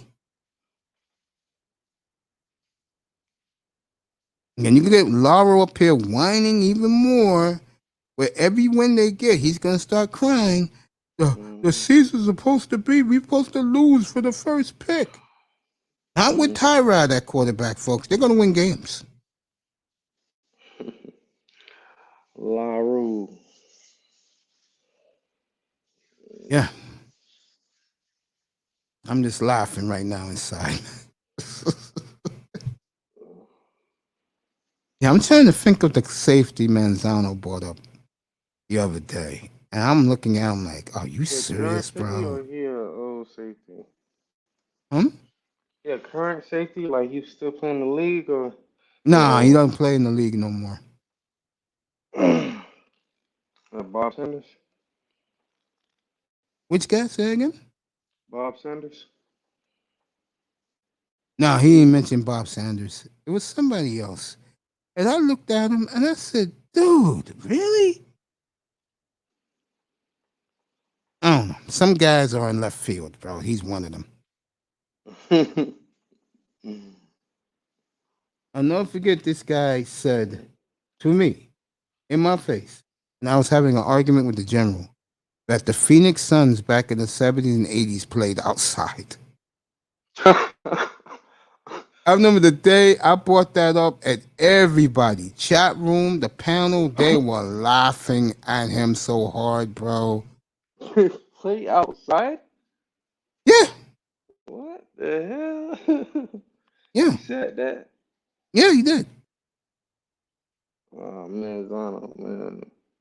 Dallas is on Hard Knocks, Relentless. Starts Tuesday night at 10 o'clock. Dallas Cowboys. They're on Hard Knocks this year. Oh, the Cowgirls. Yeah, the Cowgirls. I'll stay to 2 o'clock. We'll get eye test up here tonight. You work tonight? Me? Nah. Then you should come up tonight and hang out. I'll talk Dolphins all night with you guys. I don't know when he's ready to do it, but let me give him a plug right now. It's going to be Mr. Miami's brand new show, and I think this is one of the great inventions ever. It's going to be called The Drunken Sphere, and what the show is about is you have to show your face, and you'll be drinking anything you want. Hennessy, Grey Goose. You'll be drinking, smoking weed, smoking cigars with him every night on the air live. And ask giant questions, bro, and we could talk it. Relentless, ask giant questions, bro. Ask me anything you want about the Giants. Go ahead. You should come up here and do it. That's what you should do. Link is in the chat room. You should come up here and do it. I'll drop the link again for you. But yeah, I think that show is gonna be great for him. What do you think? I'm sorry. Sean, what do you think, man? Who that's for? That's for goodness, his name is escaping me right now.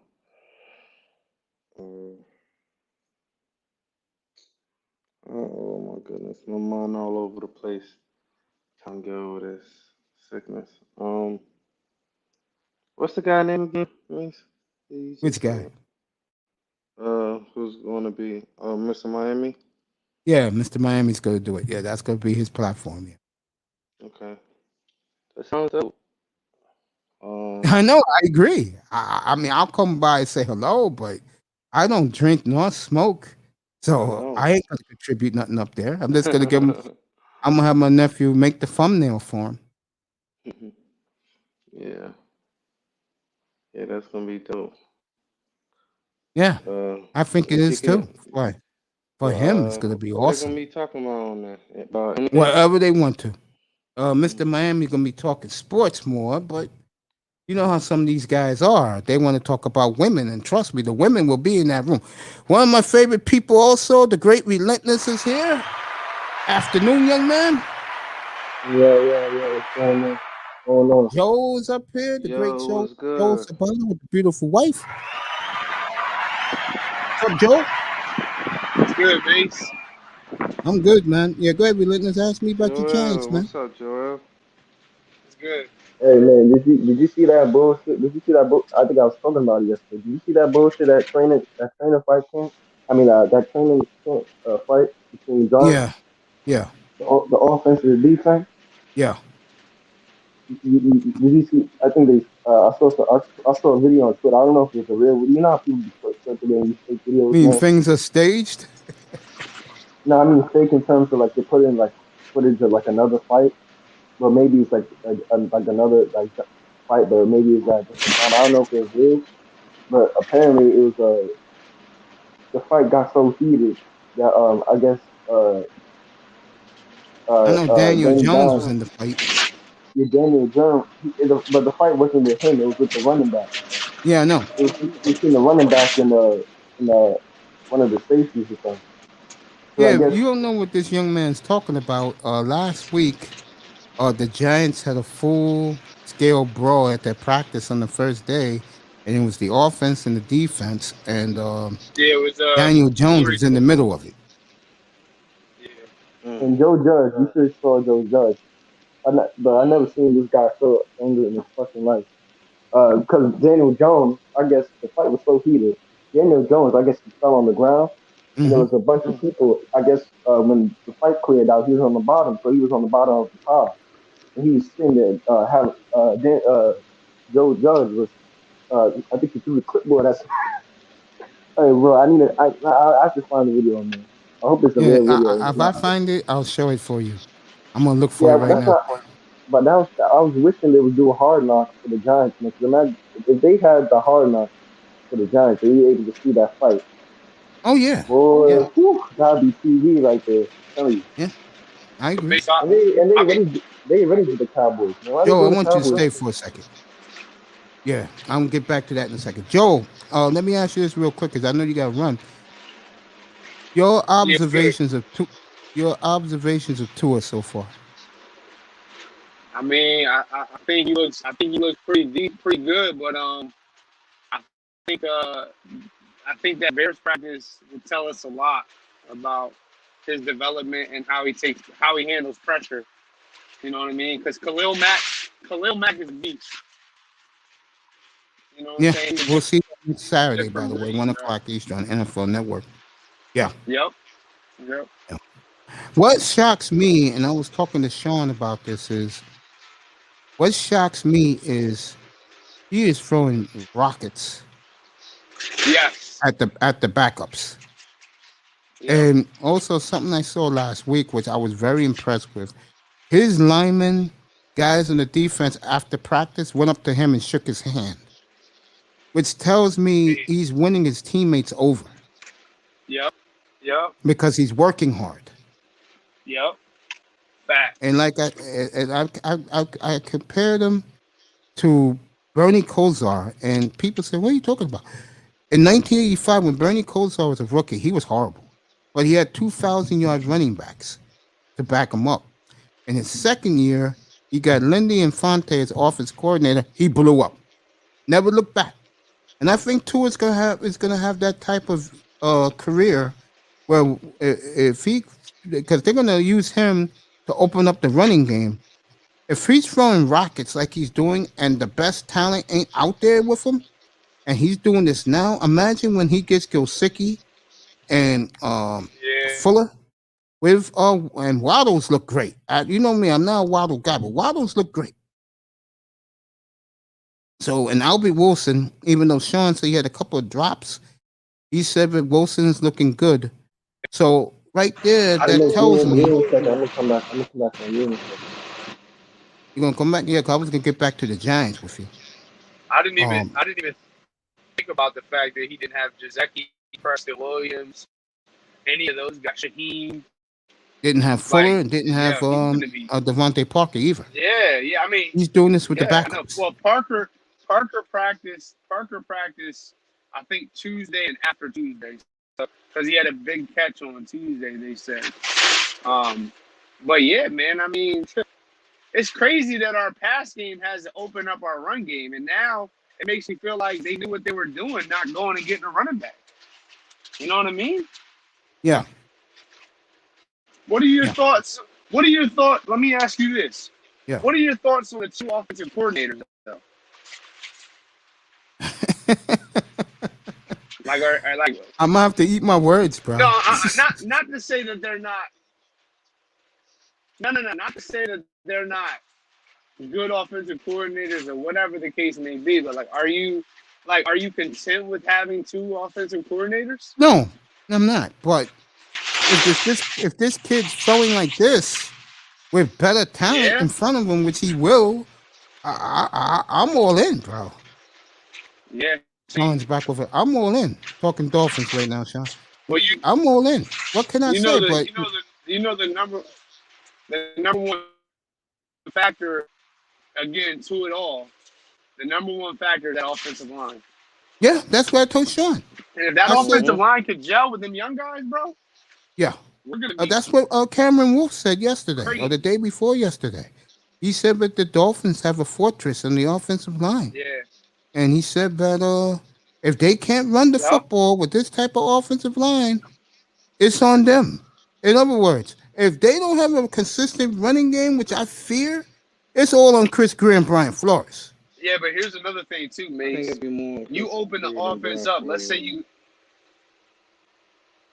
open the offense up and you have 4 wide receivers wide. Let's just say you have Gesicki in the slot on the flank side, and then you have Parker, Fuller, and maybe Preston Williams or one of the other receivers, and then you have Myles Gaskin in the backfield and shotgun. All you gotta do is once you start opening the pass game up, the run game is going to be flowing crazy. You know what I mean? Yeah, I know what you're saying. Yeah. Because that's why Flores. If he's swinging it like they're saying they are, he's going to be. They're not. You haven't seen the footage yet? Yeah, I've seen the footage. I seen that throw across his body, and I was like, God dang. Yeah, I watch it every day on NFL Network. They're down there every day. Oh, this kid's throwing rockets. Yeah, bro. Yep. And he got a nice touch on his ball too, bro. Yeah, that's the thing about him. He's pinpoint accurate, and he has that it factor where he's calm and cool, really. And now that they're going to protect him, if the line stays healthy, to me, it's all on Myles Gaskin. Yeah. Yep. Pete was just in They here. also said Myles Gaskin has been playing a big role in the passing game.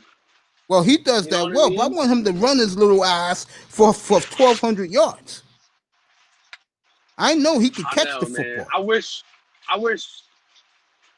Gaskin was a little bit bigger, like a Saquon Barkley size or something like that. You know what I mean? I wish they should have drafted Najee Harris. Because then we wouldn't have to worry about him lasting 16 games. 17 games.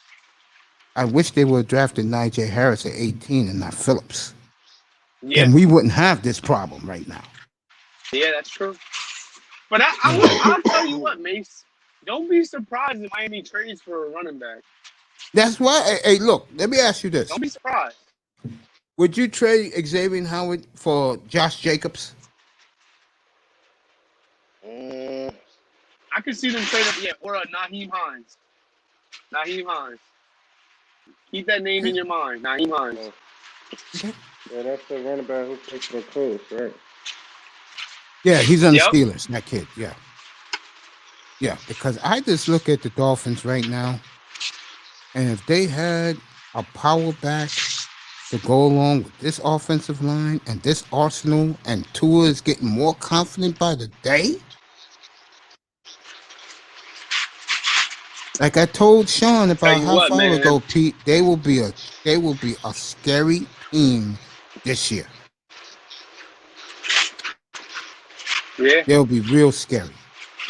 Well, you know what's interesting to me, you know as well as I know, Mace. When a good D line plays against a good O line, you get better. Yeah. You know what I mean? Iron sharpens iron. So if they can run against this defensive line, they can run against any defensive line. I think the defensive line is the weakest link. Do you? Yeah, I don't think they're nothing special. I I don't think know, man. I think I think the strength of this team is receiver and DBs. I don't know, Mace. I would say with Agba, Adam Butler, Christian Wilkins. I don't know. And Raekwon Davis is the know, man. man among Yeah, I like boys. Raekwon Davis too, but Sean said the same thing. I don't know. Nah, I'm talking With about the me or Yeah. D with line. Joe? Is the D line, man. I don't know, man. You like the D Boy, line? yeah, I like the D line. Okay, I'll take you guys' word for it. I'm not watching them every day. I got up in this platform. I got to do the whole league. Well, So another thing too, Mace, is I was hearing a trade scenario. Xavier Howard for Fletcher Cox and Maddox. Maddox, the corner. no. You know what I went from Philly? I want our No, number don't. one pick back. Oh, That's why I went back from Philly. Just give us our yeah, pick true. back. You can have Xavier Howard. Hold on right quick. I don't know, man. I would take Fletcher Cox in a heartbeat, bro. Could you imagine him and Raekwon Davis on this D-line? Yeah, then my attitude would change because I love Manny Agba. Like your boy Yeah, man. Tannehill Yeah. did on Monday. I bet you. I'm talking there's a to Pete. contract coming soon for him. Yeah, this is for you, Pete. Like your boy Tannehill did the other day in Tennessee, and now Julio Jones is out with the bad foot because he threw it too high. Typical Tannehill. Oh my God. Yeah. Yeah, your boy though, bro. Julio's I tell hobbling you what, already though. because of Tannehill's buffoonery. I tell you what though, Tannehill's got some ice in his veins a little bit, bro. He's one of the number one quarterbacks in the fourth quarter coming back from behind. Yeah, because he has weapons around him. I mean, that's true. I'm just saying, like, he's like a top 5 quarterback when it comes to that statistically. Coming back from behind. Because he has an offensive line, he doesn't feel pressured into the playoffs or a big showdown game. I mean, I remember last year a lot against of that has Tennessee. to do with Derrick Henry too. I remember last year against Tennessee, the night before. I mean, against the Browns, the night before, I had this Tennessee guy talking all this shit that Tannehill was better than Russell Wilson, and I said to him, you do know that the Browns have 2 running backs that can compare to your one. You do know that, right? Yeah. And what happened? Halftime, Cleveland 38, Tennessee 7 in Tennessee. Yep.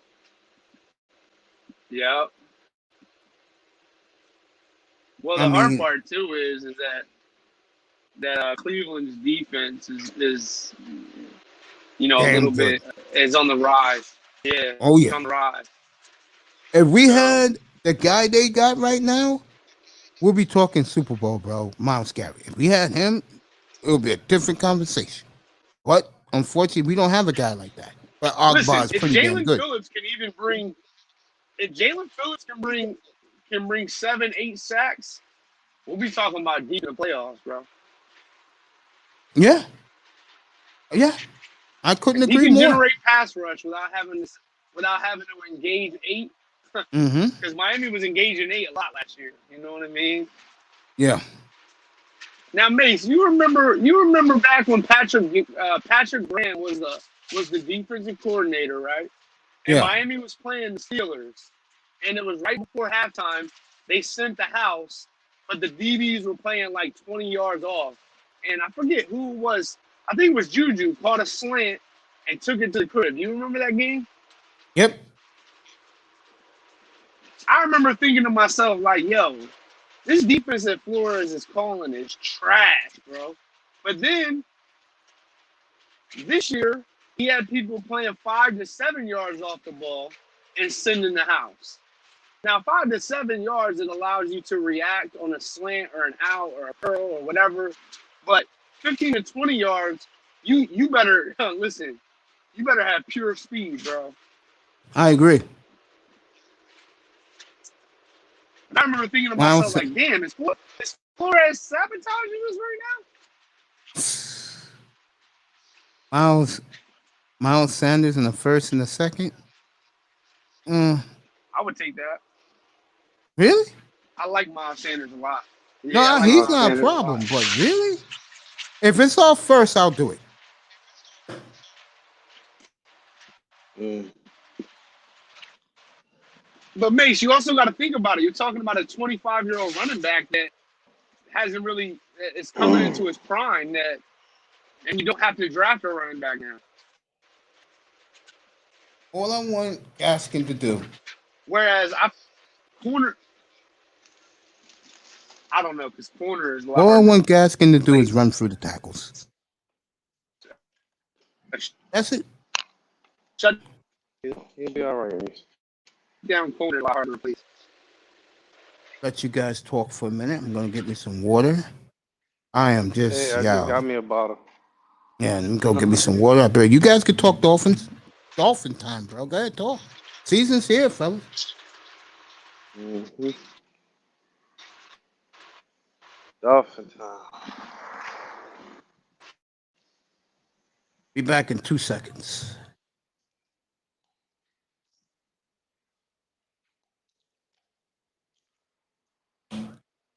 Pete, I will do that deal.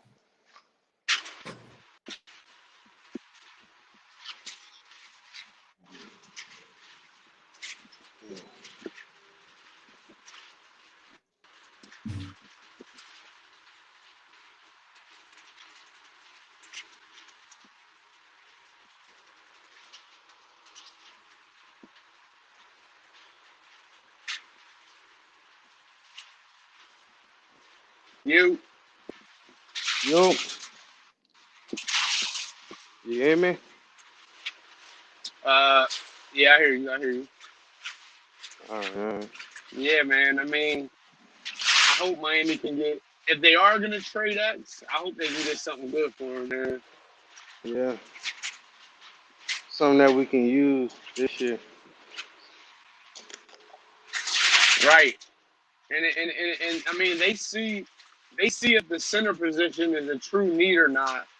And if it is a need, then reach out to the Saints. Try to get a draft pick in the center. Yeah. But they've been saying Michael Dieter has been starting center. Hey, that's good, man. He been waiting his turn for a little minute. Facts. Been too long. So they've been saying. I saw that Coach Flores put up or told the media that Solomon Kinley has been practicing with the 3s, 2s, and 1s, like meaning like he's competing for his position. Yeah, which is crazy, man. He done fell off. Yeah, he's hitting that second year slump. But you know what though? Yeah, I know sound Jesse like he was Davis out of is shape too. yeah, overweight. Yep. But you could put Liam at guard and then put Jesse Davis at right tackle. Mm. That's why I really wish they would have kept Fluker, bro. If they would have kept Fluker, we would have been even. I wouldn't even have been impressed about who's going to be playing O line. Because then you got depth for days. You know what I mean? I think Fluker had got hurt too. So Yeah, he got hurt, but it was an arthroscopic surgery. It wasn't nothing crazy. They could have waited for him to come back and then fit him where he could. You know what I mean? But I guess it's a youth movement at the same time. You know what I mean? yeah, man. You know how these teams move. Time to go young. They need bodies. You know, they don't need people that's gonna be on the sideline. They need players. They need players that can play. Basically. True. True. Um, Yeah, I'm excited, man. yeah, me too. See us playing the preseason game. That's gonna be dope.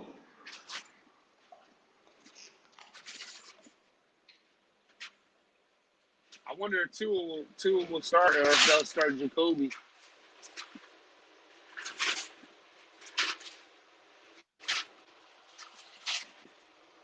I don't know. It probably depends. The first game. How many preseason games it is? It's 3, right? It's pretty up.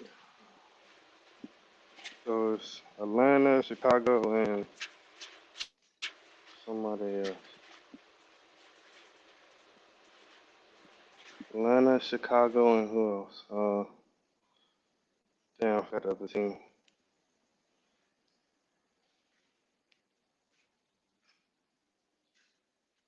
Files, watching her man, 'cause her boyfriend plays for the Texans. Watching him work out. I'm gonna give Pete all the credit for this. According to Pedro Damn, Pedrito, that's Pete for you, fantasy fan panel. He reported about a half hour ago that Josh Allen got a 6-year, $258 million extension. Mm. Go ahead, Sean. Scale of 1 to 10. Oh. How excited you are for the Dolphin season? Man, I was just telling Joe. Joe? Yeah, I'm excited, man. The preseason games is Bears, Falcons, and it's another team. Bengals. Bengals. There you go. So, yeah, man, excited, bro. I can't wait till I feel better.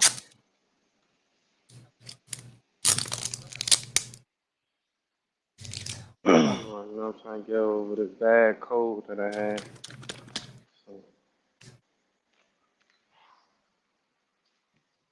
So right now I'm outside. Yeah. With my shirt off, the sun hitting my melanated skin. Feels good. Whew. Trying to sweat this out. So talk to me, Mason. What's going on, brother? With me? I'm just Mhm. enjoying that I got a healthy kidney. I'm living day to day. I'm enjoying my life again. I mean, I love doing this to you guys, for you guys. Every day is a good day for me. Mm. Mm. Mhm. I've been good, man. I think that you play fantasy football? Fantasy football? No. Okay. I What don't do you know. For some think? reason, I can't get into it. Go What ahead. do you think? What do you think about the Lakers making these So you moves and now they're the AARP Sunshine home team? oh, because the older players that he brought in? All old Uh, men, grumpy old men.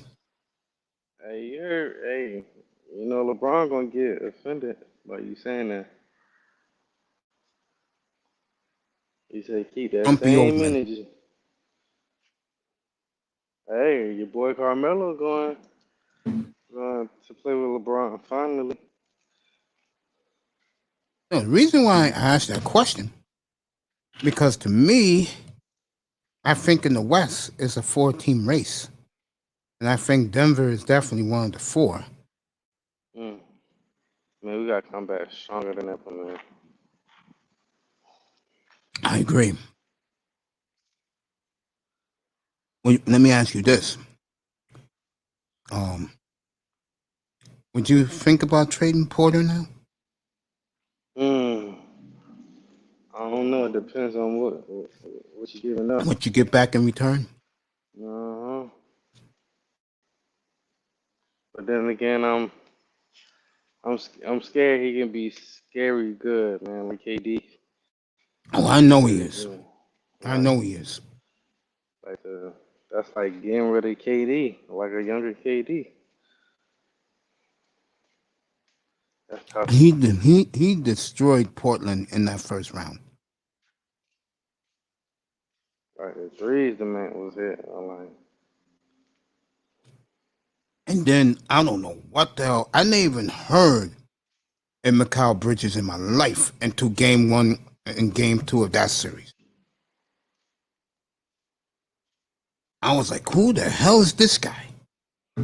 Tells you since how long since I followed the NBA. Juan Z's in the building. Come on up, Juan, if you want to. I I'll drop think the we had link. Jamal Murray. Yeah. We had Yeah. Murray, man. I think we had a better shot. That's why I had that little talk with you, because I wasn't, trying to throw stones. I was being real with you. I said this was an opportunity they wasted. I can agree. Part of it's not their fault. It's just that Harry got hurt. Mm-hmm. Juan Z's, come on up. I dropped the link. I wish he would have stayed. His ass got off the court. He was trying to drive to the hole so hard. That's why I told you. Remember, I said he looks hurt to me, man. And you said to me, "Oh, he looks all right." And I said, "I think they should just keep him out." Then he got hurt. But the Nuggets played well without him. I mean, Yeah, they did. Those times they needed him badly. I think the Nuggets. I think the Nuggets are right there. Yeah. I see the Suns going backwards, though. I see the Suns going back. One of backwards. those teams that be close and never makes it. Yeah, And we I see the Suns going. ground up. I mean, this God laid out for them to win the title. Laid it out for them to win the title. Yo, I didn't even see you. Come up.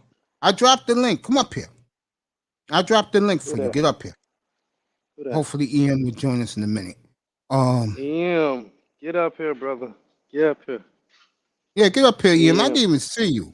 I mean, welcome back. Link's there. Come on up for a few. Coach Flores said he has no intentions on trade. Yeah, I reported that, Pete. You want credit for that too? Yeah. I'll give you credit for that.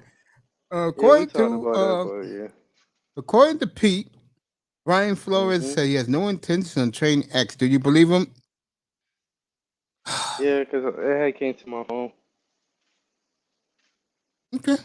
Hopefully EM joins us. Probably drinking his coffee. He's part of that new empire that TD is building over there. Definitely part of that empire.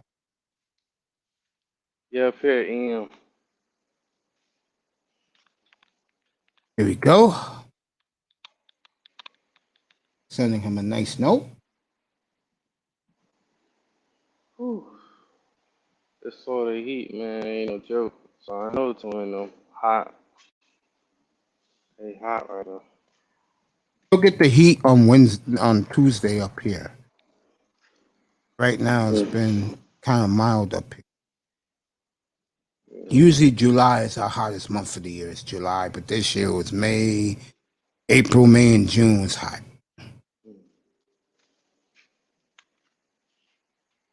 No, I give it to you, Pete. That guy, I don't have ego like that, man. I keep telling you guys that. I'm just chilling, bro. All I do is talk it and let you guys talk it because you guys know what you're talking about. I'll drop a name. L'Ariel. No name dropping. No name dropping. We're going to keep it PG. Nah, man. I'm just so proud of what we have done here. And you was the one who really got this shit kickstarted, bro.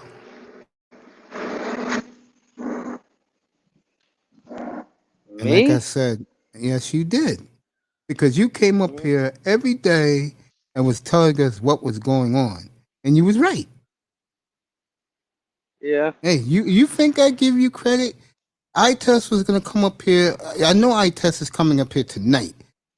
I'm going to have him praise you again. What he said about you last time. I'm telling him, stop it, man. You get more credit up here than you think. Bro. And again, About you, bro, I'll just be what you call it, man.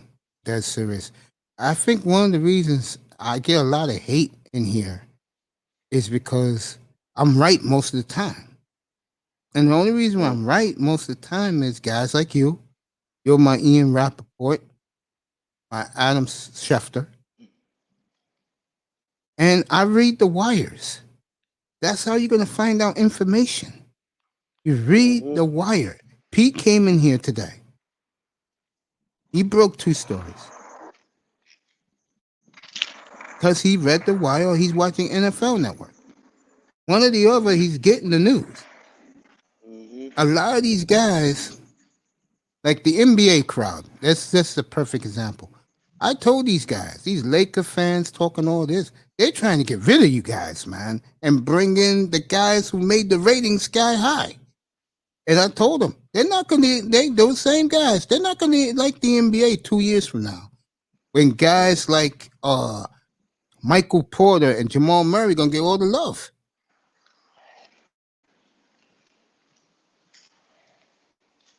You know, that's the way, that's the direction the NBA wants to go. And it only Adam Silver is so happy right now. You talk about a league that is having a renaissance. It's for stupid reasons they're having a renaissance. Let's just put it out there. It's race reasons why they're having a renaissance.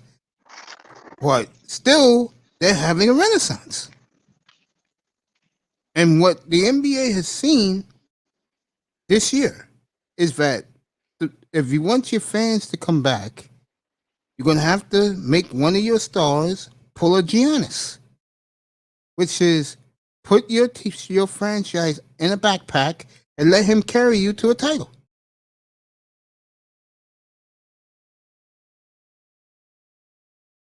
Would you trade for James Washington?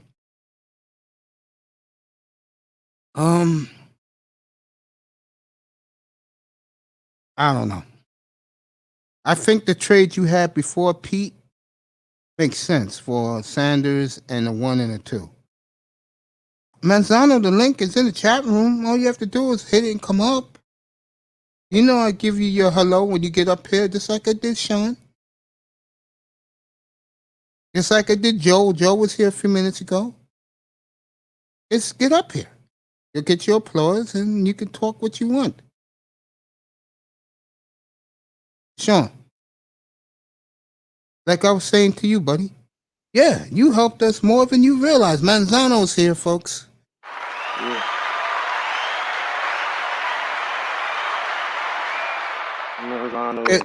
And I'm going to tell you why, and then I'm going to let Tony do his thing. I'm going to tell you why. A 4th rounder? Okay, Pete, I see you. I'm going to tell you why. When you're starting a new channel like I did, one thing that will give you credibility, if a guy like you come up in here and you tell what you hear, and when it's right, it makes all of us look good, but especially makes me look good because I have someone who's telling me what's going on, and you're right. It makes me look better. And it gives you instant credibility. I could depend on you. And it worked out. I don't know about Tony.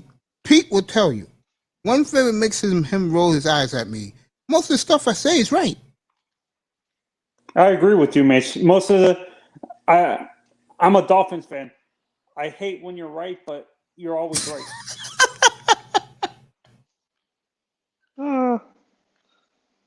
Manzano.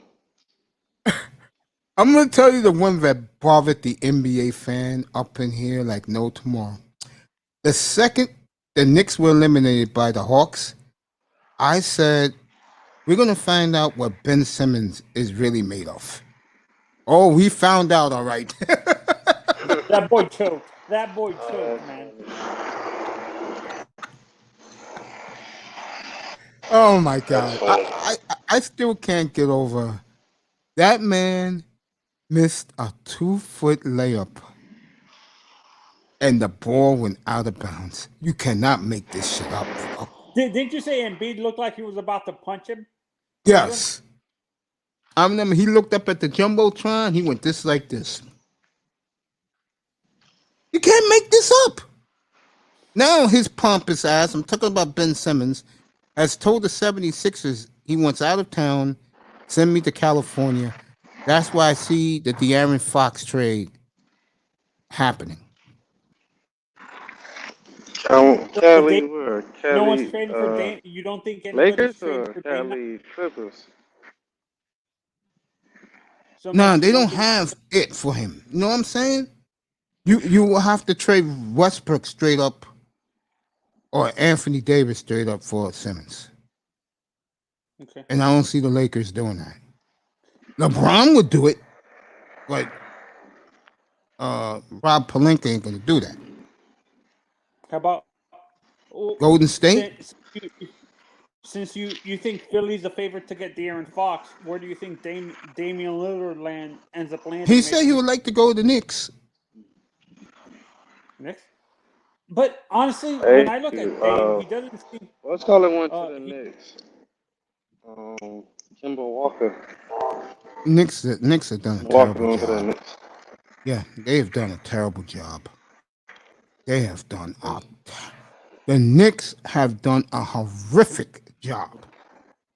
I give them an F. I honestly, that's an F.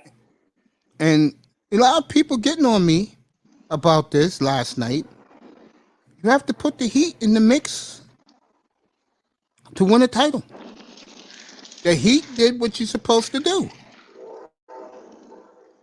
That's why Pat Riley gets all the credit in the world for me. Yeah, but for me as a Heat fan, I understand why people hate me talking about the Heat. I would have preferred getting the younger point guard that matches more up with Bam's timeline than this guy, Jimmy, because Jimmy's contract finishes in 2025. Like, it's a 3-year contract. It's actually a fully guaranteed 3-year contract. He signed for 4 years, but the fourth year is a player option. I think if Kyle Lowry, Manzano didn't win a title 2 years ago, I would agree with you. But I think the reason why Riley got him, because he's champion. And Riley likes champions, especially at point guard. So he doesn't care that the younger guy would match up better with Bam in a sense. You agree with me that you would have preferred? I would have traded for De'Aaron Fox, yes. Instead of Kyle? Yes, any day of the week and gazillion times on Sundays. Yes. Or trade. Do you think that he'd had enough cap room to trade for Damian Lillard, Mason, or no? He would have made it. He would have made it happen somehow with fucking Pat Riley here. Pat Riley makes things happen. Do you think, honestly, he gets another Hall of Fame ring as a? Is he in the Hall of Fame already? Pat Riley? Oh yeah, he's in the Hall of Fame for a coach and the executive. Yes. Sean, you sleep? Okay, so someone sounded like they're sleeping. I'm outside. Oh, okay, I understand. I was breaking. Yeah, because it's so hot down there. A few weeks ago for baseball, like I broke most of the. Yeah, I gave you your props about 2 hours ago. I gave you your props. I said Manzano came in here last Friday, broke all this baseball trades, and I didn't hear nothing of baseball. My mind wasn't on baseball last weekend. But you broke all the trades, and I gave you all the credit. And I broke to you a trade that you the hockey, the Tarasenko and no, not Tarasenko, the Brent Seabrook, the Brent Seabrook one. Yeah, you broke that one too. Yeah, I gave you your credit. Where's Seabrook at again? Tampa. That's interesting. That's a move for them to be dominating this decade. Do you agree, Mace? Yeah, Tampa. And Ovi, this one shocked me. Ovechkin went back to the Capitals. All right, Ovi, enjoy breaking Gretzky's record, buddy. Enjoy that. I think they're gonna trade what's his name, Kuznetsov. I'll take Kuznetsov on my team any day of the week. You're not a That big guy fan is of a Obi. great player. You're not a Underrated. big. You're Say that not a again? big fan of. You're not a big fan of Alex. No, I like Alex a lot. But I think Alex should have left and took a challenge. Go to Miami. Go to the Rangers. Go to Vegas Actually, and the try Rangers to are lift those favorites. teams over the hump. Remember the rumor I was telling you. Apparently, the Rangers are favorites to get Eichel, Jack Eichel. Now it's Vegas, believe it or not. Yeah, it's between Vegas and the Rangers. Yeah, I saw that on TSN. What's today? Friday. I saw that on TSN on Tuesday. And I was laying in my bed, trying to get some news around. And my TSN's working better than ever. And they said that Eichel now the favorite to go to Vegas. For you, who's the better fit, Mace? Vegas or the Rangers? For him, Yeah. I would go to Vegas because they need a guy like him. Rangers are good how they are. It's just such a young team that they're learning how to win. The Rangers are very young. So you don't think a veteran like Eichel would help that young team? He'll help them, but Vegas is ready to win now. Can you imagine if the Rangers get Tarasenko and have Panarin, Mace? Yeah, see, if the Rangers get Tarasenko, then that's a whole new ball game for them. So Sean, where do you think? Do you think the Dolphins end up fixing the relationship? Do you think the relationship with X is too far gone, or do you think they can fix it and sign him to a little bit more money? I'm gonna let Sean handle this one. Go ahead, Sean. I don't think it's too far gone with this X situation. All they gotta So do you is think just the Dolphins can actually patch fix the things up. relationship by Just getting him? yeah, I think so. I hear you.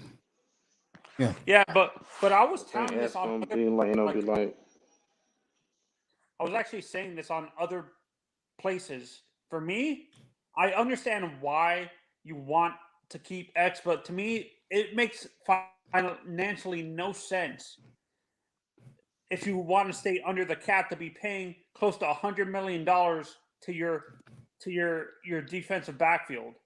Am I correct, Miss, or am I being crazy? I think you're a little crazy, but I'm gonna say it again. If you get the same results you had last year, this year, Byron Jones will be on the street next spring, and they'll Yeah, pay and Howard. You know, I yeah, wanted to show you, Tony. Let me find this. You are not gonna like it. who? I'm Trading gonna for James find it Robinson? for you. No, it's the Dolphins, and I'm gonna show it to you. I know what you're talking. The Twitter stuff. Oh my god. Which player you think I'm talking about? Tua. Nope. Tua's having an awesome camp. I've been praising Tua all week, bro. Gaskin. No, I got on Gaskin's ass with Sean and Joel. Joel was up here a little earlier. I'm gonna keep on guessing. Maybe Noah Ebonogny. There you go. I'm gonna show you what they said. You're not gonna like it, and I don't want to come off as I told you so. Let me find it. You know, people, honestly, what I don't get is people are overreacting to this training camp stuff. I understand why you're paying attention to it, but this is a little bit overreaction, saying this kid's a bust already. I can't. Ball Game said this perfectly. The kid's only been playing the position for a year and a half, and you're expecting to be like Jalen Ramsey right away when Jalen Ramsey. No. Certain parts of our fan base are expecting to be Jalen Ramsey and Xavier right away, when he's only been playing the position for a year and a half. which I agree with Ballgame when he said that. Like, you can't expect a young player who's been only playing a position for that short of a time to be a superstar right away. Only certain players can do that. Like, do you agree with me, Mace? Like, only certain... Yeah, of course. That's obvious. Yeah, but the problem with him, Manzano, is they could have took a number of other positions with that pick. I agree with you. We reached for Noah, but I understand why they were doing this. They were predicting ahead of time that they were going to be having issues with Xavier. Don't you agree? With that pick, do you think they thought that they were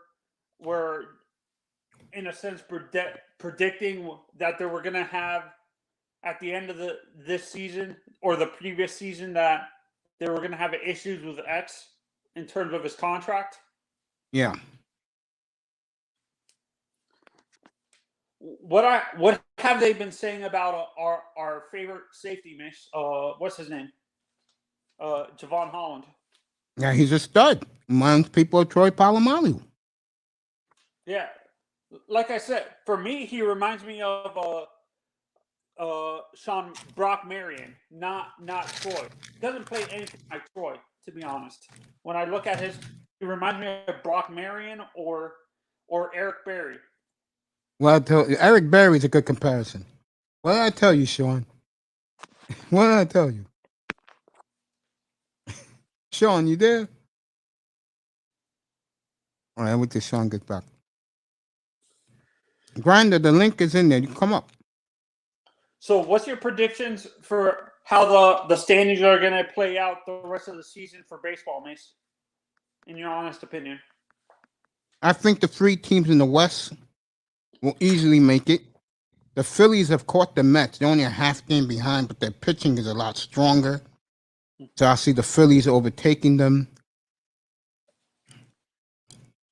But you see the 2 teams underneath the Giants being the wild card teams. No, easy. Dodgers and Padres, easy. That wild card race is over. So you actually think, let's say hypothetically, do you think the MLB would ever add a 3rd wild card, Mace, or adding a second wild card pissed off the old school fans? They did it last year. It didn't work. Adding a 3rd wild card? They had 8 teams last year. It didn't work. Mm-hmm. What's up, Grinder? Who do you guys think is the wild the American? Go ahead, Tony. Tony's mic went out. I think it's the Rays. Yeah, go ahead. I hear you now. Go ahead.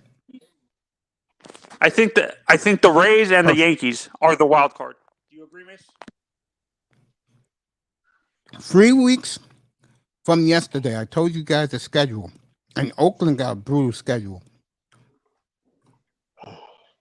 Yankees go to Oakland for 4. That's it right there.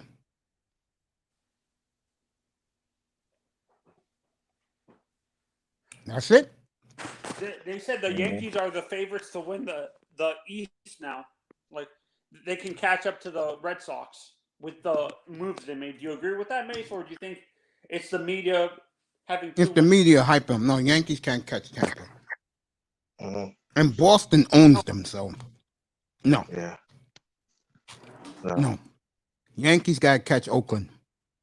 And if whoever wins that series is going to get the wild card.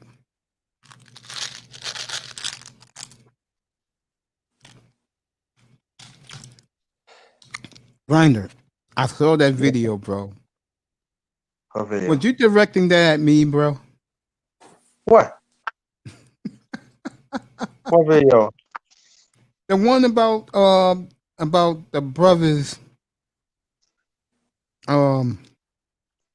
being too much into themselves. Nah. No, it wasn't about you. Not you at all. I'm talking about the brothers.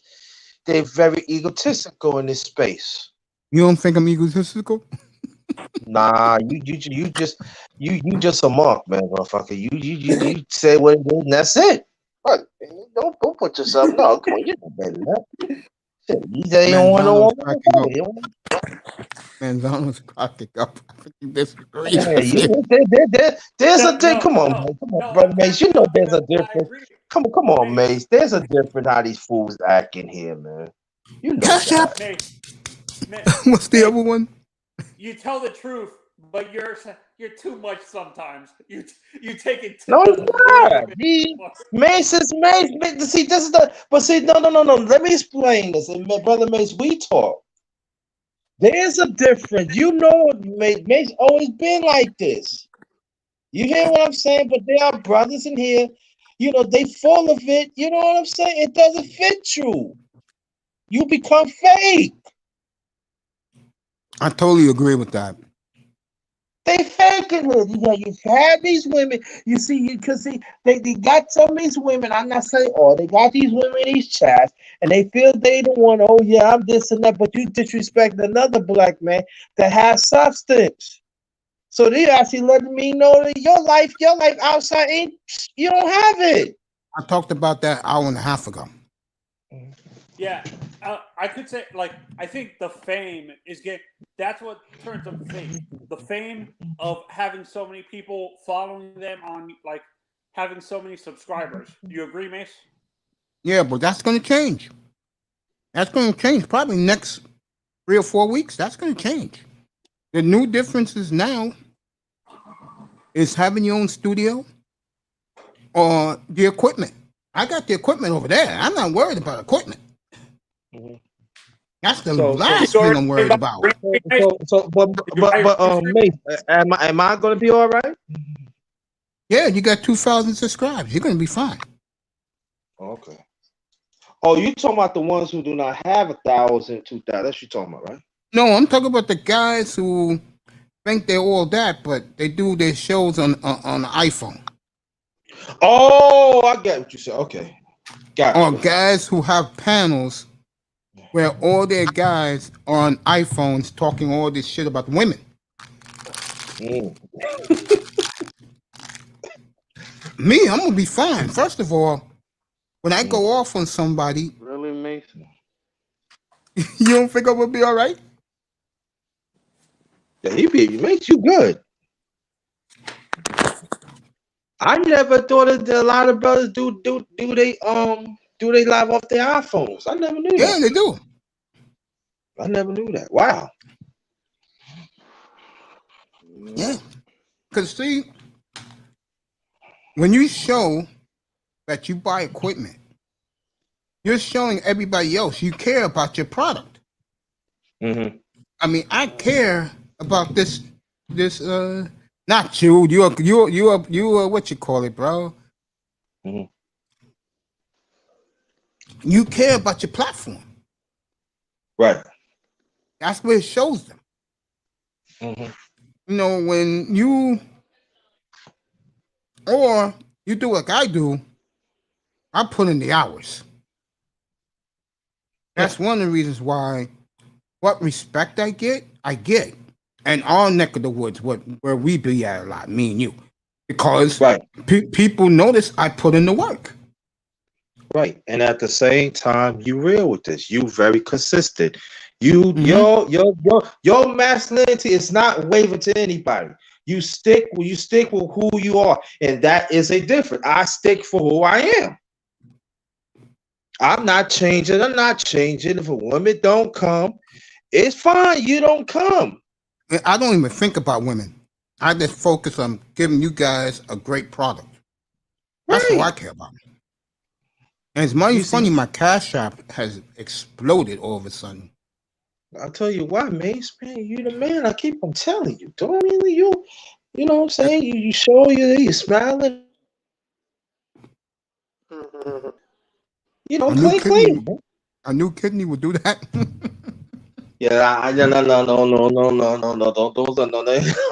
Ain't no new clean. It ain't no new kidney. It's Mr. Mace Taggart. That's what it is. And Pete just said it. This is it. Pete is right. Because this is the compliments I get from other people in the spirit. That's it. Except for the time I got my kidney, you guys didn't know. I missed what, 5 days? And the day I came out of the hospital Mm-hmm. in pain, I gave you Mm-hmm. guys 9 hours. Right. I was up here to 4 in the morning in Right. pain. You paying, yeah, but see, this is the thing that you don't do it no more. But I'm just saying, but see, it goes to show. Listen, is that this is the deal right here? You was in pain, you was happy, but I got to give my family something. Exactly. How many brothers in this space is like that? Exactly. Think about it. You That's think what about happened, it. bro. Like. You think about and like me and you, I'm just using me and you as an example. Let me tell people out there before I get my 2000, Mace was pumping my channel. He didn't pump my channel because he pumped my channel because he wants me to win. See, there is a Exactly. difference. Exactly. And then I said, Mace, you don't have to pump my channel like that, man. You know, because ain't nobody said, nah, young man. We gonna pump your channel in here. We need to get you 2000. You need the people to get to know you know what you're talking about. How many brothers is like that, man? NTGV Not many. TV. I pump her up every chance I get. Yeah. And the other night, he comes on DJ Kuda. Mm-hmm. What Kuda says, he's been pumping you up all night. Mm-hmm. Oh, sweetheart appreciates it. Yeah. Hey, Mace, And how I'm much did you Go ahead. update? Have you updated? Do you know how many more watch hours you have now? Did you check your watch hours again? Oh, Let me check. he over. He over 4,000. I'm near. I'm near set. I think I'm over 7,000 now, Manzano. Right. He's way over. He's good. Manzano, remember this is show 381, bro. Right. He's pumping it. No, And, I've looked and then, so Mace, but the sad part is I think some of your videos have gotten deleted or blocked or something like that. Some of you I went on your channel, you don't have like it skips a whole bunch of your shows. Like I think YouTube blocked some of your shows or something like that. Restricted some of the content on some of your shows because it goes from like 366 to 381. Like 380, which you're on right now, like in the 380s. So it's missing some of the shows from the 370s, like 360, 368, 369, 370, and all the shows in the 370s, and then it goes all the way to 380 and stuff like that. So you're missing on YouTube. It deleted some of your shows. For some odd reason, it like blocked some of the content that was being talked about. That's okay. Reason why? Everybody knows I'm up here every night. Like today, I'm gonna be on twice a day. I'm gonna be on today and later tonight. People know where to find me if they want to find me. Yeah. right. Did you ever fix the issue that I told you about, Mace? That you have to remember to send out your bat signal during like if you're doing 2 streams a day, you have to make sure to remember that you have to have it doesn't sometimes even if people click the bell, the reminder doesn't work because you had 2 shows, you're doing 2 long streams a day, that the second stream doesn't show up on the reminder. So you need to see if you're able to like fix that because YouTube. I'll fix YouTube that, but Tony, remember, guys do find me. Yeah. I tell the truth. There are nights I want to go to bed early. What happens? Mm-hmm. Guys start coming up here. Yeah. What am I gonna do? Get out of here? No, I'm generous. I let the guys come up and speak. But Grinder is right about one thing, and we're gonna pick this up where he left off yesterday. It is crazy to me how you can have a sports platform And brothers disprove your point, Grinder. They care more about ass than they do about sport. Let's be honest here. I'm gonna put you out there in a good way. Check it out, Mace. Mm-hmm. I'm not saying just the saying it, but I'm proving my point. At times, you could be on 2 times a day, right? Mm-hmm. You go in the morning, you go in the afternoon. So that means, brothers, you have option to come in the morning, at night, or you can go both. You have options. Yeah. You got options. So there should be no excuse. It should be no excuse. I know there are women that come on Mace. Tell me if I'm right or wrong, bro.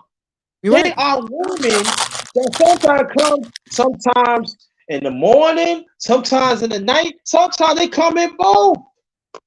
I had Miss Melina and Kareen up here earlier this morning.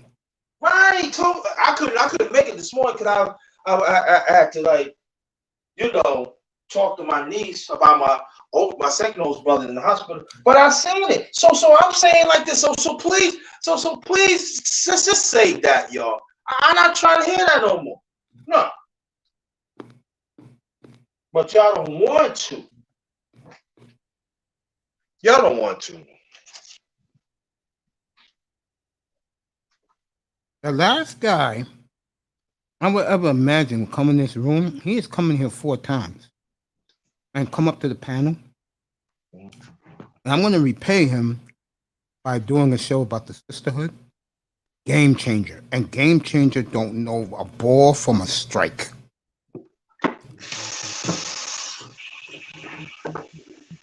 Yeah.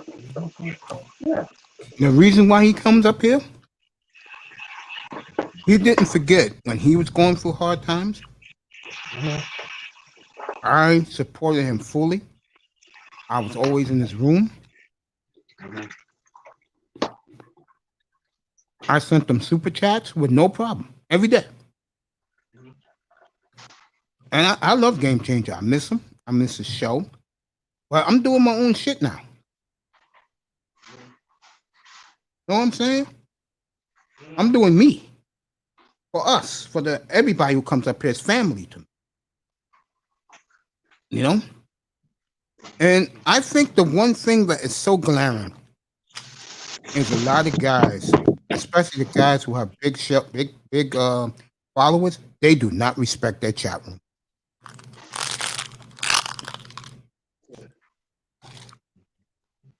Notice that, Grinder? Say that again, I didn't hear you. I said the bigger concept creators, the one negative thing they do is they really treat the people who pay them like shit. Facts. They don't. Me, I invite my chat room. I read what they say. And even some of them, the only way you get in, you gotta have members only. I'll never do that. I can do it. I can never see myself doing that, bro.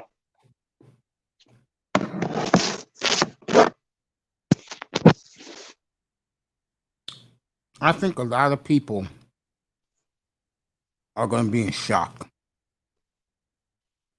when the people who have better looking studios are going to get more love than the people with the big subscribes.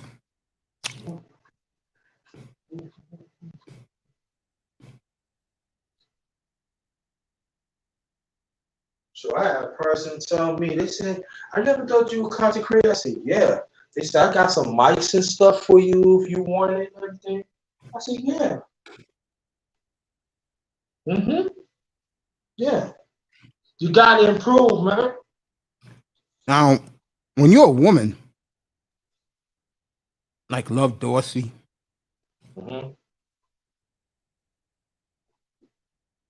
Beach.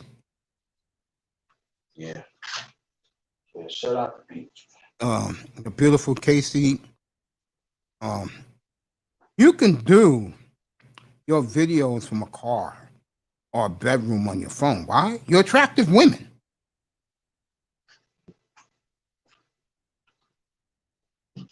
I mean, when Love Dorsey's doing her thing, I'm just sitting there watching, going, okay, honey, you got my attention. Casey Stush got my attention.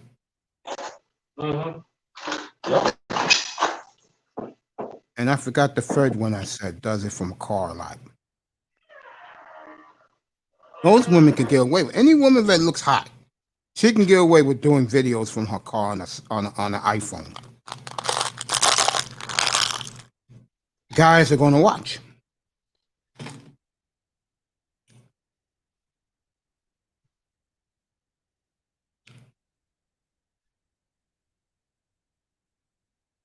That's just the way it is.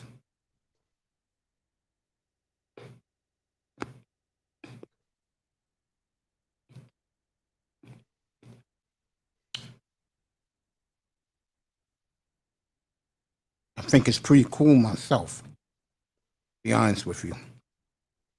Kinda.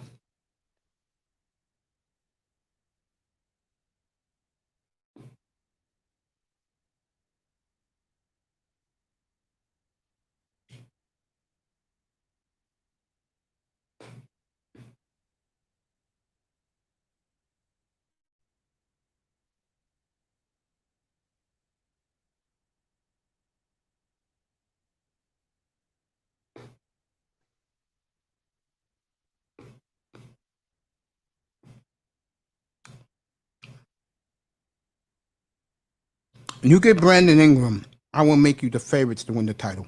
I'm dead serious. Ryan, are you there?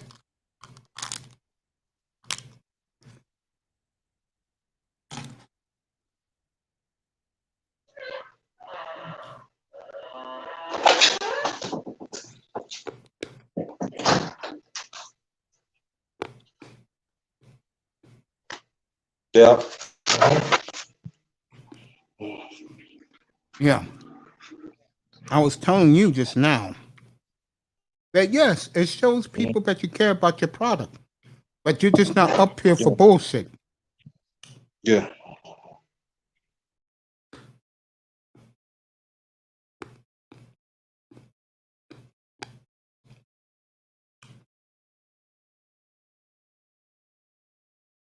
I'm gonna get Grant in a couple of seconds. He doesn't come back. I will be back at 6:30 Eastern time. I want to thank the people in the clouds. Thank you for watching. Hit the subscribe button on your way out.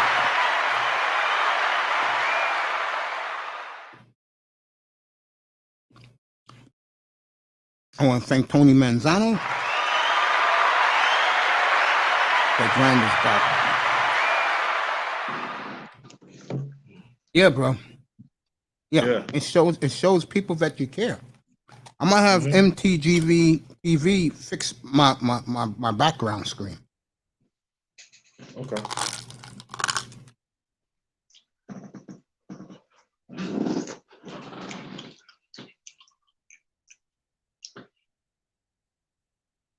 I'm gonna learn OBS. Reach out to Keep It Techie.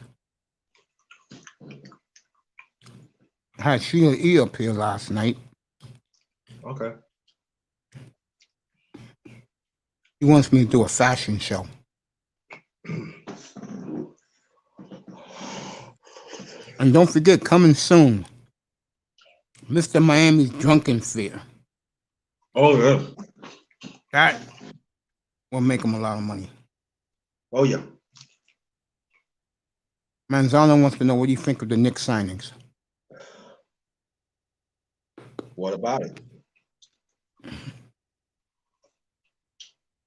He wants to know how you feel about them. Like I said, what about it?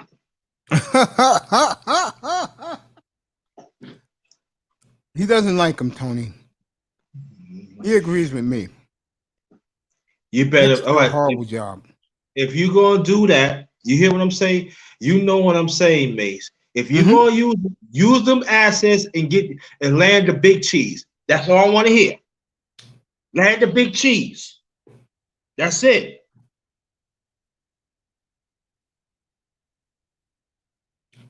Yeah, that's it.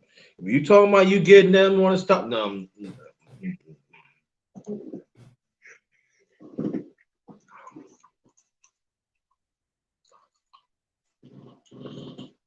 Did you heard Westbrook might be on the move again? For who? Well, for that guy for Simmons. I don't see Philadelphia doing that.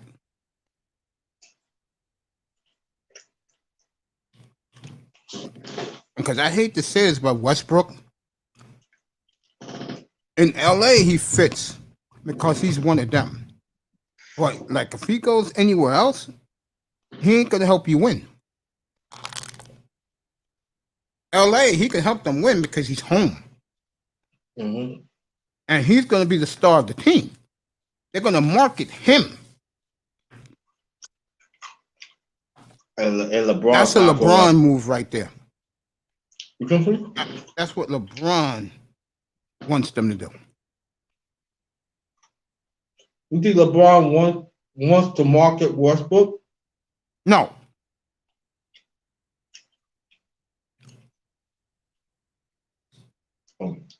I think that's going to be a problem moving forward. Yeah, that's okay.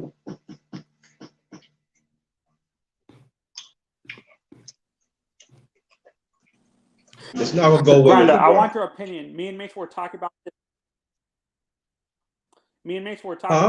Last night, and I was saying this. I think I'm crazy. But I think the trade is still not done with Toronto and Miami. Apparently, they're sending Dragic to Dragic to Dallas. And what I was telling Mace, I think the Heat are thinking ahead, like 2 or 3 steps ahead, Riley specifically, and he's going to be in Doncic's ear, trying to convince him to leave Dallas and maybe either go to Miami. But Mace disagrees with me. He says he thinks he would go to Toronto. Where do you think in your honest opinion, let's say he leaves Dallas, where do you think he goes? I don't know. What you saying, Mace? I said, me and was talking. He said they're sending Dragic to Dallas to talk Doncic to go to Miami. And I said, no. I don't see it because it's not international city. Toronto's the 6th largest city on earth. Marcelo, I'm not saying because of Mace. That's not going. It ain't going out like that. No. It's not going out like that. No. So you think it's just a conspiracy theory that I'm thinking in my head? That yes. The Heat are smart. Yes. Again. You don't think Riley's that smart to do something like that, Mace? I think he has heart to do something like that, but somebody who you're talking about wants to play around his peoples. And his peoples are either in New York, Chicago, or Toronto. Right. You gotta understand. People in the West, are there any of his people on the West Coast, like in California, Mace, like Sacramento or something like that, or? I don't know about that. Anthony. Yeah. Understand this. NBA is about money, but also demographics. Exactly. All about demographics now. So you think he would go to Brooklyn then instead of the Knicks? No. Anthony, demographic. Yeah, he's missing the whole thing. What I'm saying to him.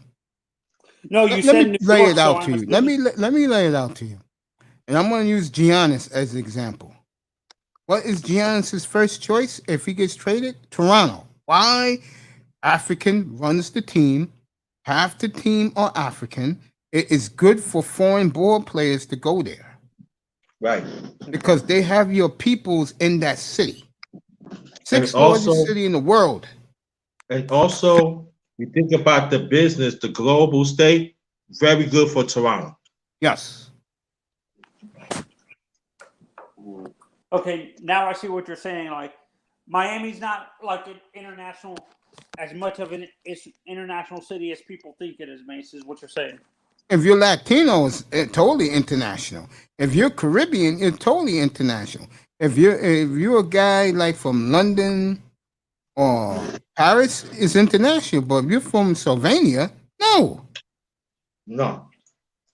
You think you think Dragic really didn't fit in Miami when we traded for him? I don't think Dragic has anything to do with it.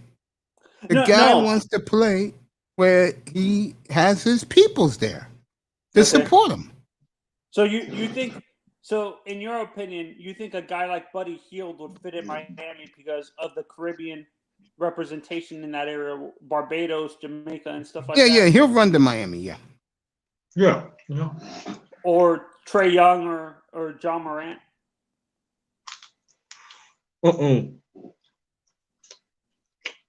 He does need to improve. Watch him in the playoffs. The Drogba's not going those cities. That's black. No. Yeah, Doncic? No, that's the whole point. Yes, he ain't go. That's why he hates Dallas. Too many rednecks. Right. No, I'm saying John Morant. Do you think Ja would go to Miami? Yeah. Because but he, the problem with a guy like John Morant, LaMelo Ball, players want to play for them. The kid who they just got today, Oubre, number one reason why he signed with the Hornets, he said it. LaMelo Ball. Right. That team is building it the right way. Memphis made a trade to clear up cap space. Why? Because in the future, Memphis is going to make another trade, but this time it's for a big name star who is going to want to run and play with John Morant. Those guys got star power. They're not leaving their markets. You got FedEx who owns one. You got FedEx who own the Memphis Grizzlies.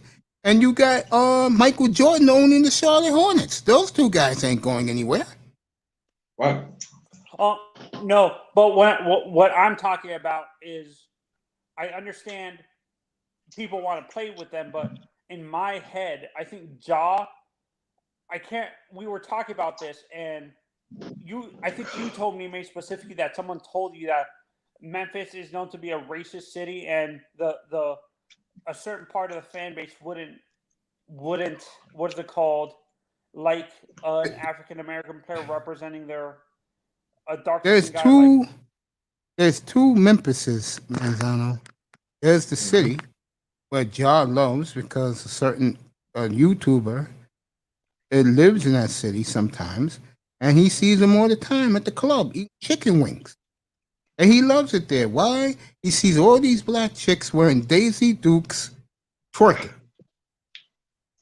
The other guy in LaMelo Ball, he's now becoming a king down there. Hey, they love Kemba Walker down there for 9 years. Right.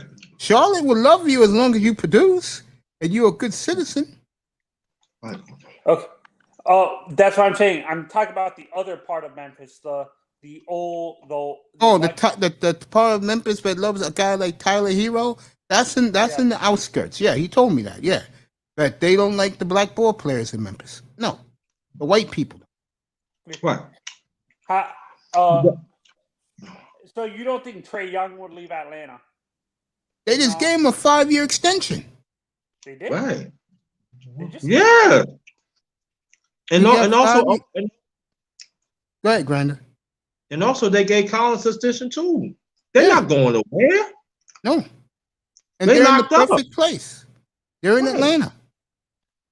They're in a perfect situation. And if they get one more guy to go with those three, which they won't this year, but maybe next year, sky's the limit for that team. They showed themselves in the playoffs. And I'm saying this before. I'm gonna say this and say this again. I understand people don't like it, but when you look at Bam's contract, he had his Supermax doesn't hit until he gets another All-Star appearance or an all defensive team. So his I'm gonna- his supermax doesn't actually take effect until he hits those milestones. If he gets another No. all-star or another all defensive team, Let me when tell it you. starts- Let me tell you. 10 Go ahead. catches for Kyle Pitts opening day. Yeah, go ahead, Glenn. Let me explain some to you, my son. And I want you to think about the demographics and skin color, right? Mhm. What's Ben Simmons' skin color? light skin. Okay, light skin. Now I want you to stay with me, right? Mace know what I'm talking about. You won't get what I'm saying. If Ben Simmons would have worked on his game, Madison Adams would have been loving him because he light skinned.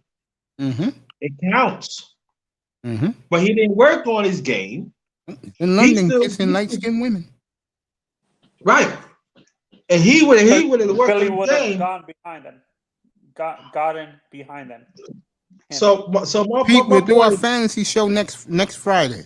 Okay, Pete? Next Friday, we'll do our fantasy show. There you go, So- man. It's next Friday. So understand, Brother Mazzano, is this. I know people don't like when I say this, but Ben Simmons, if we get his act right, he could be the face of the NBA because he's light skinned. You know who love it? Madison Avenue. You know they like Trey Young. Oh, Madison Avenue. I think they hit the jackpot with Giannis.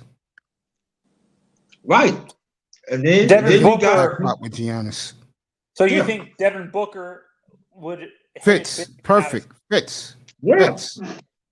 Fits Right. perfectly. I'll give you, since you're talking this, the Lakers got the wrong mix for Madison Avenue to like them. They Right. should have kept Kyle Kuzma. Right. or traded for Tyler Hero? No, because white people are very hard on their own. They were frowned on Hero for chasing a girl from OnlyFans. They would have frowned on him. No. Mazzano, this is the change of God. Yep, change of the You NBA. gotta understand. In NBA, it's a change of God. They're going light skin. Brothers like me, like our colors, me and Mace, complexion, not happening in the NBA. Nope. So you don't think they're gonna like guys like Moses? Like they're not gonna push guys like Moses Moody, James Wiseman, the two No. guys in the top 10. The other two As guys- long as Curry and Thompson's there, yeah, they'll give them some shine. But once those two leave, they leave. I'm talking about That's like right. Madison Avenue leaves. Right. Yeah, and I think the perfect player we're talking about is Cade Cunningham. He's the perfect player. That's for why the- they was pushing him. That's why they why is that? Oh, you get right. That's why they was pushing him. If you knows what Detroit is doing, Masano, and you know what I'm saying, you know what I'm saying, Mace. They ain't show no other draft picks that Detroit got. You know who they keep on showing? Him. Yes. Light Cade skin. Cunningham. Yes. Light skin. Yeah, Safe. Cade Cunningham, that's his name. Yeah. Safe. He's safe. Yeah. I think what happened to the NBA this year, to see how fucking giddy Adam Silver was at the finals and those press conferences, it was like they hit the jackpot. The NBA is so intimidated by the NFL, Manzano. They want to be like them. And if that means they can push light skin or a guy like Giannis down people's throat and make it about team again and not stars, they're going to do it. Because that brings the fans back in, especially the white suburban fan. And you don't That's think right. fans?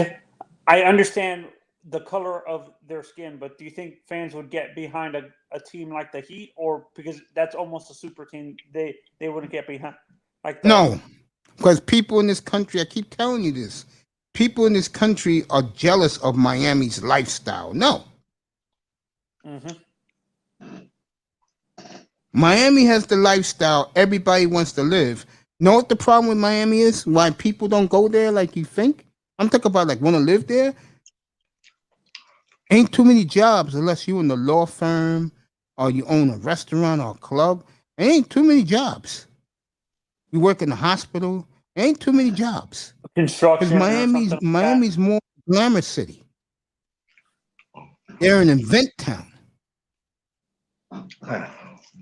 They're not a town like New York, for example, where you have a lot of things to do.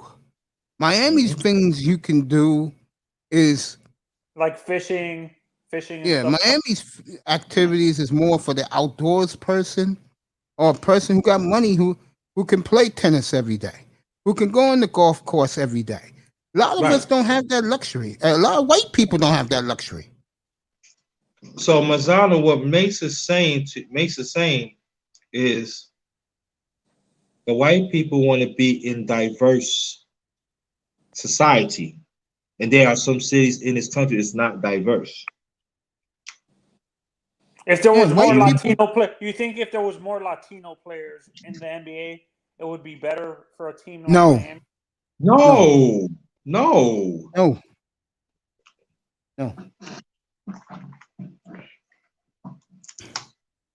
What do you think is killing baseball, Manzano? We talked about this last week. Latino. But why? Because they refuse to speak English. There you go. Why you think you think Guerrero's happy that Tatis is the face of the game now? Tatis knows how to speak. There you go. And he has a personality, and he brings women to the screen. Yeah. And the reason why, honestly, that's what's going to hurt him in the future. Like, let's say he retires and he passes his father. Hypothetically, let's say Vlad Jr. passes his father in terms of production and home runs and stuff. That's what's going to affect him the most because he refused to speak English like his father. His father was the same way. That's why it took him so long to get into the. He made the Hall of Fame first ballot. The problem with Vlad is, as much of a good guy he is, he just tells the American media, F you. Okay. He don't want to speak English. Massano, look at the match. If there is an example, look at the match. Javi Baez and Frankie Lindor. Yeah, no, go down Frankie the line. Lindor and Baez speak English though. That's true. I'm just saying about Latino and stuff. They stick together. Mm-hmm. Yeah, and I agree with you. It seems like the Latino portion of like in general the Latino portion of the sports industry stick together.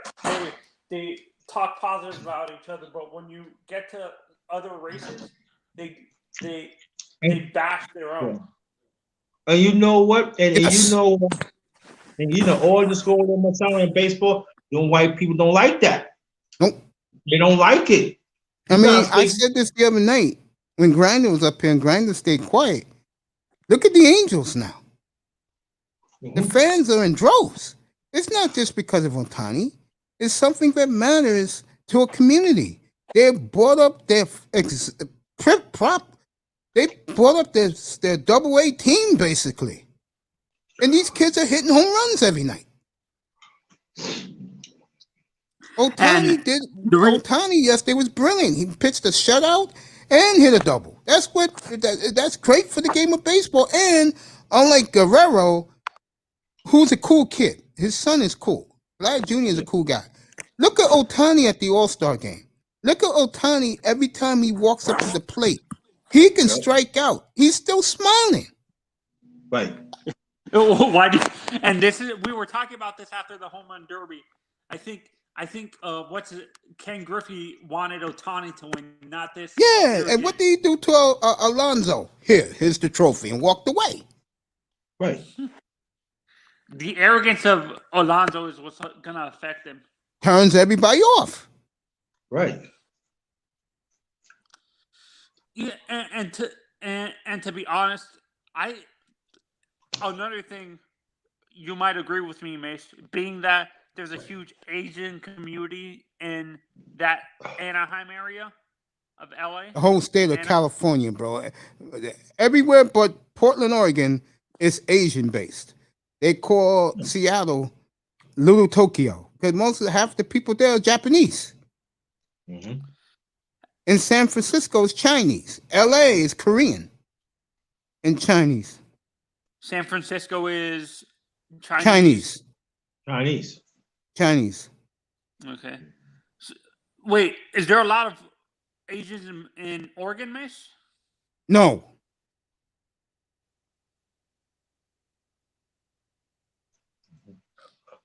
Oregon also- is 90. I'm gonna say right now, Oregon is 96% lily white.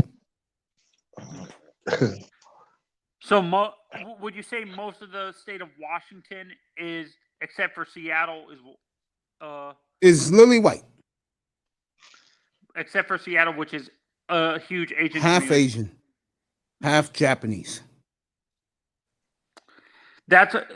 Is that why Eater was so popular there, Mace? Yes, and so was Otani.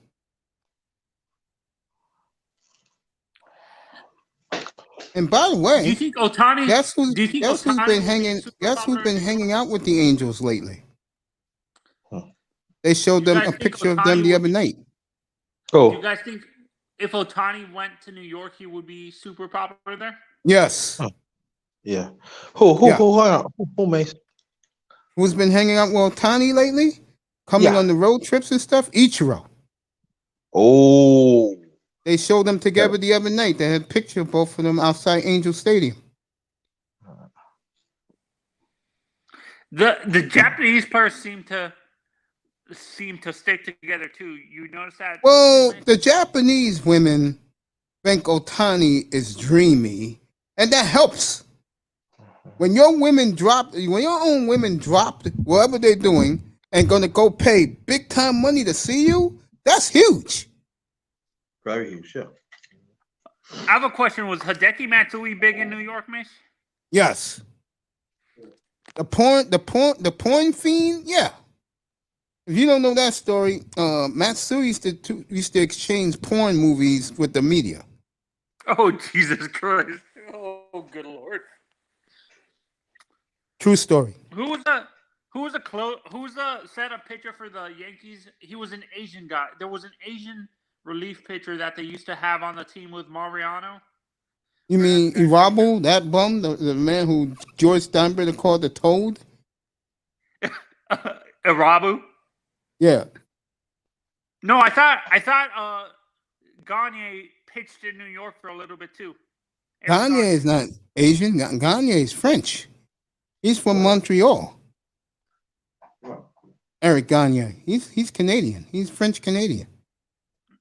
I thought that was.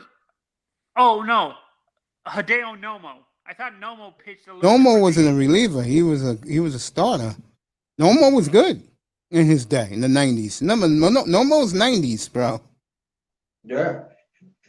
No, but I thought he pitched for the Yankees a little bit too. I don't remember Nomo. I just know he was on the Dodgers forever. Yeah. He was I'm telling you, he was man, it was no joke. How about Wei and Chen? Was he really popular in New York, Mace, when he was there? No. Even though he's Asian, not Nope. all the Asians are Nope. popular. Nope. And See, I the agree difference with between the two teams is this. I'll do the Mets first. Met fans don't really like that they have a lot of Latins on the team, bro. And when things don't go well, they'll let the Mets know it and they'll let the media know it. Right. While the Yankees, on the other hand, as long as you produce and you're clutch, they love your ass. They don't care if you're fucking Kermit the Frog. Right. So you think if guys like Baez and Lindor went to the Yankees, they Oh, would forget actually it. be- Oh, forget it. Yeah. Get it. Yeah. Oh, Yankee fans will be talking so much shit. Yeah. I think Correa is Oh, the Yankees are the favorite. I see the I- Yankees. I definitely see the Yankees going after Correa. But you know what the Yankees guy is? Dansby Swanson. That's the type of guys they like. And I kept telling people, Dansby Swanson every year grows into his power. And I get the feeling the Braves are going to lose him, boy. I think the Braves are crazy. They didn't give him an extension. Mm-hmm. I can see. I have another guy, but I don't see him leaving where he is right now. The Seager. Do you think Seager would fit in New York? Yes. I give you case in point. I'm gonna go back, Masano, to stick on Mace point. If you remember the general manager, Omar Minaya, right? You remember Mace, right? Oh, yeah. I know. Every Mets fan hated Minaya. For some odd reason. You know why they hate I Minaya? told you the reason a minute ago. Go ahead, say it to him again, Grinder. I just told you the reason. Go ahead, tell him again, Grinder. Because he get none but Hispanic players. Yep. And don't want to speak English. Like, who's the first? Delgado. He's the biggest troublemaker. Carlos Delgado. Don't want to speak English. Refuse to hire the translator to know what they're talking about. No, Delgado spoke English. This was the problem. When shit didn't go well. Number 2006, Carlos Beltran held the bat. Wainwright struck him out. Cardinals beat the Mets in 7 in Shea Stadium, won the World Series. 2007, Jimmy Rollins predicted they would catch the Mets. They were down by 11 games. They caught them on the division. And then 2008, they did it again to the Mets. On the division, won the World Series. And you know, every time that his Hispanic players get into trouble, you know what happened? They end up speaking Spanish. Yep, there you go. And they let poor David Wright, a good dude like David Wright, they let him take all the abuse. And to me, that wasn't fair. It wasn't fair, say, right? Oh, why is Dave answering all the questions? But look at the difference though. When the Spanish, when the Spanish was asking them, he had a translator to like that. But the Hispanic players, nah. Omar Minaya had thrown David Wright underneath the bus. But see, nobody don't want to talk about it. Makes you know exactly what I'm talking about. I think the guy they really treated like shit, and Jeter didn't like it. And the Yankees paid the Mets back for like 5 years, this beating their ass. What they did to Willie Randolph was unacceptable. And I'm not a Willie Randolph guy. But the way they treated him, it was horrible. Very horrible, right. And you know who was with it? And listen again, you know who was the ringleader. You can say it. Minaya. No. Delgado. Right. He hated Willie Randolph. He was black.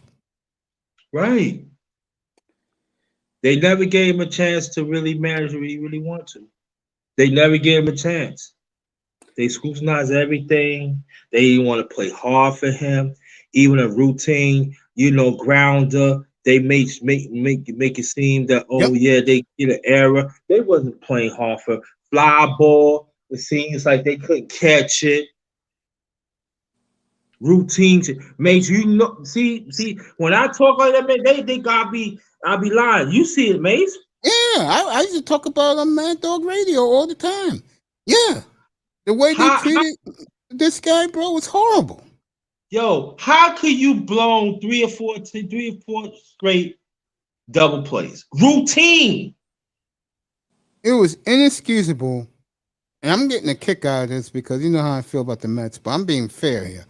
How the hell you let Jimmy Rollins talk that shit, and they did it? And then the year after, they had an 8-game lead on the Phillies, and they blew that. And guess what team knocked them out twice, Manzano? Guess what team did it twice? Phillies.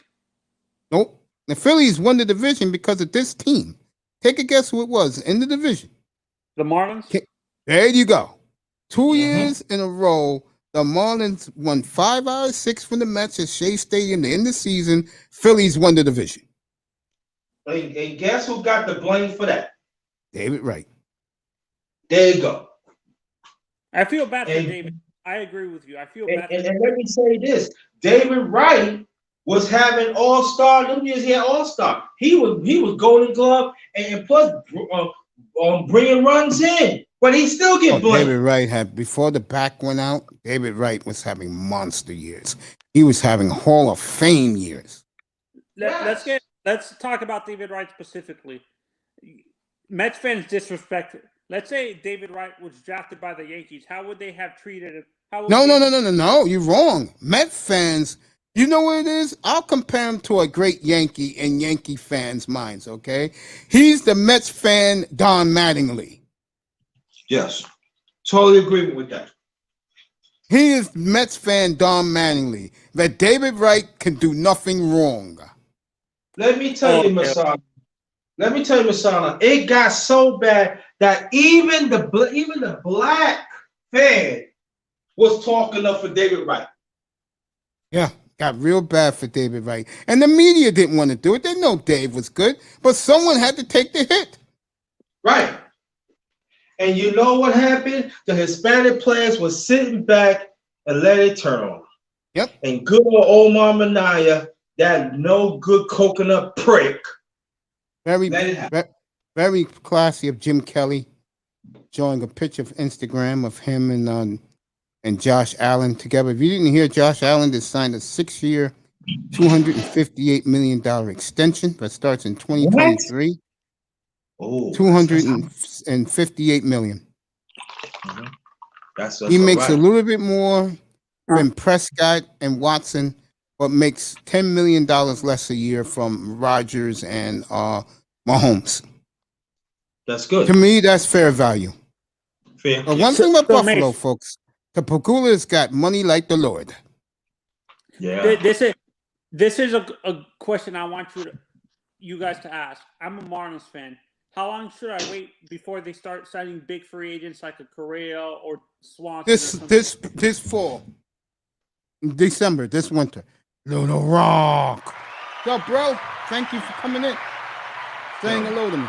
Masano, I'm gonna tell you this, and Macey will back it up.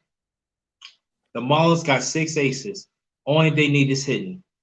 If they ever get some hitting, watch out. Inger's gonna get you some hitting. I'll tell you that right now. Inger's gonna get you somebody. Yeah, that's what they've been drawing in Miami too, believe it or not, folks. Yeah. Yeah, no, and I'm saying this: the two guys I want are Correa or Bregman. I think you can get Baez. I'd rather have. I'll take. See, Correa gets hurt a lot. Baez is solid. Do you think he resign? Do you think the Giants re-sign Bryant, or do you think he goes? Yes, he wants them too because it's close to Vegas. Mm-hmm. What other? I agree with you. I would. This is a good free agent crop. I mean, like I said, you got Corey Seager. And I think the reason why the Dodgers made that move for Trey Turner, I think what they're going to do is, if Seager's price is a little bit too much for them, they just move Trey Turner to shortstop, let him walk. Do you think he would fit in Miami, Seager? Yeah, of course he can. He's white, good-looking white guy. Yeah. Right. No, I'm saying in terms. I know. I'm talking about in terms of what we need. We need a shortstop, but didn't you say you would rather the Marlins sign Dansby Swanson, Mace? Yeah. Masano. That's the type of player they would. I said that's the type of player the Yankees would sign. Now it's Swanson. Also, Masano. Remember I talking about demographics? Remember I'm saying that? Yeah. No, we have a lot of Latinos. Also, you gotta think about ethnic demographics too. Yeah, I think that's why I said Baez or Correa would be a good fit for them. Right. Or the Miami Marlins. Okay, man. The Mets ain't gonna pay two guys $350 million because they gotta pay the Grom money. They're not gonna do it. So Mace, did you like the the trade they basically stole Luzardo from Oakland. Do you like that trade for the Marlins? Yeah, I do. Yeah. Yeah, and that's why Conforto he's walking because he's looking for Conforto, the Mets ain't gonna pay him. They're saying they're gonna pay him, but they're not gonna pay Michael Conforto. No. Who are the top free agent middle infielders this fall, Miss? Oh, that's easy. You got 5 shortstops available. Pick one. You got Swanson, you got Correa, you got Baez, you got Seager, and I forgot the 5th one. Now that Lindor is signed, but you got and Bogarts. You got 5 great shortstops right there. Is there any good third baseman coming out? Oh, I gotta check that. Let me go to MLB free agent. Let you know in a second. And I'm gonna say one thing too about the Mets. The Mets, what they did on this past free agency, they did not address pitching, and that's most likely it's gonna catch. Yeah, your owner Katz would take care of that. He got more money than God also. He'll take care of that. And anyone the Yankees want, he'll get. Yeah, and that will make Met fan delirious. Oh, the Yankees won, the Met fan, that Kool-Aid grin. Yeah. Why you think the Yankees went out and got all those left-handed power hitters? Because they know that the media really wants to pump the Mets up. Yep. They want to steal the spotlight from the Mets. That lineup is deadly, Mace. You have to agree. I admit that, but it's a little too late. And if they get swept and if they lose 3 out of 4 in Oakland, the season's over. It's done. And I'm gonna say one thing too: if the Yankees want to stay in it, they got to sweep. They got to sweep Oakland. They cannot win. They cannot be 3 out of 4. That's their season right there. 3 weeks from this weekend, right now. 3 weeks. In 2 weeks, Oakland plays the White Sox. So this is not going to be easy for Oakland. No. What I'm excited for, Mace, I have 2 young infielders that are coming up for the Marlins that are 16, only 16. The Cuban kid we just signed and a Venezuelan kid named Jose. Shoot, I forgot his last name. I think it's like Jose Salas. That's gonna be our future down the middle. And this Khalil Watson kid could move to third. All right, here are the free agent pitchers. This is for you, kinda. Clayton Kershaw, Max Scherzer, Justin Verlander, Zach Greinke, Lance Lynn, Marcus Stroman, Kevin Gausman, Corey Kluber, Eduardo Rodriguez from the Red Sox. Bundy's having a monster year for the Angels. Yep. Who pitched a jewel the other night, Dylan Bundy. Yeah, James Paxton sucks. Robbie Ray is okay. Cueto's old. Trevor Bauer's good, but he's a troublemaker. That's your starting pitchers this winter available. Mm-hmm. And don't forget the trade market, Mace, too. You have the trade market during the winter. Now, they're talking about the shortstops here. I'm reading the story. Trevor Story is a free agent, too. That's another one. Right. If I was a team like the Angels, the one free agent I would go get Brad Hand to be a left-hander out of the bullpen to be their closer, along with Iglesias. Iglesias pitched well this year. I'll give him that. Rafael Iglesias pitched pretty well. Yeah. This is what I was saying, Mace. All right, Mets got a okay start lineup. But I'm saying that why are you getting a bat instead of get some pitching? This year they'll get the pitching. I just told you the names will be available. Yeah. I think Kershaw re-signs with the Dodgers, Mace. So they'll let Max Scherzer walk? Yeah, I think they let Scherzer walk. Did you see the crowd at Dodger Stadium Wednesday night when I was doing the game up here and I told you that they was giving Scherzer stand? That crowd at Dodger Stadium Wednesday night had so much animosity and hate towards one team I have never seen before in my life in baseball. The Astros. Oh my God, that crowd! They had standing room on a Wednesday night at Dodger Stadium. Good Lord, standing room? That never happened? I don't think the Dodgers nor their fans are never going to let that go with you. And look what baseball did now. On purpose, MLB said that will be interleague for those two teams from now on to further notice. I mean, I'm like, because the other night, they were booing the Dodgers because Houston stomped them. But Wednesday night, oh my God, the beach ball was back in the crowd again. People hitting beach balls. Mm-hmm. And they didn't let them down Wednesday night, boy. The Dodgers, with Mookie Betts at 2 homers, they came out swinging Wednesday night. Mm-hmm. Got the Angels tonight. I'll be doing that later tonight. You know I get up for Angels Dodgers. Yes, you do.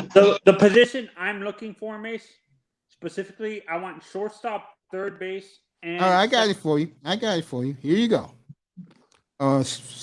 Shortstop. Javier Baez, Carlos Correa, Corey Seager, Trevor Story, Andrelton Simmons, Brandon Crawford. That's a great group. And if you want the best Johnson, glove, it's forget definitely James. Brandon Crawford. Mm-hmm. If you want the best all around, I'm going to say Corey Seager. But to fit your market, I will take either Baez or Correa. Okay. To fit your market. How about third base? Third base is Arenado.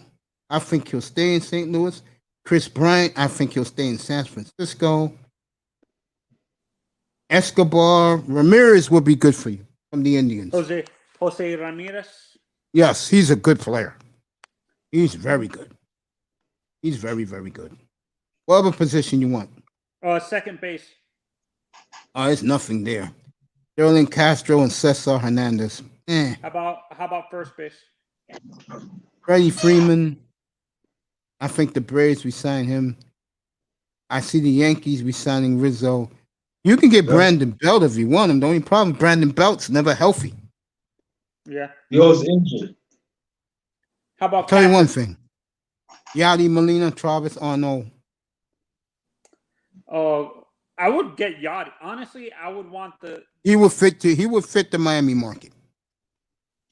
Were you a big? He would fit perfectly. Fan of Yachty, Mace? Oh, I love Yachty. To me, he's always the best catcher. I think honestly, I like Yachty better than Jorge Posada. Was a little bit overrated because he played with the Yankees. That's why you didn't get into the Hall of Fame. You only got 4 votes. Right. Posada. Yep. I don't need outfield because we have a lot of depth in the outfield for the Marlins, and I think we let this guy walk. Brian Anderson. I tell you, Marte is really hoping Oakland. I tell you, if I'm the Yankees, if I'm the Yankees, you better keep pushing pedal to the metal because if you lose to Oakland, your season's over. It's done. And y'all gotta sweep them too. Yep. You can kiss it goodbye. Y'all cannot let Oakland get one game. Y'all gotta sweep them. You gotta sweep them. I can see this happening, Mace. Can you imagine this lineup in Miami if we're able to pull 2 big free agents? Javi Baez, Jose Ramirez, Yeah, I can see that. And Correa. I can see I'm that. telling y'all, I'm telling you, Mazzano, y'all get some hitting. Oh my goodness. Did you see when the Yankees played early this week in Miami, how the Yankee media, their network, treated Derek Jeter? Oh my God. They treat him with a ton of respect. Shit, they treat him like Jesus came back to earth. Yeah, man. Like God had walked in the place. And I'm surprised that Jeter did that for them. Because Jeter is more of a, like myself, he's very aloof. I don't think Jeter likes the media attention. He's too Yeah, he's aloof. No, When you're he's aloof, too that means humble. you don't want to be Would you bothered say by nobody. no? Would you say Jeter's too humble for that type of thing? Like, he doesn't seem like a player that likes to meet. Like, when he was with the Yankees, he did interviews, but it seemed like he was uncomfortable doing the interviews. Yeah, Stuff like that. yeah. The guy that was so entertaining with the Yankees when he did interviews was Bernie. Bernie did some crazy interviews, right, Mace? Yeah, because Bernie could speak both languages, and Right. Bernie was one of the few Yankee players that really catered to the Bronx. And Yeah. that's why Yankee, like the Puerto Rican fan here Yeah. in the Bronx, because this is Yankee country. Right. This is really Yankee country here. Yankee country, right? For a minute, and also go more on Mace thing too. Tony Mazzano, you gotta understand too. Also, he also catered to blacks too. Yes, he did. Because That he was is half very and half. rare, and that's very rare in the Bronx. Yeah. So you got Bernie was beloved because what Grindr just said. You said something bad about Bernie Williams. They're gonna be waiting for you outside. yeah. So you think if other fan bases, it's like the Puerto Rican fan love for Bernie is like the Don Mattingly. What the Italian fans in Philadelphia have right now with Nick Sirianni. I talked about that earlier this morning. This love affair that the city of Philadelphia has with Nick Sirianni is beyond me. You The have to guy be is a kidding. lame duck coach at best. Whoa, Mace, you have to be kidding me. You joking, right? No, I'm not. No, he's No. being serious. Really? He compared Jalen Hurts and Joe Flacco yesterday to Kobayashi, the former Eaton hot dog king, compared those two to him. And he was going, and I watched that yesterday, I almost threw up. He says, now the You way have to be Kobayashi dips his hot dog bun into the right temperature of the water in the glass is one of the reasons why he's perfect. And I want my quarterback perfect. And I'm just going to be honest here. They need to take the mic away from him, man. I thought Josh, come on, man. Zach, come on, man. And they need to take the mic away from him, man. I'm going to tell you guys right now, it's a dead heat. And I've seen so much from Joey right now that it's a dead heat right now at quarterback.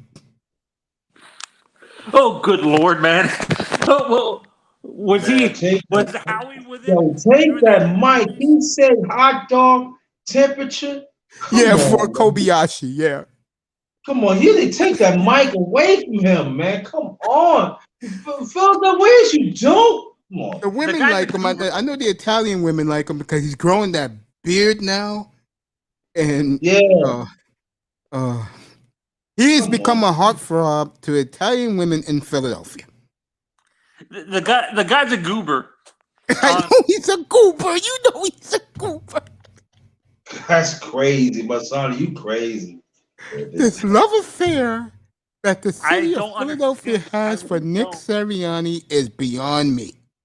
I had firemen up here yesterday, and I played that yesterday. And you know what fireman said? I like this guy. I'm like, really?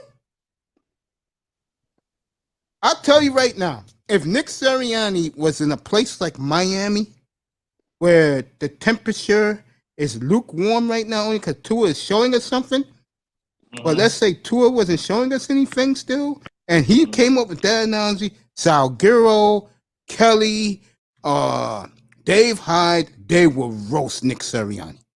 And what's his name? Travis Winfield, too. Yeah, they would destroy Nick Sirianni.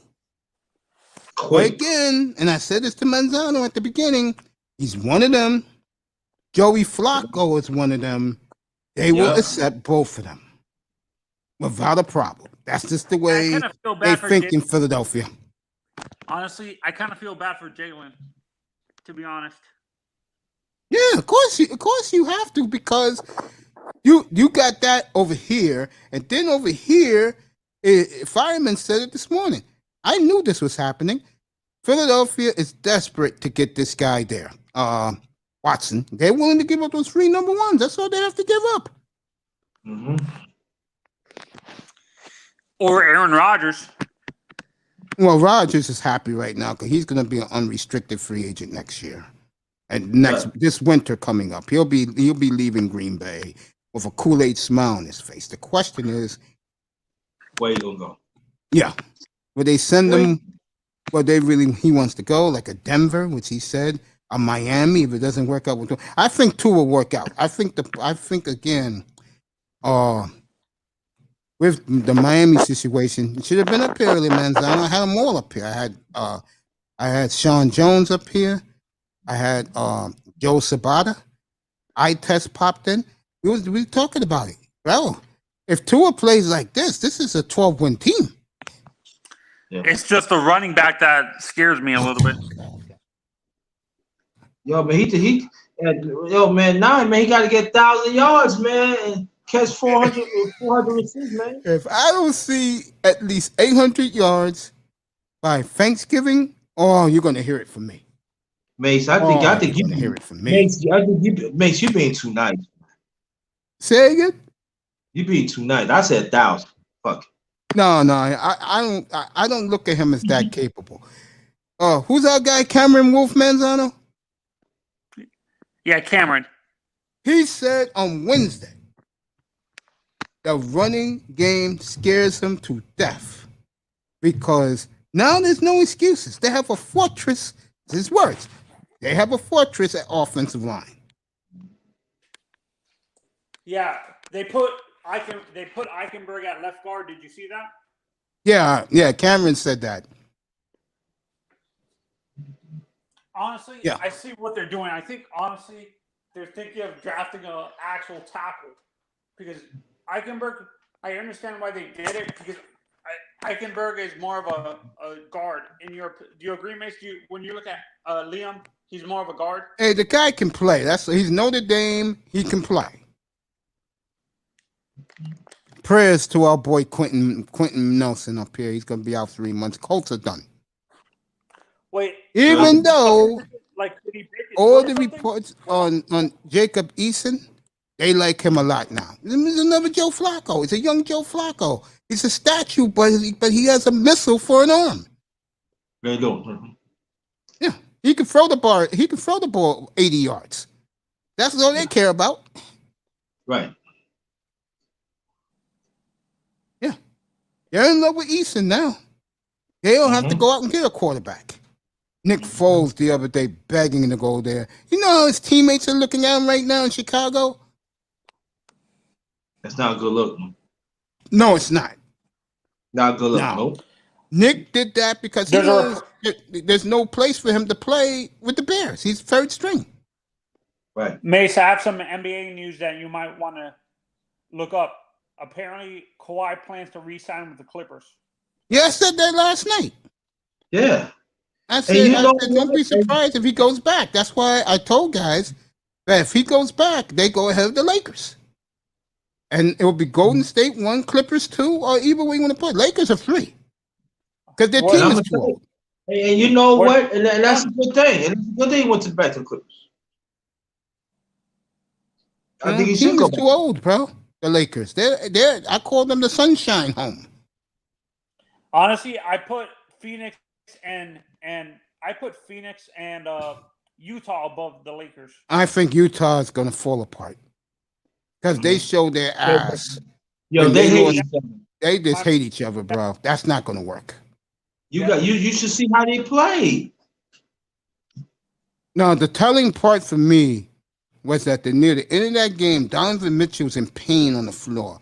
Now, one of his teammates went to help him up. It took Paul George and Marquise Morris to help him up and take him to the Jazz bench. That tells you all you need to know about the Jazz. Mm-hmm. That's sad. At home, too. It just go to show you, yep, it's official. Manzano, you get all the credit. So I'm going to give it to you right now. According to Tony Manzano, of the Mace Taggart experience, Kawhi Leonard will resign with the Clippers. Now, there's a reason why he is. All the good teams spent up their money. Mm-hmm.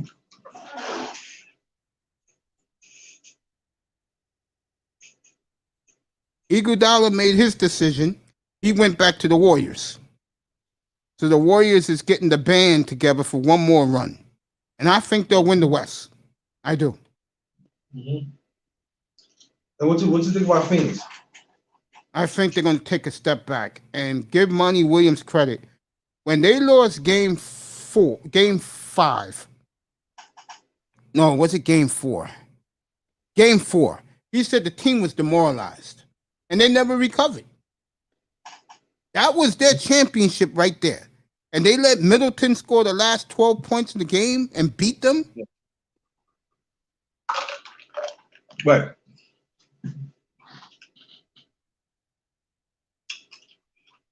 You think Phoenix ever gonna get back to the championship? You think? I think it's going to be a while. I think God blessed them with a golden opportunity and they didn't get it done. Mm-hmm. It happens sometimes. Like, and you know what? If they were lost, I would say the same thing about Milwaukee right now. I would say, I don't know if Giannis is going to see it. Mm-hmm. But see, Giannis took advantage of it. That's all it was, yeah. That's how, when it's your time in sports, you know it. When it's not your time, or when you let the window of opportunity pass, that's on you. That's the Portland Trailblazers back in the 90s. All right, more news. Kevin Garnett, I keep calling him Kevin Garnett. I should know better. KD just signed a 4-year, $200 million extension for the Brooklyn Nets. So he'll be in Brooklyn the next 6 years. But where's the money to fix where's the money to fix their bench? They got a nice young bench. Brooklyn. Their problem was they have no continuity. If Kyrie's playing, Harden's not. If Harden's playing, KD's not. If KD's playing, Kyrie's not. You can't do that. Right. So Kevin Durant gets his extension. Mm-hmm. Kawhi getting his re-signing there. The Warriors got Iguodala. I'm telling you right now, if I'm a Laker fan right now, I'll be very scared. I wouldn't be so cocky. Well, look at this. Justice Winslow just went to the Clippers. Uh-oh. That's a nice deal for them. Comes off the bench. And you know the Knicks. Kawhi took less to go back to the Clippers, by the way. And the reason why Kawhi did that, because he'll get his 22 games off of load management. He's a man of his word. That was part of the deal. Wherever he goes to, the guy give him load management. Mm-hmm. And you know the Knicks signed Julius Randle, I think 4 years. Oh God. Oh my God. I killed that last night.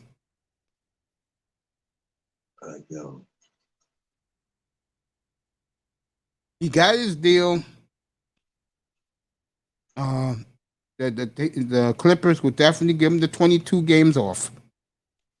Young Oubre went to the Hornets as they continued to build around LaMelo Ball.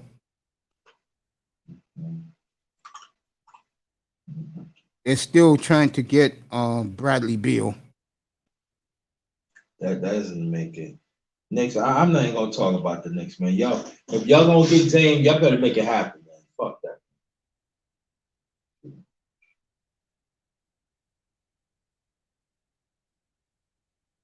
Bucks have already said, and this is what champions do, they will spend way over the salary cap. They will spend the luxury tax. They're going after somebody. So Milwaukee, the ownership told their fan base, and they have tremendous fans in Milwaukee, told his fan base that They have an open checkbook. They'll pay the penalty, which means that the Bucks are making moves. Laurie Markkinen of the Chicago Bears, of the Chicago Bulls, went out of Chicago. He wants a fresh start. That's a guy I would look at for any contender. Mm-hmm.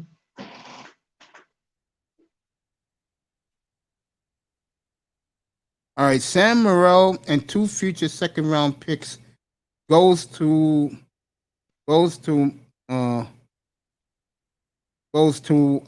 Memphis for Grayson Allen. I told people they was going to trade that white boy, and he played good last year. Mm-hmm. He did. Averaged 14 a game off the bench. Give him credit. Mm-hmm. I give credit where it's due.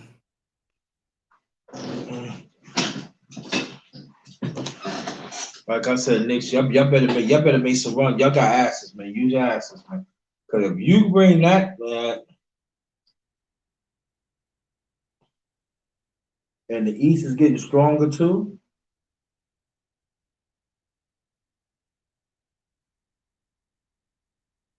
Totally agree.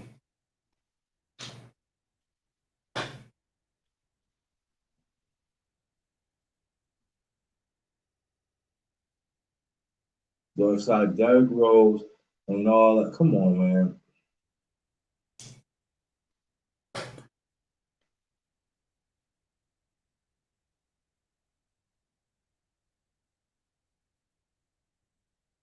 And I praise Masai Ujiri this morning because he did a video for the Raptor fan base. Because he's the richest GM in all sports now, Ujiri. I think they gave Ujiri $20 million a year. Believe it or not. He told Raptor fans in the video, I built it once, I will build it again. That's what you call a champion GM. And I killed Giannis this morning, and Karine didn't want me to do it, but she agreed with me. What the hell? Why didn't you take that championship trophy to Nigeria first instead of taking it to Athens, Greece? Oh. Again, some guys missed the point, and he's one of them, and I'm disappointed in him. Who, that's Giannis? Yes. That's what I don't understand. Why did they take? Oh, and you know what? The people after they're not gonna forget him for that. Exactly. They're not. Is Manzano still there?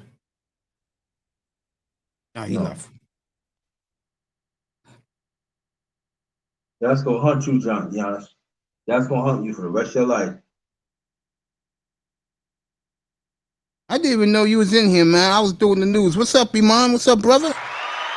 Let me read your quotes. No, they won't. Iguodala is wasting his time. James is the GOAT. $200 million. Goddamn, yeah.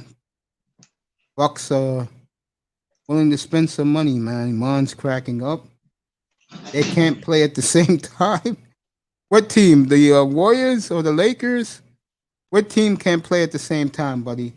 Scared of who? Oh, I said, Iman, if you're still there, just type in the chat, scared of who, then I can remember what I said.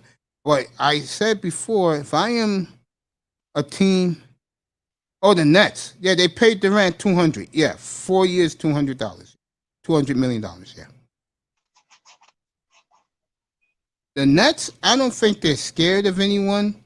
I think they did their job. They made sure KD's happy. The other two guys, they don't really care about, Harden and Kyrie. They really don't. They don't. You know, guys, I'm going to do a treat. I'm going to take this to 4:30. Yeah, I got to go take another shower and get ready to go to Chicken Box to get my dinner. Yes, the Chicken Box for the first time since Monday. I mean, not even Monday. First time since a week ago. I'll be at the Chicken Box today. Man, what? Stop saying cheap bucks, man. I can't get it. And I'll definitely have some cookies and cream, ice cream for later tonight while I'm on the air. Mm. Let me read the Lakers. Wait, this. I don't think the Lakers are scared of anybody. I said if I'm a Laker fan, I'll be worried about their age. You cannot sit there, Iman, and tell me this team is the Golden Girls. You can't tell me that, bro. They are. They're the NBA version of the Golden Girls. Mm-hmm.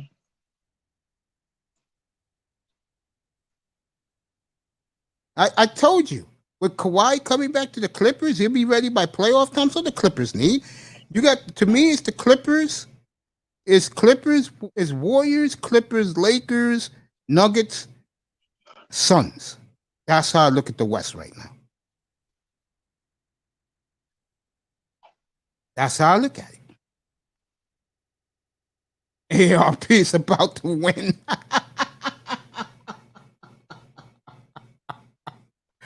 We'll see, boy. We'll see, buddy. We'll see. I'm cracking up, though. It is funny when you think about it. ARP can win.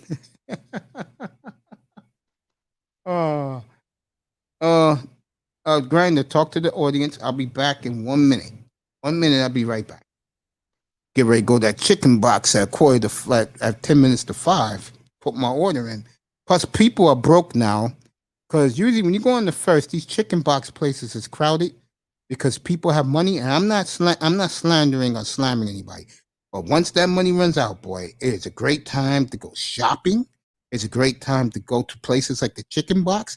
It is a good time. See, the problem with what I'm saying is you got a lot of hoes and a lot of simps with their pay money. They take the whole...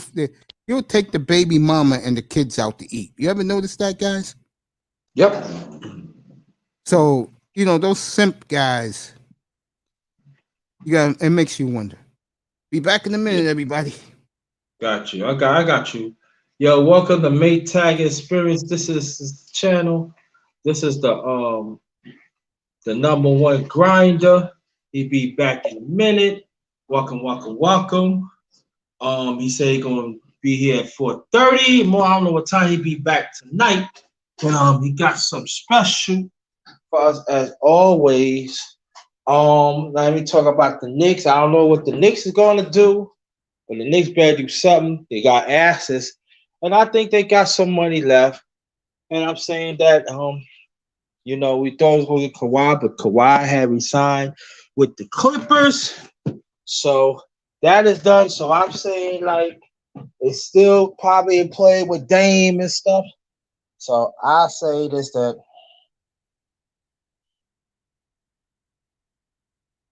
gotta go get Dame. And I feel that other NBA players is not other NBA's teams, they not finished dealing yet. Let's say that the East is getting stronger and the West somewhat is getting weaker. And that is good. I mean, you should, And I just want New York to do well, and then Indiana, the other East teams.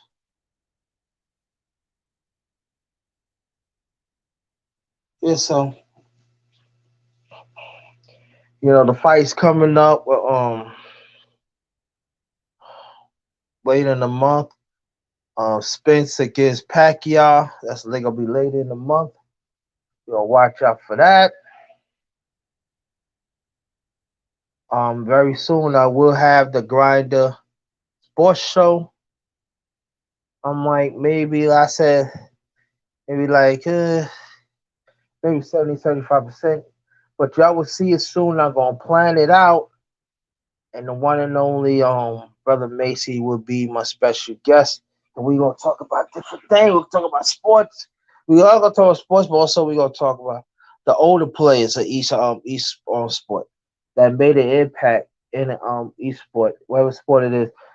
And that's Mace do talk about it, but I feel other people ain't talk about it. And I'm gonna have people, we gonna talk about sports. You know, we gonna talk about women's sports too. You know, that made an impact too. So I got stuff. I got you. I got you. So watch out for that. You know? And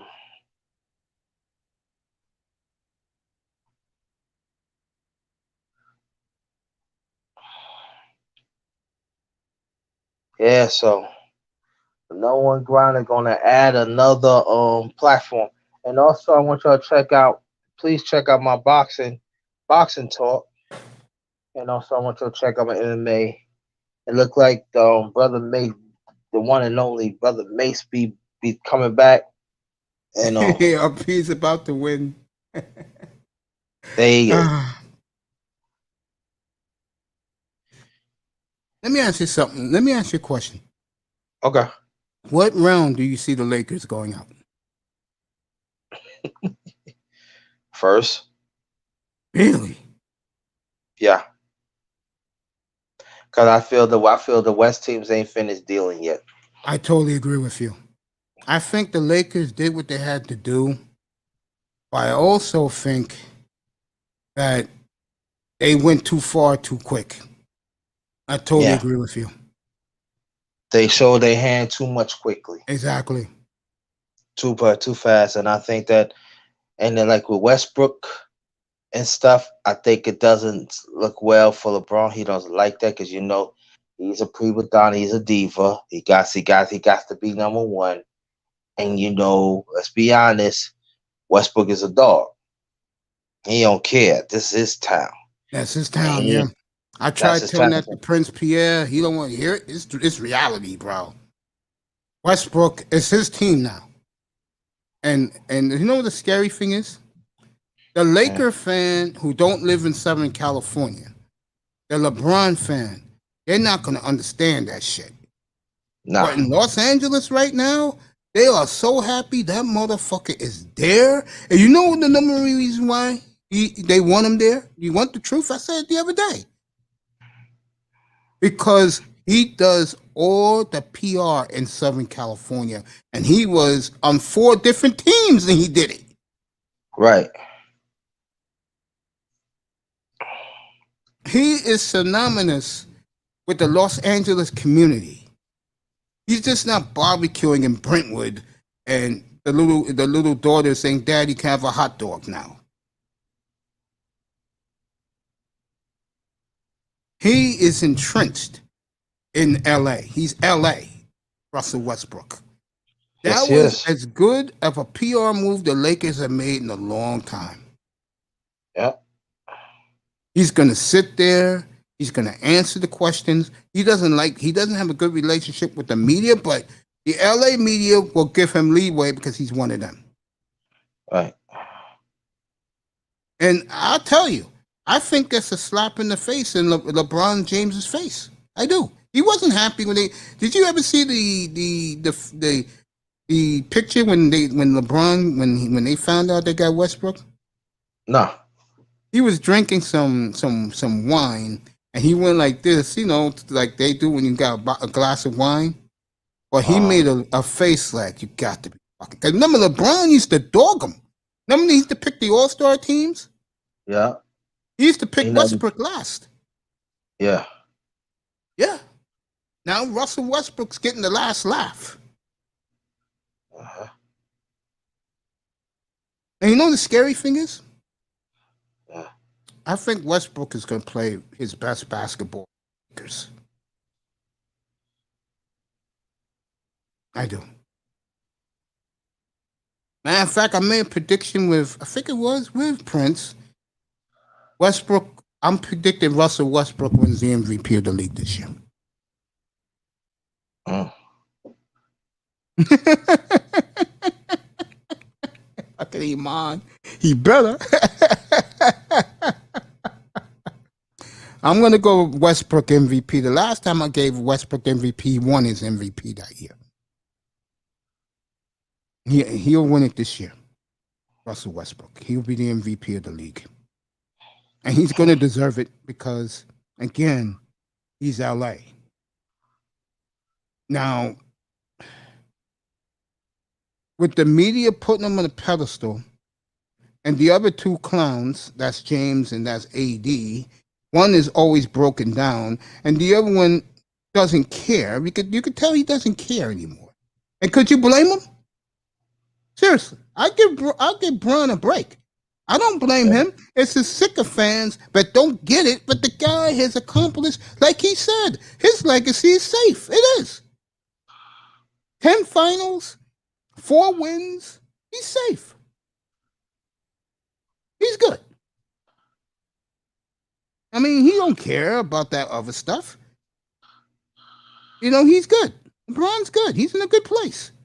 Now he's doing a couple of TV shows he's producing.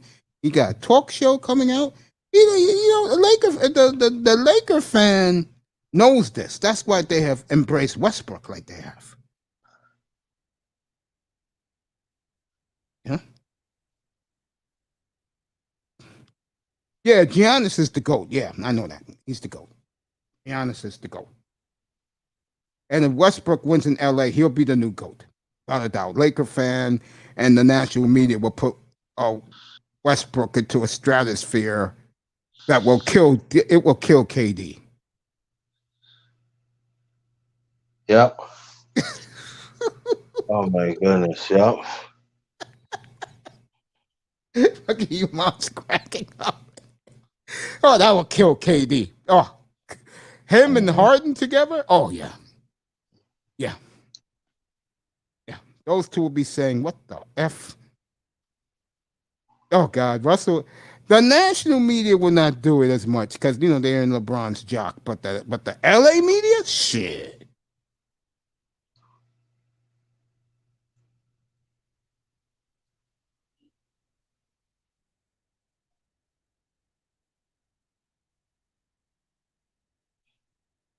Yeah, I know. They'll kill him. Mm-hmm. Yeah, the LA media right now think that Jesus Christ has come back to earth and one of their native sons will lead them to glory. I tell you, Westbrook does, boy. I tell you, this will be the biggest slap on LeBron's face. And I'm gonna tell you, and I feel sorry for Melo, but I think Melo, you should have came into the Knicks, man. Yeah, if Westbrook, the LA media, if Westbrook leads this team to a title, those other old guys on the team will be not only forgotten. The LA fan will look at them as, yeah.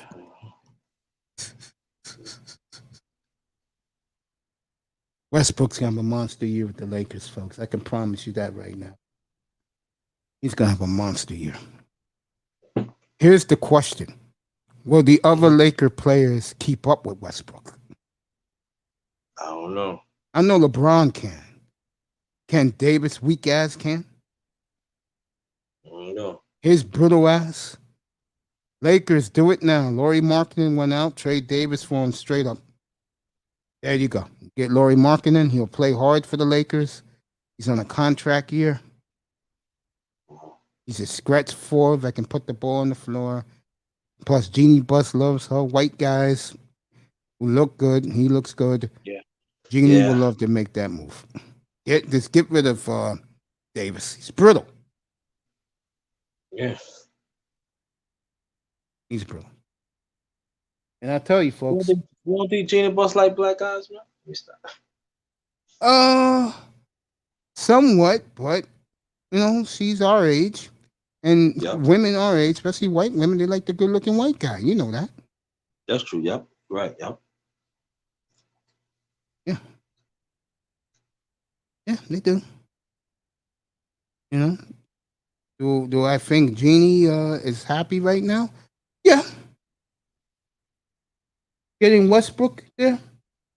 Yeah. Rob Pelinka did a good job, folks. The only problem is Rob reacted too quickly, and the team is the new Golden Girls. That's why I call the Lakers the Golden Girls. It's great. What's that? What's that song? I'm just being a friend. I'm with the Golden Girls. That's the Lakers, bro. They're the Golden Girls.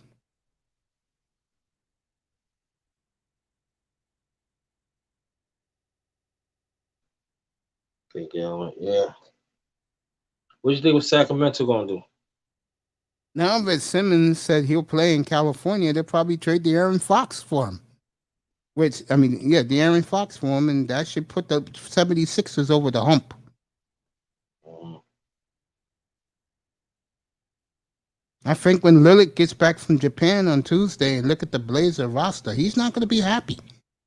These Blazer writers saying, "Oh, he'll be hell's no." He's going to say, "Where's Zion Williamson? You couldn't get me him. What about Brandon Ingram? You couldn't get me him. Fuck out of here, man. I'm out of here." Exactly what he's going to say. And then you may get your wish, bro, because I think the Knicks will renounce this guy's contract so fast for Lillard.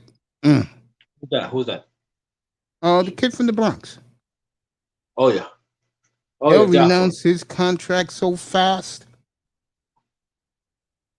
Yeah, Kim, but you gonna be just a rental. He's not even a rental. He's gone. The Knicks will say we changed our minds. Yeah, that's true. Get out. For me, I would want from the Knicks 2-1s. Quigley, one of the players you drafted this year, and Toppin. I'll take that. And you can have a Lillard. That's nothing. You gave up nothing to get Damian Lillard, bro.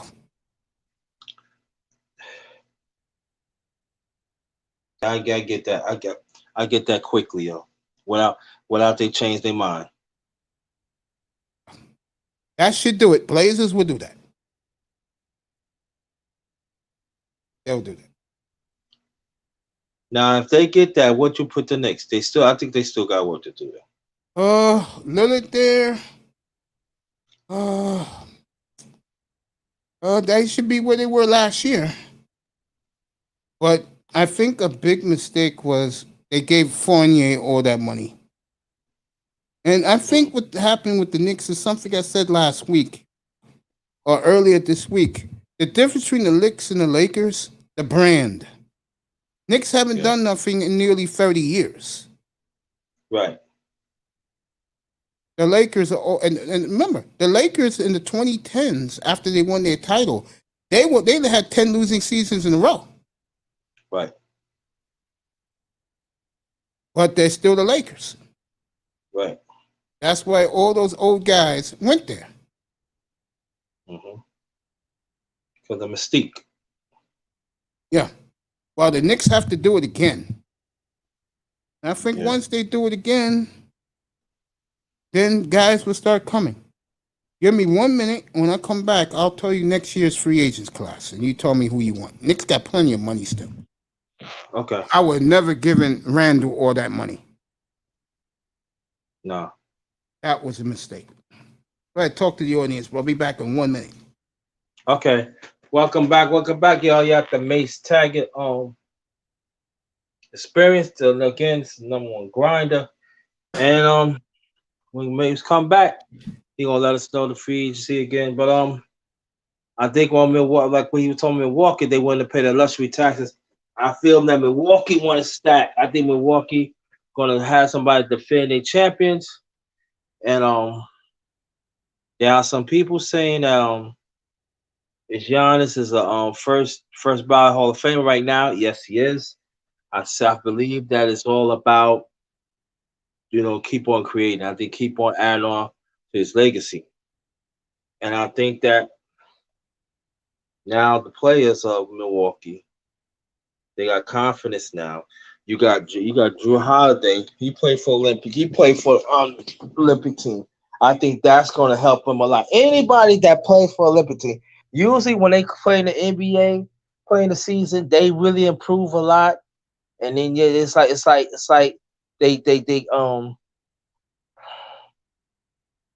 their career getting better. So I'm looking for Booger and Drew Holiday. Well, we already know what the rat is.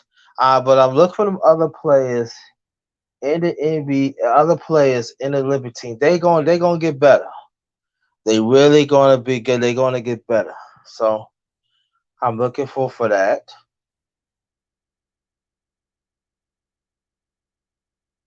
So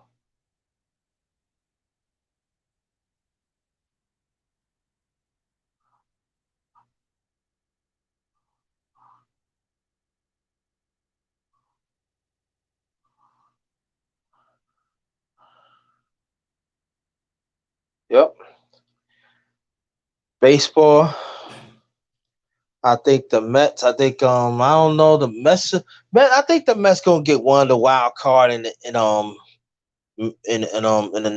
National League. They're 8 games behind the Dodgers and the Padres.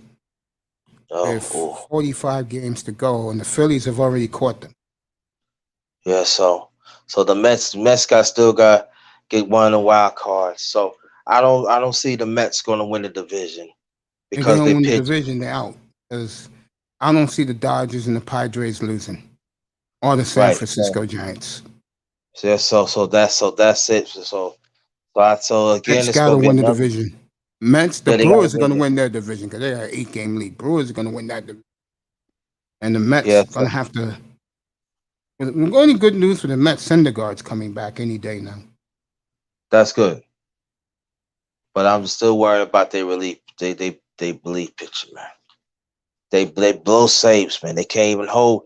They literally can't even hold a save. Yeah. So really, that means the Mets got to get hot, man. They got to rely on they hitting now. Isn't it something that you look at the Mets and you would think they would have ran away with that division? Yeah. And the Phillies and the Braves have caught them. Or the Phillies right now as we speak. Braves, I think the Braves are 2.5 out. Well, I'm going to use an analogy here. You look at the Angels, okay? Mhm. And we know they don't got no pitching. But they have done something they haven't done since I was 14 years old. And that is, well, they did it in the 90s, but more when I was 14 years old, 1978. When they brought up the farm system, they're drawing every night. Mhm. Fans don't care if they win or lose. Why? These kids are exciting. Mhm. The point I'm making is that when you have a team like the Mets and you had a big lead early in the year, win the goddamn division easy. Mhm. Look at the Brewers. They let the Reds back in. What did they do when they went to Cincinnati 2 weekends ago? They whipped their ass, swept them. Reds have been dead ever since. Mhm. And we was talking about the red zone. They was on their way up. Yeah, now the Reds are out of it. They're not going to make the playoffs. They're too far. The Mets, the Reds, any team in the East, any team in the Central, if you're not in first place, you're done. Because the National League West is too strong. I'm going to tell you the key move in that division when the Giants got Chris Bryant. That basically wrote their ticket into the playoffs. And with the Dodgers coming in 6 more times, the Padres going there 9 times, San Francisco, folks, I knew they would be good. I didn't think they'd be this good. I thought they would be where the Mets are in third place. They have the best record in the league. And them getting punched in the face last Friday night by the Astros, they get Bryant, and then over the weekend, they beat the shit out of the Astros. That tells you something right there. I know the Astros, when they came into San Francisco last weekend, they were laughing at them because I saw the game. They were laughing at the Giants. The second Chris Bryant got there, this is the Astros, and they got their ass beat over the weekend. Yeah. Teams like the Astros, I don't like, bro. I really don't. You know, it's deeper than what I'm letting on, but teams like the Astros, I don't like.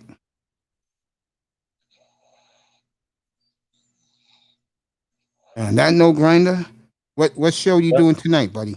I know it's I boxing don't know tomorrow, yet. MMA Sunday. I don't know. I know I'm still I'm going through the stuff. What's up with boxing? If I'm gonna do something, I'm trying to get some people to do it tonight. I don't know. I really don't know. Or I'm thinking about doing some music tonight. All right. Well, whenever you're done, you just pop over here. I'll be on tonight. Folks, I'll be on 7 o'clock tonight, or maybe a little later, but I'll definitely be on tonight. You'll get the back signal. Thank you, everybody, for coming this afternoon. It is the drive time hour. People are leaving the plantation on the East Coast. Work weekend starts for a lot of our working sisters and brothers. Enjoy your weekend out there. I'll be back later tonight. Have a safe trip home. Enjoy your dinner. Enjoy your night at the club. 'Cause I know a lot of you sisters are going to the club tonight. It's Friday night.